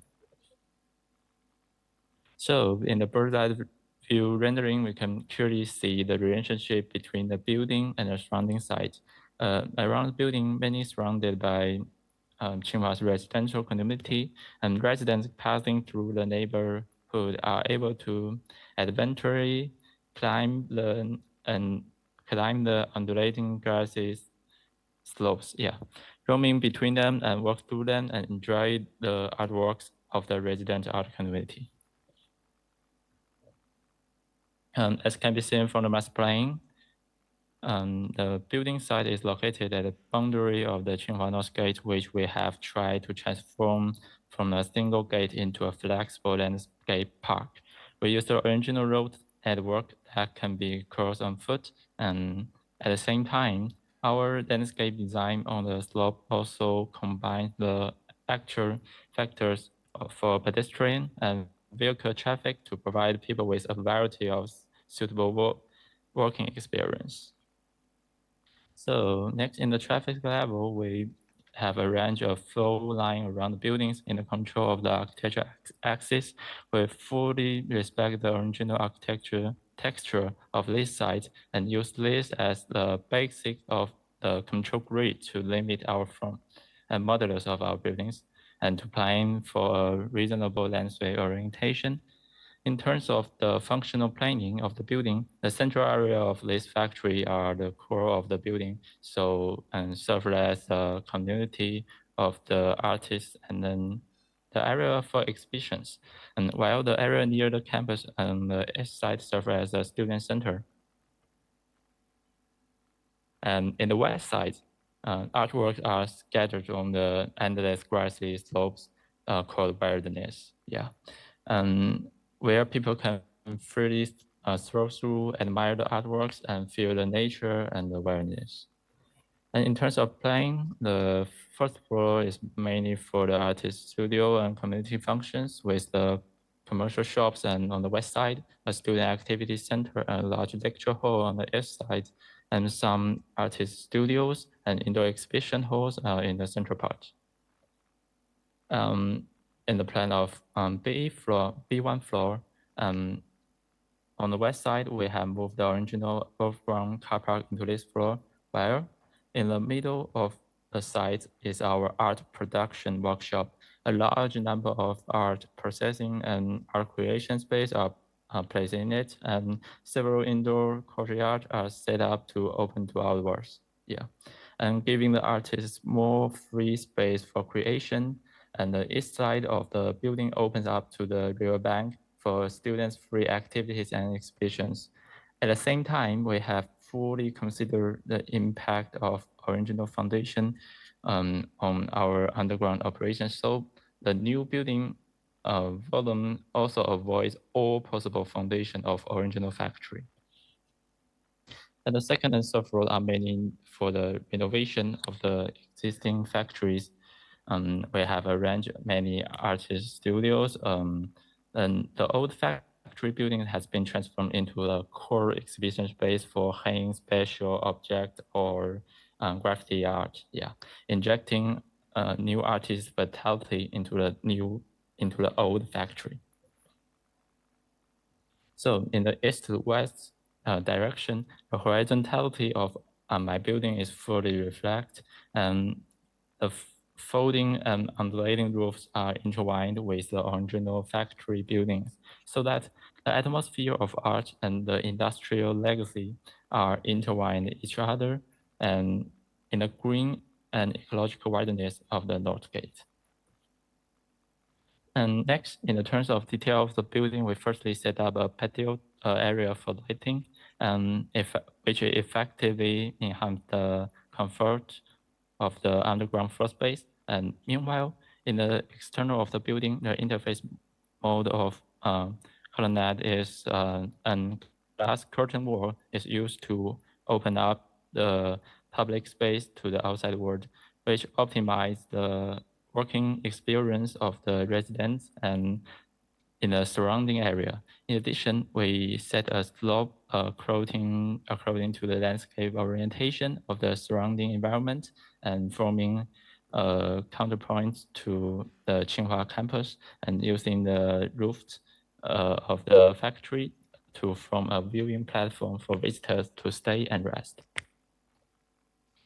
So in the area along the river, we break the original river bank by downward the pressure, forming a more open waterfront platform, a grassy slope for visitors to rest, and a square in front of the underground exhibition hall. The grass at the back extend higher up, on which we set up an open multi-purpose hall, which provides a perspective for the building to the back and at the whole Tsinghua campus. And inside the building, which is surrounded by industrial factories, we set up a sunken courtyard, which becomes the gateway to the south of the building. And in the courtyard, the elder students, the artists, the tourists can freely communicate and interact with each other. And this is a social stage between the factories and neighborhood residents. In addition to the sunken stage, in the core, the building internal green courtyards of various sizes are waiting to be discovered, all of which are freely stand for artists to create their own work. And in the center of site, the original chimneys have been retained and the original gallery bridges have been further modified. The slope creates a window to the west from the grass slopes of the field in the near distance to the west mountains of Beijing in the far distance can be gathered here. And below the grass, the west side of the space opens up to the school river and becomes a large exhibition center, open to the community and the campus.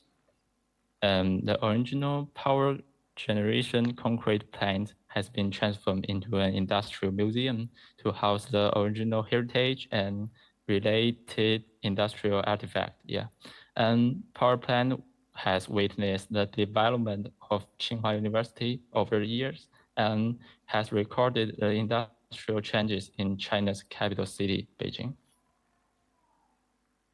The old red brick factory building has been transformed into a new gallery to house the works of Tsinghua Northgate Art Group, the core of Tsinghua's time 30 years ago.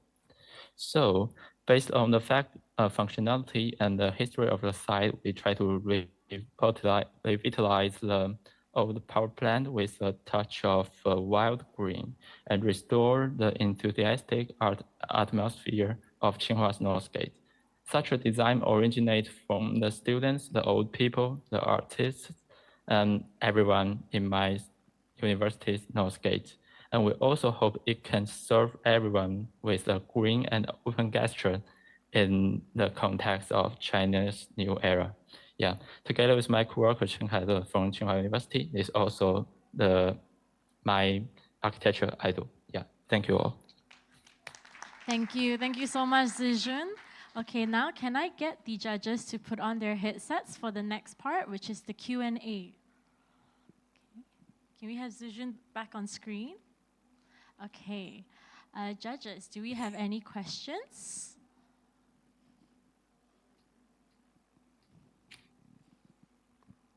Any questions from our judges? I think Tanya has a question. Hello, can you hear me? Yes, of course. Yeah, hi. It was a very good presentation, and I think it's more landscape oriented, right? Because the building is there. I know the factory building. Are you building a new building with it? Or, I mean, I didn't understand.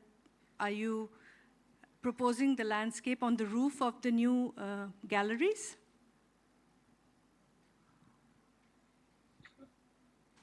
Yes. I'm a bit confused. Okay. Oh, can you hear me? Yeah. Yeah, of course. Yes.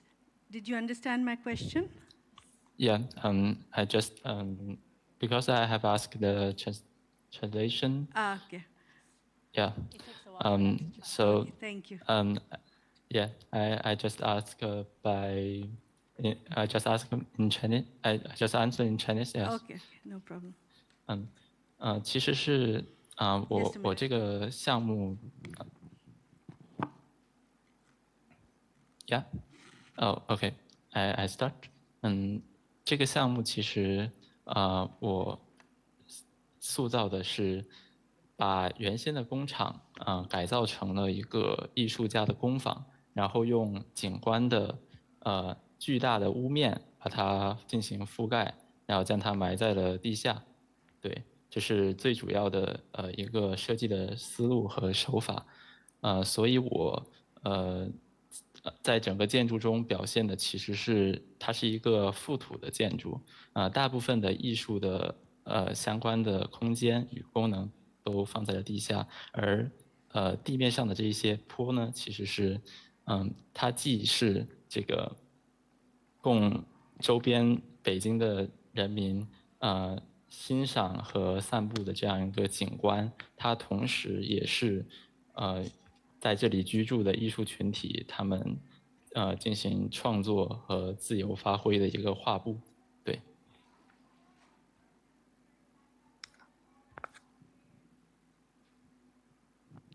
Yeah, thank you.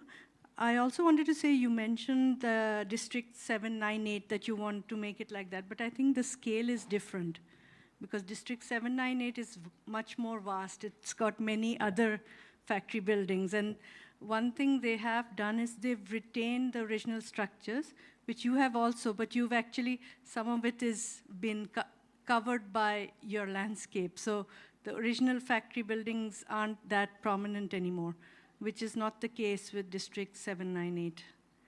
Yeah, thank you. Thank you very much.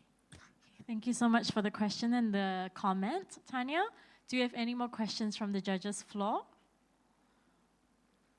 Right. Okay, if we have no more questions, thank you so much, Zijun, for presenting your project to us today. Thank you so much. Right. So we're moving on to our final two presentations for today. Is our next presenter ready? Yeah? Okay.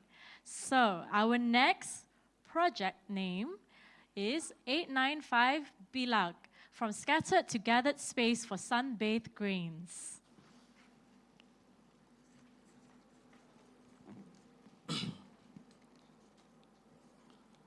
So good day everyone.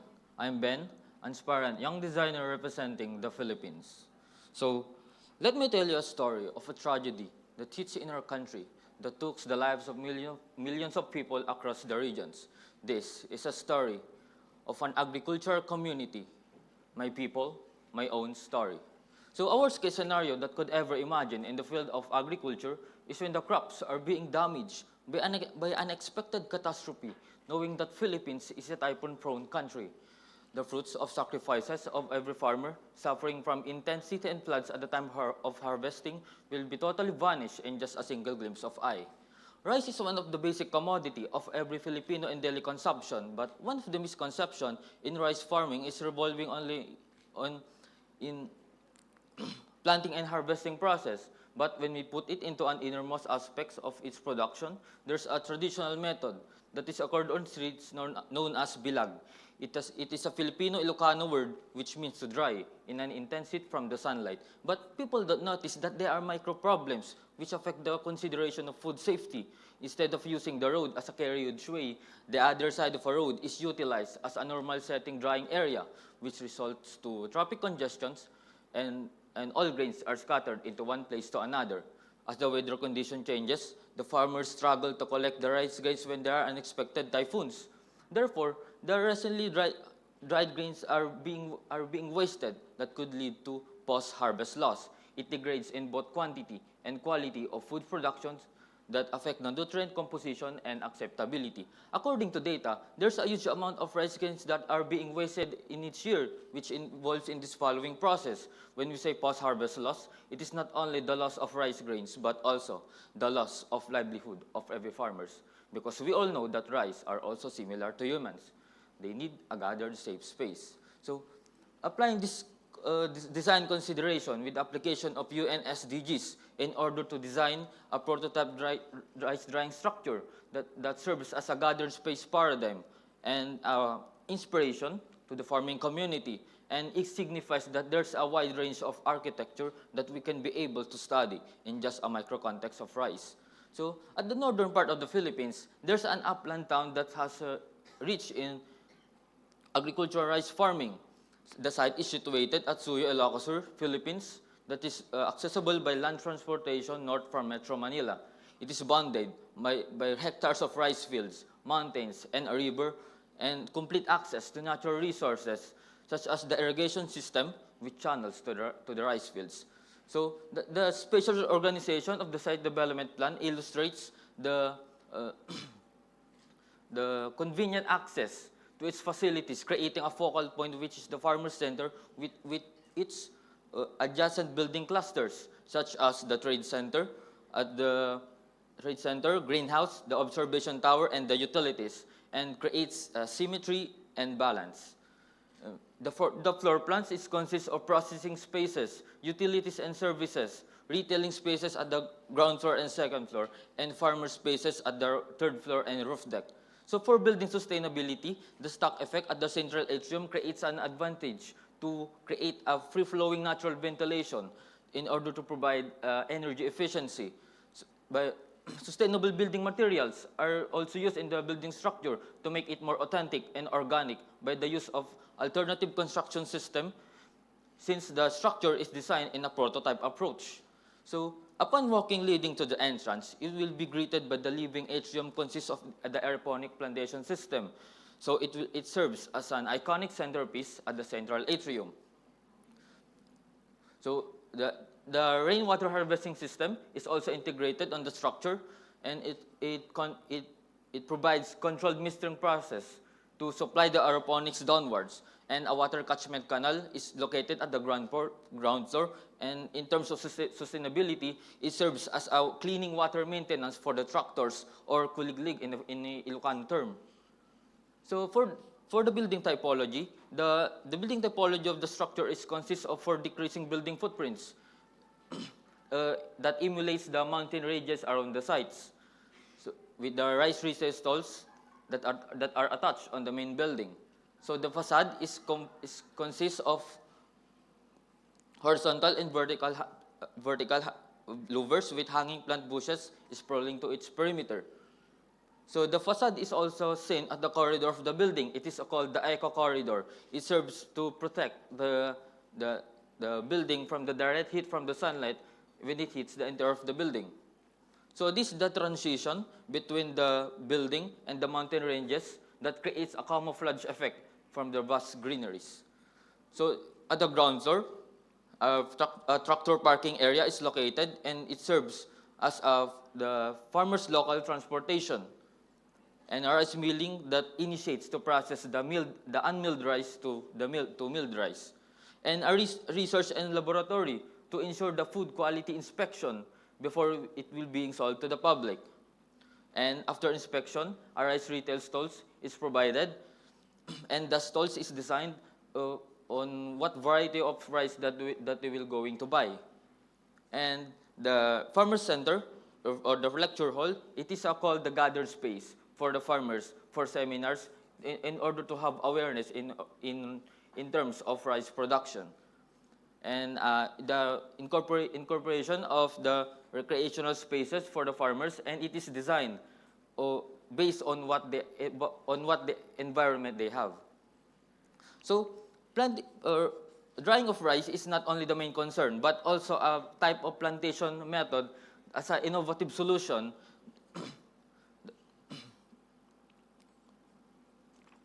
in order for the farmers to have a convenient method in rice farming. So the provision of greenhouse that stabilize microclimate, and it is called the growing adaptable environment in these modern times. So the provision of trade center and the function of this space is a multi-purpose use. That's why the strategical layout is an open plan at the ground floor. So it will be a flexible area for trading, socializing, exhibition, and a bagsakan center. So the linear curve open plan layout at the ceiling, it serves as a light projection, and it is designed to reminisce the dedication of the farmers. So as we go back on the major part of this project, majority of people preferred the modern way of rice drying in different types of machines, wherein the traditional process has already forgotten. So what will be the innovative solution? So the drying experience in greater height signifies the design approach from horizontal development to a vertical space solution. So and the observation tower is an underrated architectural structure. So the minimal function of the tower will serve and transform into an iconic design that is replicable in any site locations. So the new space paradigm of pagbilagan, or the sun drying area in vernacular term, will be structurally integrated to a single-use tower to attain a multi-purpose use while achieving a diverse view from the rice fields. A dual-purpose design that could help the farmers to attain a food safety space by converging between the field of agriculture and architecture. So this is the form of the tower. So the form of the tower is derived from the micro-component of rice, which is the rice grain, and it is evolved on how the rice are being processed and translate into an architectural design concept. So this is the half radial road pattern. As we go back on the site development plan, it illustrates the half radial road pattern to strategically lay out the tower clusters on the south side portion of the site. Since we all know that Philippines is a tropical country, which the south side portion receives a huge amount of direct sunlight for a faster drying process. So these are the transition services footprints to deliver the rice sack from the main building to the tower clusters. And this is the structural framework of the tower. So I use cantilever. So in order to provide that can be able to carry a heavy load in a long span without compromising the iconic design. So these are the tower typology in innovative circulation in 8 rice drying stages. So I use, as you see on the terms, I use Filipino Ilocano words so that the people in that community will easily understand the traditional way of bilag or the sun dry. So at the first stage, discarga or drop-off, the farmers deliver the rice sacks directed to the drop-off area where the rice sacks will be segregated.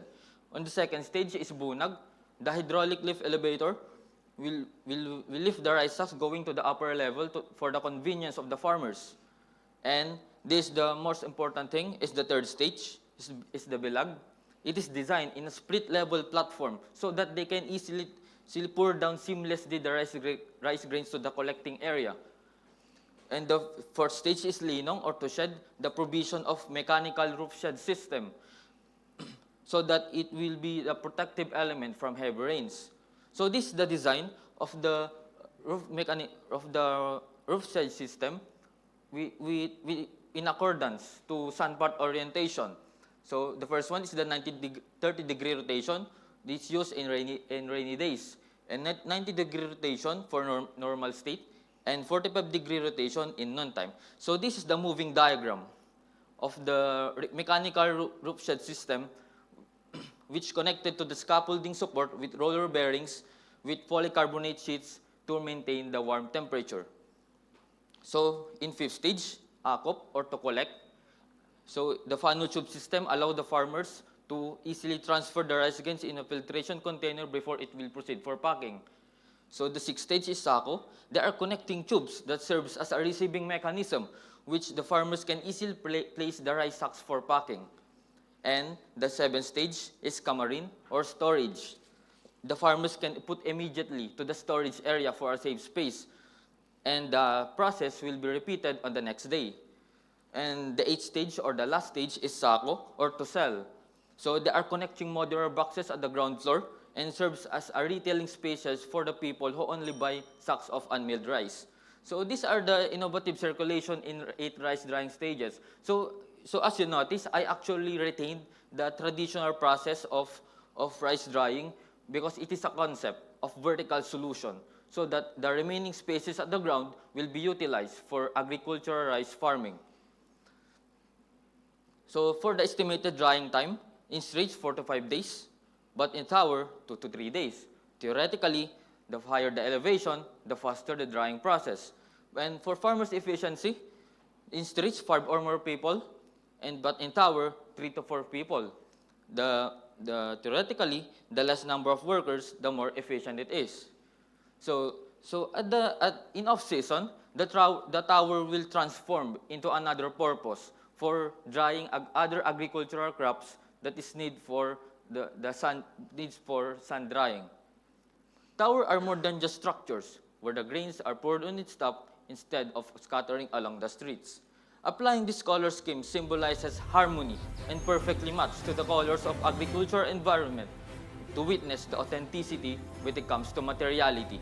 The Sustainable Development Goals by United Nations introduces quality services that promotes food security, complete access to natural resources, the importance of research center, the resiliency of the farmers to minimize the economic loss, and the partnership of Department of Agriculture.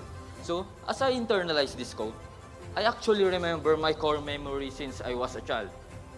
I want to offer this project to my grandfather, which is a farmer, an inspiration, which I've been witness his dedication in order to provide our daily needs. Farming is not an easy job, but through architecture, we can make a difference. Designing a prototype development center focuses on flexibility, innovation, replicability that synchronize to the economic needs and demands that will increase the level of agricultural productivity. Rice is our staple food that builds connection across Asian countries and binds us towards economic progress. Purposeful design is not only the technical aspects of architecture, but rather how the farmers interact with the structures to tell a dignified advocacy. It is also an opportunity to pay respect the hard work of Asian farmers, showing how resilient we are in times of calamities. Once again, this is Belck, from scattered to gathered space for sun-baited grains. The integration of rice drying observation tower to a community development center for rice farmers.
That's the story behind the design and the design behind the story. Thank you and mabuhay.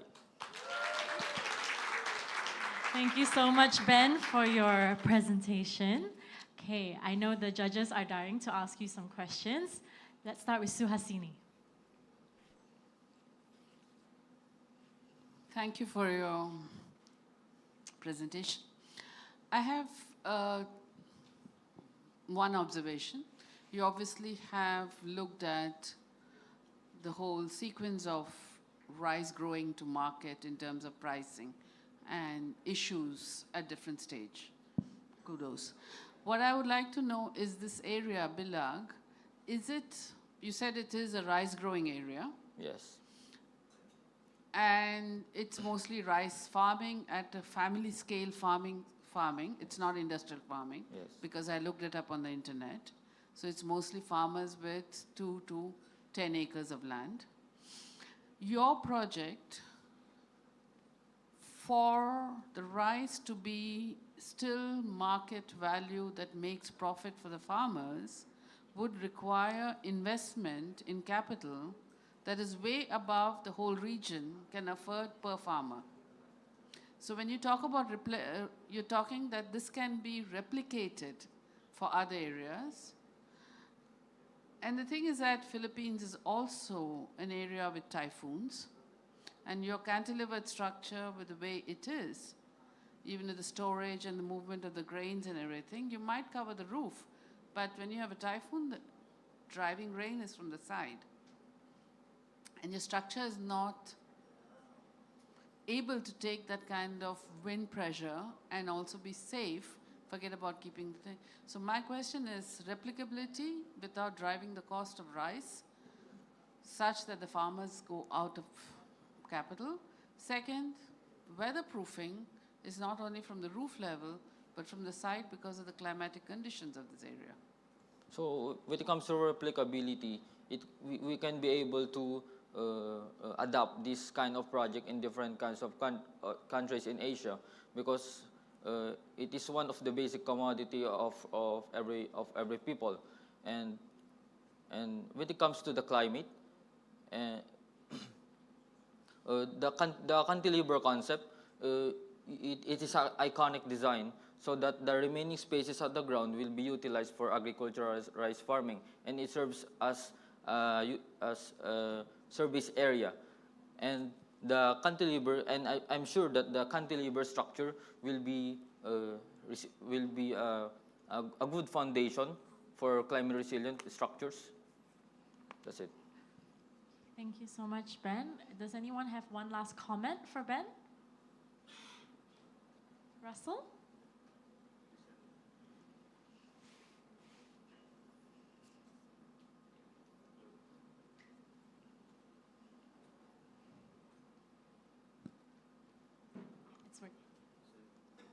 Hello.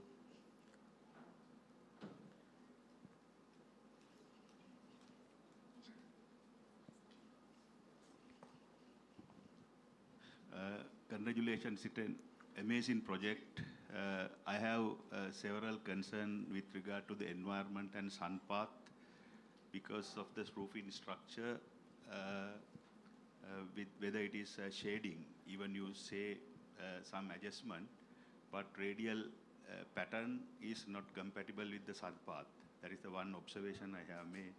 Meantime, that attitude of farmers going to the upper levels will be an issue because you saw in your presentation that instead of 5 people, that will be 3 people. But how you are sorting out bringing all the stuff upper levels and bringing it all down level.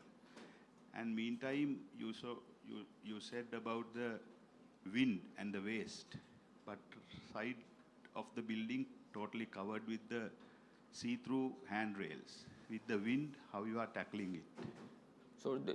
So the structure is composed of mechanical innovations on it. So it is adjustable. It depends on the adjustability for the farmers, so that they will overcome whenever typhoons will come.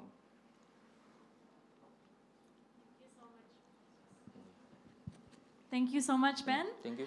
Thank you so much for your presentation. Let's give him one more round of applause. All right. Okay, give us some time. Our next presenter ready. Technical team, can I get your help to move their model up on stage, please?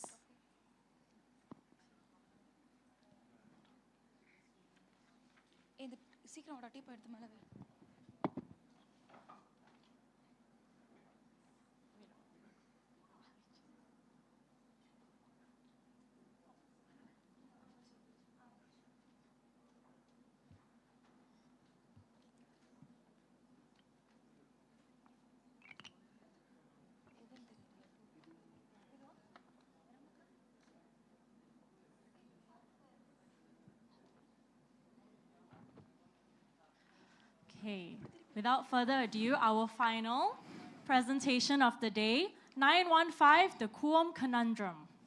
Good evening. I am Iromita Ramesh, and I'm here to take you through the journey of the river Kuam in Chennai. In your visit in the city, you might have overlooked this river, assuming it to be sewage. And in some places, you might have not even seen it because of the huge compound walls that have managed to tuck it away from the city. But what if I told you that this polluted river is the reason why the city of Chennai actually came to be? And the Kuam Conundrum is an idea, an exploration into understanding how we build along ecologically and culturally sensitive zones like river bodies in increasingly urbanizing cities like Chennai. Such a primal experience of touching water is so uncommon in this city. One of the wettest in India with 3 rivers, 5 wetlands, and multiple lakes. But an experience with recurring floods and droughts is a common one. Why is that? We will see through the tale of Kuam in Chennai. We lived as people that considered the river Kuam holy and an integral part of our lives. These river edges were our commons and our shared spaces. Madras, now Chennai, grew along the banks of the river Kuam.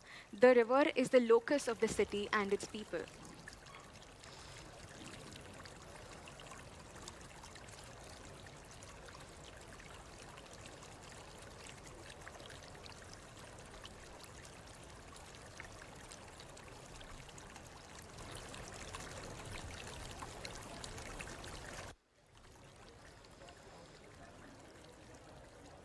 With time, the relationship between the city and the river changed, and soon there came up walls separating the city, the river, and its people.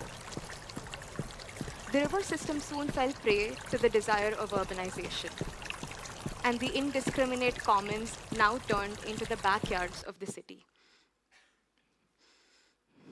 Drainage. மக்களோட கழிவு போற தண்ணி கூவம்னா நார area தான் சொல்லுவாங்க. அதான் இருந்தது நல்லா. அதுல தண்ணி எடுத்து சாப்பாடு சேர்ந்து சாப்பிட்ட தண்ணி ரொம்ப கஷ்டமா இருந்தது. ஒரு இந்த ஜிஹெச்சி வீந்தவங்க பாடியெல்லாம் பாதிங்க வந்து ஸ்மெல்லு. ஒரு மஞ்சா காமல் எங்க வீட்லயே பசங்களுக்கெல்லாம் அந்த மாதிரி வந்தது. நானே வந்து இன்னும் சிக்கன் குனியா கால் வலி இன்னும் அப்படியே இருக்குது. நடக்க முடியல எனக்கு சரியா கால். எதுக்கு என்ன வியாதி வருதுன்றதை கண்டுபிடிக்க முடியல. உங்களாலேயும் சொல்ல முடியாது, எங்களாலேயும் சொல்ல முடியாது. இதெல்லாம் வந்து தலையெழுத்துன்னா அனுபவிச்சு தான் ஆகணும். என்ன உண்மையான ஒரு மிகப்பெரிய அடையாளம் சென்னைக்கு. வந்து க்ளீன் பண்ணால் நல்லா இருக்கும். கழிவுநீர் பாதை அமைக்கணும், நதியே வந்து சாக்கடையாக்கிட்டோம். தனியாக ஒரு லைன் கவர்மெண்ட் உருவாக்கி கூவமாக்கிய கங்கை நதியை சுத்தம் பண்ண மாதிரி சுத்தமாக அரசாங்கம் முயற்சி பண்ணால் ஒரு தூய்மையான சென்னையை நம்ம பார்க்கலாம். I grew up in Chennai as well, and I thought that Kuam was sewage. But that was until I got to know about the story of the river and how we've lived along its banks. With the loss of a river like this, we not only lose the ecological significance, but also a strong cultural and social aspect. These edges are mine as much as they're yours. These are inclusive spaces that are shared by all creatures alike in the city. And hence, isn't it important to break these barriers and stitch the fragments left out? We now see how we've occupied land along the edge of the river and how the floodplains are being used for urbanization. To add to this, there's an upcoming infrastructure in Chennai, which is a double-decker expressway that runs along a significant stretch along the river. We know that urban infrastructure of this kind have a tendency to create urban fractures, and hence, if these interfaces are not handled with care, the situation of the river and its banks can only become worse. We see the different kind of buildings and their backyards that dot the river Kuam. that shows the heterogeneity along the river. We are now interested in Kuam in Egmore. Egmore is one of the oldest localities in Chennai and a significant urban center. It has important administrative buildings, cultural buildings, residential buildings, offices, educational institutions. And it makes for an interesting area of study because this initially used to be a small hamlet that thrived along the banks of the river Kuam, the same banks that have now become polluted and uninhabitable. We now quickly go to our site. We identify 3 main program anchors: the Lalit Kala Academy, which has art galleries and art studios; the Spencer's Plaza, one of the oldest malls in India and has strong cultural associations with the river; and the Government Egmore Museum, which also is a cultural building. A number of educational institutions and offices dot the area as well. We see how the different buildings in the expressway would sit on site. All right. Now, if we were to take a walk along Etirat Saleh, we see that there's absolutely no perception of the river. Rather, we're greeted with tall compound walls and heaps of garbage dumped along the banks. But what does Etirat Saleh really look like throughout the day? We have people from offices, educational institutions, occupying the streets, interacting with street vendors, taking a break, waiting for their cab. A strong sense of public along this area. But if these river edges are our commons and public spaces, why aren't people here? Right? And this is because they have now been turned into the backyards of the city. And to add to this, we also have the expressway coming up along this stretch. What has the government done about it? It has set up the Kuam River Restoration Trust in order to revitalize the river. The 2 aspects of which that we're interested is the sewage and sanitation, where there are 2 plants on either proximities of the site, and an eco-trail that is coming up along one of the edges. This gives us an idea of the larger framework in which our site sits. We then begin to wonder why we look at river edges as long stretches of land and water. Aren't these much more than that? Can we look at them as smaller segments and therefore microcosms of their own?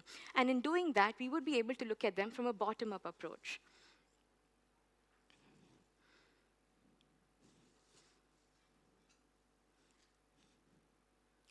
What is the conundrum, right? It is that the sync between the river, the people, and the city has been lost. And the idea of this exploration is to bring them back in sync and make them work as partners with one another. And yes, urbanization is inevitable, but can we make that go hand in hand with ecology and leverage the space underneath these flyovers as public spaces? Can we look at the river from a bottom-up approach, and in doing so, we'll be able to understand the smaller, intimate relationships that the river has with that particular neighborhood. And in learning that, we will get a better understanding of how to build along these river edges and how our backyards can sit along these river edges. And in doing that, we'll be able to understand the dynamic relationship between the river, the people, and therefore the city. How do we build? Yes, these areas are our commons, and so can we negotiate the existing boundaries that the river has with the city? From our earlier case studies, we see that we look at river edges as beautified, concretized, hard walkways along the river, but they strip the river of its natural tendencies. And hence, can we look at architecture as controlled, localized interventions? Can we build as a part of nature? And in doing that, can we convert these inaccessible backyards into softer biodiversity zones that are shared by people, all creatures, and the river and the city? Is there a possibility of integrating sponge landscapes that help manage water better in such dense urban scenarios? To understand the bottom-up approach better, we look at the idea of urban wild ecology, which focuses on the disconnected parts rather than the transcendent wholes. And in doing that, we identify 6 different locations that have very different associations with the river.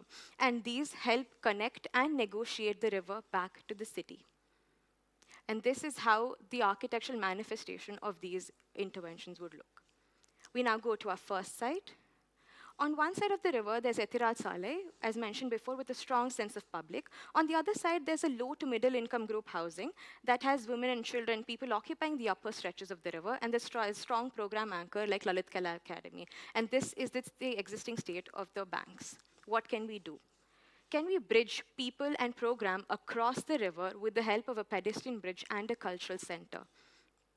And can that have a layer of sponge landscape associated to it? We now see the impact that these interventions could create. These mounds could now turn into spaces that can host exhibitions from the Lalit Kala Academy and into daily public spaces for the people of the local neighborhood. We see how the pedestrian bridge would sit across the banks over mounds, and how the orientation and the rhythm at which these wooden structures allow for various activities to happen along the river. We see the junction between the expressway and the bridge that allows for various cultural activities to happen.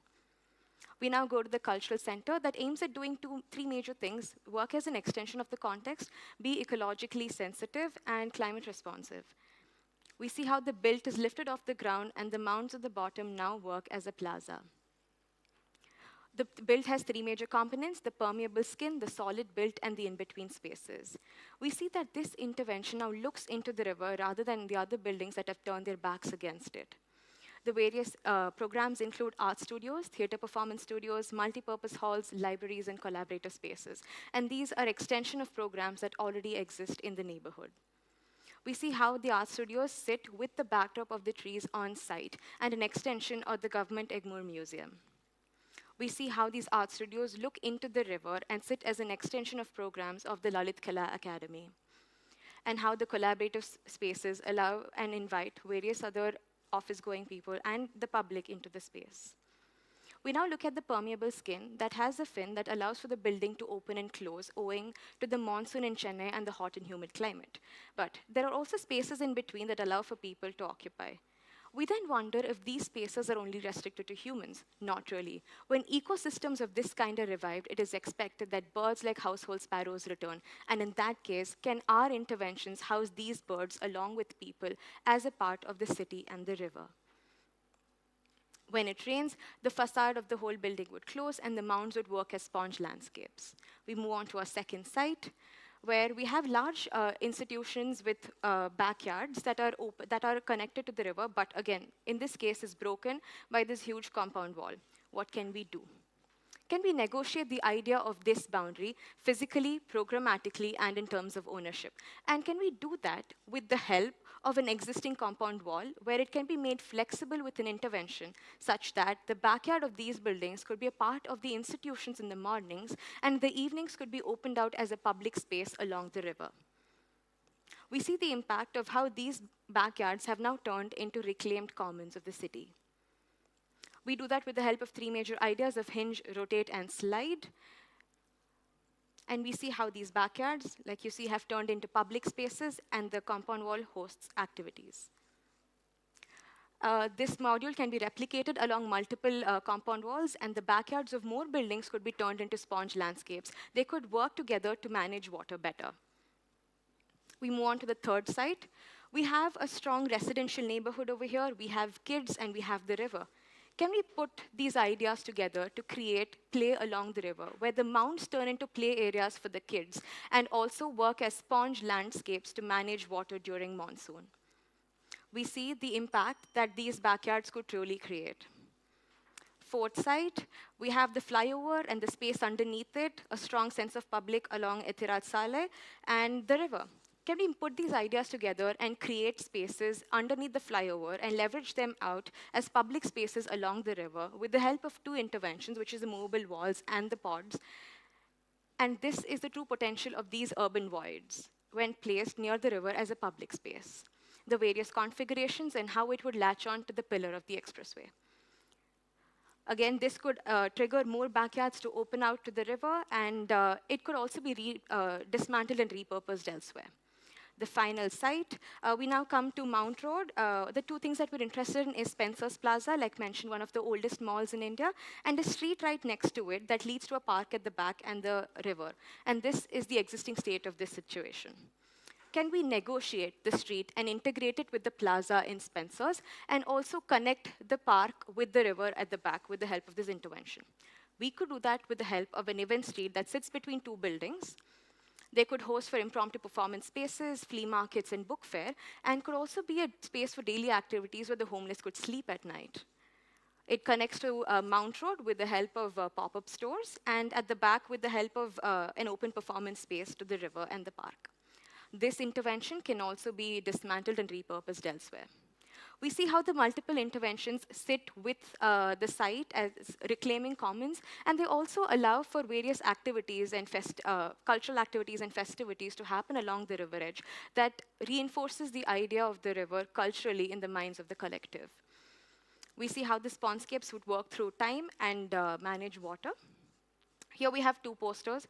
The one on the left was done before this exploration that talks about the loss of reflection, quite literally water and our identity and the cultural aspects of the river, when we build with the idea of man versus nature. The one on the right is after the exploration that says that urbanization can coexist with ecology if we learn to build as people in nature. And in doing so, an experience like this will no longer be an uncommon one in Chennai. Thank you.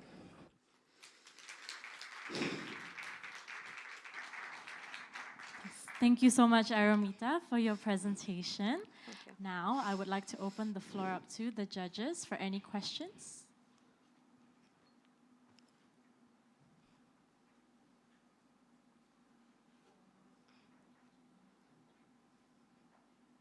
Okay, Tanya. Hi. Hello. Thank you for your beautiful presentation. Actually, I wanted to know, what are your thoughts about cleaning the river? Because you don't have to do much. As long as the water is clear, you can do any development nearby. So what are your thoughts on that? How are you going to revive that portion? All right. Thank you for your question, ma'am. And the way I look at it is that the cleaning of the river is a very extensive process, right? And it is probably not in our capacity to clean the entire river. And I agree with the question that, yes, if the river is clean, we'll probably not have to do much about it. But the argument is that if we know that what these rivers really mean to the city, then we'll learn to treat them better. So even when you clean the river, if we don't really know what these river edges really mean to us, then we'll probably go back to polluting them. So this is a small exploration into understanding that, yes, our buildings have backyards, but when they sit against the river, they are a part of that as well, right? And if we start looking at the river, and that's why it talks about looking at the river as a part of the city and as a part of our backyards. So yes, that would be the answer. Thank you so much for your answer. Thank you, Tanya. Ben, you have a question? It's more of a comment to share. Sure. I really like that very poetic gesture about what happened to the river that made the city with that cartoon, the finger touching the water. And I was looking through your slides. I was trying to find that poetic representation in the building. All right. And I would share that a personal experience when I went to Bregenz and I saw Kunsthaus in Austria, Peter Zumthor's building. And although he didn't mention anything about water, but it was by a lake. And by the fact that the way the facade was created with the float glass, and then when you enter the building, the false ceiling had the segmented glasses, there was this ephemeral presence of water, even though it wasn't curvy or anything like that. So I thought that maybe in your concept, you started with something very beautiful. You could have explored further into the building and incorporate the local context and the climate to create a very interesting building in response to what you set out. Absolutely, yeah. Thank you. Thank you so much for your comment, Ben. Do we have any final comments from the judges? Okay, I think that's all. Thank you so much, Thank you very Aramita, much. once again. Let's give her a round of applause. Okay, can I get the technical team to move the model downstage, please? Thank you.